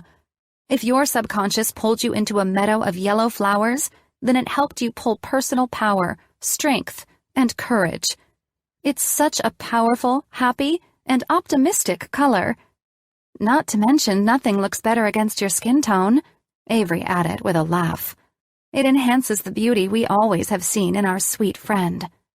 I've missed this so much, you guys, I said, feeling overwhelmed with love. I can't wait to get back so we can all have fun together like we used to. That all comes after you and Colin make up for your lost time, Joe said, going through a bag and pulling out lacy undergarments. Go and put these on. It's 3 in the afternoon and we have a lot to accomplish between getting you reunited with Colin and on that plane. A send-off party, huh? I laughed. There was no way the guys, your family, and we girls were letting you both off as easy as we led you to believe, Ash said with a grin. After Clay and Joe worked their magic on me, I was blindfolded. I couldn't help but laugh, as I had been doing since the moment I woke up this morning. I couldn't help but enjoy the fun adrenaline of surprises, and it was surging through me. I was so full of positivity and love that I felt like I was vibrating. I heard a large crowd after I'd been led from point A to point B, wherever that was located. "What's going on?" I softly asked. "Hey, sweetheart." I heard my mom's voice, and I jerked off the blindfold, tears filling my eyes. I hugged my mom tightly, hardly noticing that we were in the large, renovated open area of our barn. Strands of lights hung throughout the rafters, looking like blurry diamonds, as I held Mom, and then I saw Dad's smile from where he stood behind her. "I'm sorry I couldn't get here faster. I was about to take the next flight out, then Colin's friend Jim contacted me. He let me know that he'd be sending a flight to pick all of us up to celebrate you being well again, and that we'd be sending you and Colin off after this beautiful reception." I cleared my eyes. Colin was still nowhere in sight, but all of my family and friends from Miami were in this room. They waved as I covered my mouth in tears and shock that I was actually seeing this. I took in the magnificent area that looked like some otherworldly and heavenly place with the hanging flowers, beautifully arranged tables, and the twinkling ambiance of this room. I saw my girlfriends who were with me when I had my snowboarding accident, and I hugged them all and thanked them for being there for me. When I'd hugged the last of them, I looked around the room again, awe-stricken by everything once more. "Clay and Joe?" I asked. "You know it," Avery said. Stevie hugged me tightly and stayed by my side. "Jim flew everyone in on his private jets, sis," Stevie said. "Everyone went all out so we could celebrate our love for you, and, of course, to see you found your life and happiness with Colin again." "You tried to sneak your way out of having a big wedding, so we decided to get to the fun part and give you and Col the send-off you deserve," Avery said with a smile. I felt tears again. "I don't know how to thank you all for this," I said, sniffing and smiling, trying not to ruin my makeup. "Oh, trust us. Colin will be ensuring we feel like you both appreciate all of this," Ash said. "Where the hell is he?" I asked. Lydia chuckled. "He's with his best friends. Apparently they had some pranks and plans for him since he tried to ditch out on a formal wedding." I loved how different Lydia was now. I could see the happiness in her eyes, and I loved my sister more than I ever had. Stevie stood tall at my side, and I was thankful to God that my brother had pulled it together despite my injury taking me down. He was working a stable job and busting his ass at school, and I was so damn proud of him. I thought I couldn't be happier until a spotlight hit a stage that was created for this moment, and I heard Colin's beautiful voice start to sing slowly. "Wise men say, only fools rush in." I covered my mouth when I saw my handsome husband dressed sharply in a black suit, with a microphone in his hand. I felt tears slide down the corners of my eyes as Colin sang the song with a violinist playing softly in the background to complement his perfect vocals. The song was more beautiful now than ever as I watched and hung on to every word. Colin's searching eyes, finding me and singing directly to me. He waved his hand for me to join him on stage, and I didn't hesitate to allow him to continue serenading me with that song while he gently led me in a dance. As his song came to an end, more upbeat music came on, and people made their way to the dance floor to join in on the fun. I have no idea what the hell is going on. Colin spun me out, and then I twirled back into his arms. And I'm not even pissed about it. You look beyond beautiful, baby. Everyone seemed to be having a fantastic time, and Colin and I couldn't get enough of each other, dancing like the silly, hopelessly in love couple we were. I don't know how many songs we danced to before Jake's voice came over the speakers. Colin spun me back into him, and we fell into a perfect embrace. I rested my back against Colin's firm chest, and his chin rested on my hair. These two. Jake slid a hand into his pocket and casually held the mic to his smiling lips. They've been through hell and back, and have proven to all of us that love can conquer anything that tries to defeat it. He pursed his lips and shrugged. It might sound cheesy, I know, but after watching what the past months have done to both of them, I have to say it's 100% true. He chuckled, then looked out at the crowd. We have all prayed and pleaded for these two to come together again after almost losing Elena. He looked at Colin. I watched my best friend save her life and grieve the possibility that his soulmate was lost to him forever. He shook his head and smiled at me. You have always had the brightest smile and the best outlook on everything.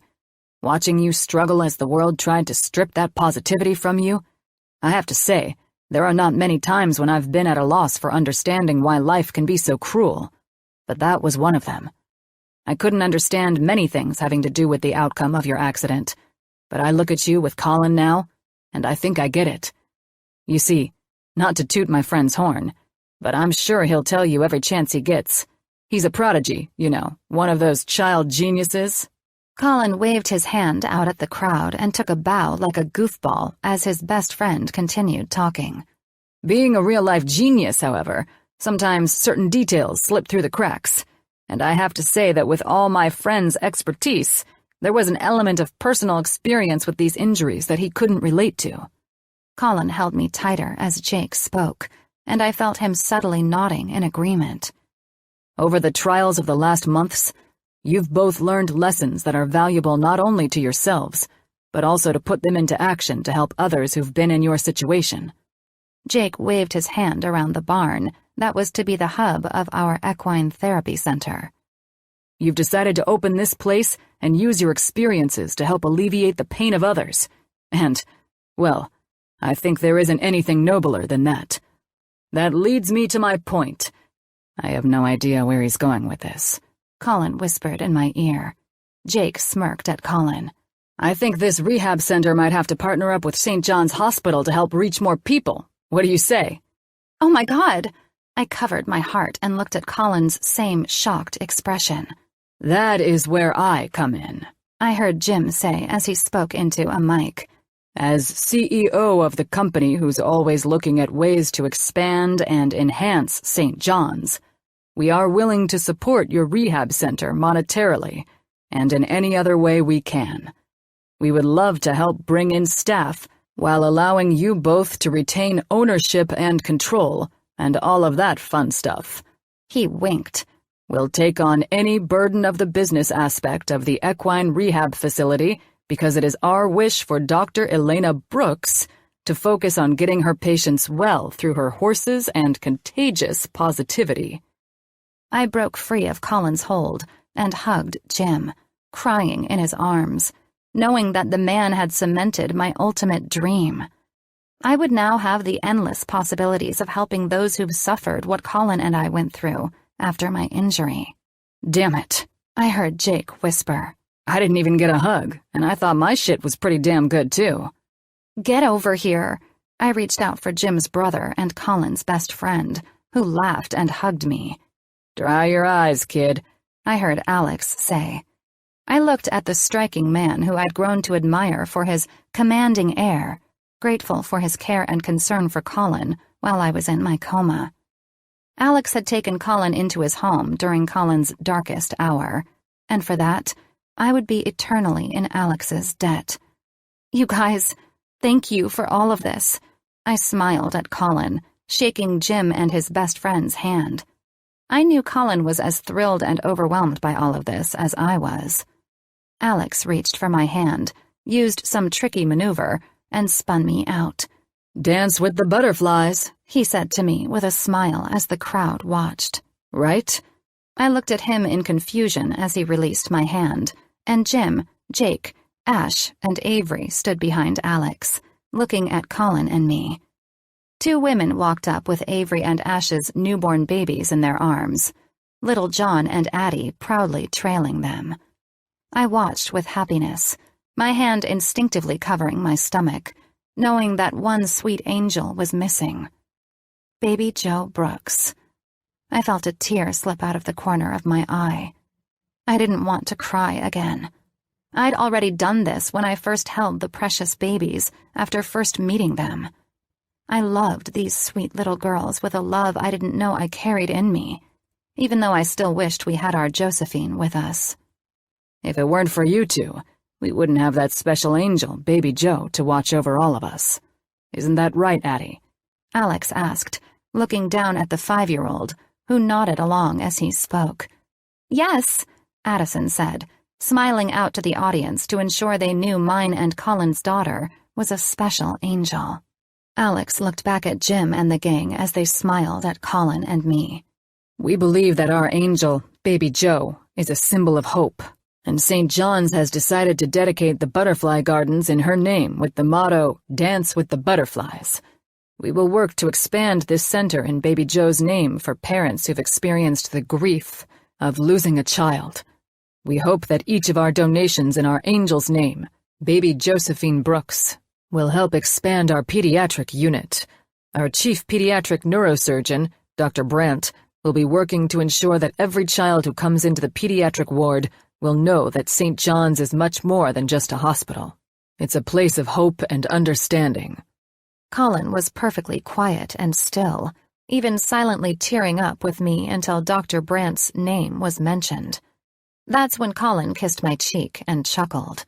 You know that they just dedicated our daughter's pediatric unit and placed it in the care of the pediatric doctor who's the younger version of me, correct? I looked up at Colin and then over to where Dr. Brandt had walked up and smiled at both of us. The tall and handsome man was a head-turner, and when Colin wasn't on the neuro ward, but Brandt was, good Lord, there was trouble. He was a beautiful man inside and out. He was young, but my interactions with him at work had always been a blast. He might have looked and probably acted like a typical playboy, but the way he was with the kids was nothing short of heartwarming. I think Josephine would approve, I told Colin with a kiss on his cheek. I'm sure you both wondered why the dapper Dr. Brandt was invited to this barn wedding, Brandt said with a chuckle after he was handed a microphone. I want to say it's always an honor when I'm working with the two of you during the times I've needed Brooke's opinion on a surgery or Elena's counsel for a patient and their families. You are both exceptional doctors and people. If you choose to accept St. John's Pediatric Ward being named in honor of your daughter, I will say that I am honored to be one of the surgeons who will be working there, knowing your little angel is watching over the children.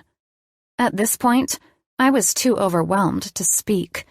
Colin and I had been to our daughter's memorial site, and I'd seen the beautiful plaque that was made for her. When Colin told me about it in my coma, I'd imagined it precisely as I'd seen it. It was beautiful, and the gardens were always so serene. To learn that our friends were dedicating the garden and the pediatric ward in Baby Joe's name, I was speechless. Wow, Colin said, taking the mic and hugging Dr. Brandt, saying something to him that made the handsome doctor laugh while he stepped back. Well, Lainey, Colin exhaled. All I expected was this amazing send-off, but never anything more. He looked at our group of friends, standing there with smiles on their faces, as the rest of our friends and family looked on. You are all blowing my mind right now. He chuckled. I believe I speak on behalf of my wife and me. He held his hand out to me. that we humbly accept all of this. He pinched his lips together. Wow, yeah, everything.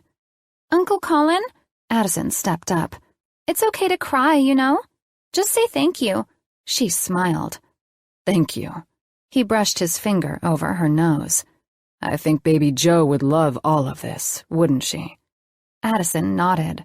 She's the angel who made it all happen, I think. I watched, loving the innocence of sweet Addison. I know she is, I said as I bent down to hug her. Thank you, Addie. Uncle Colin and I are so happy. We are too. She smiled at me. Can we eat your beautiful cake now? After the incredible gift and words from Colin's friends and St. John's, knowing the board must have approved this idea Jim and Alex had proposed to them, Colin and I were seriously at a loss for words. We enjoyed a beautiful celebration with our friends and family, who'd come to honor mine and Colin's love. Jim had a driver bring us to the airport, and, hot damn, Avery wasn't lying when she said we wouldn't even know we were on a plane. We boarded and had flight attendants appear from out of nowhere to serve us champagne. We took off, ate a delicious dinner that had been prepared, and then Colin dismissed the attendants. Colin stood, and he swept me into his arms. We have plenty of time to tour this jet, he said as we walked through a living room and past multiple rooms into another world on this plane. But we need to pick up where we left off after our courthouse wedding. This plane is off the charts, I said. Where are we? This is the private quarters. There's the master suite, kitchen, and couches, all that shit. Jim had this luxury jet designed for him, Avery, and their family. I think I'll hit him up with all his generosity of today and ask to keep the damn thing. He laughed. Baby, I'm the happiest woman alive, I said. Did all of this happen today? This is still real life, right? Yeah, it sure as hell did. He smirked. Now, he grabbed me and called for the plane to play our song. Let's dance, baby. I fell into his arms, and we slowly started dancing to our Otis Redding song. We danced the night away, laughing and loving each other, and when we could take no more, it was time to do what we both did best. Worship each other, body and soul. Our worlds had collided so fast, and just as quickly, they'd been torn apart, most devastatingly. But we survived it all. We struggled, and we felt pain as powerful as we felt love and passion.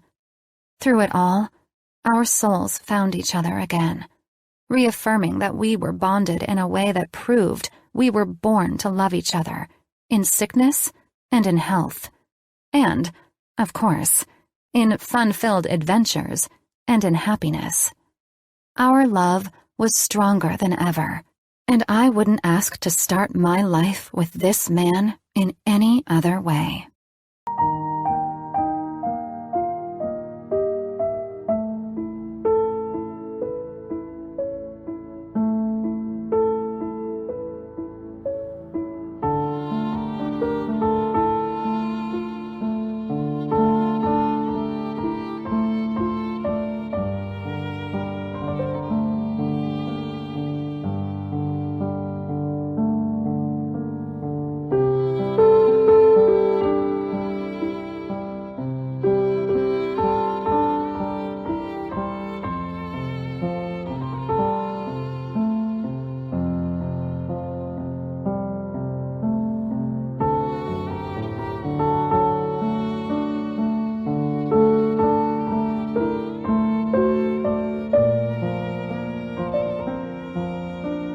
And I wouldn't ask to start my life with this man in any other way.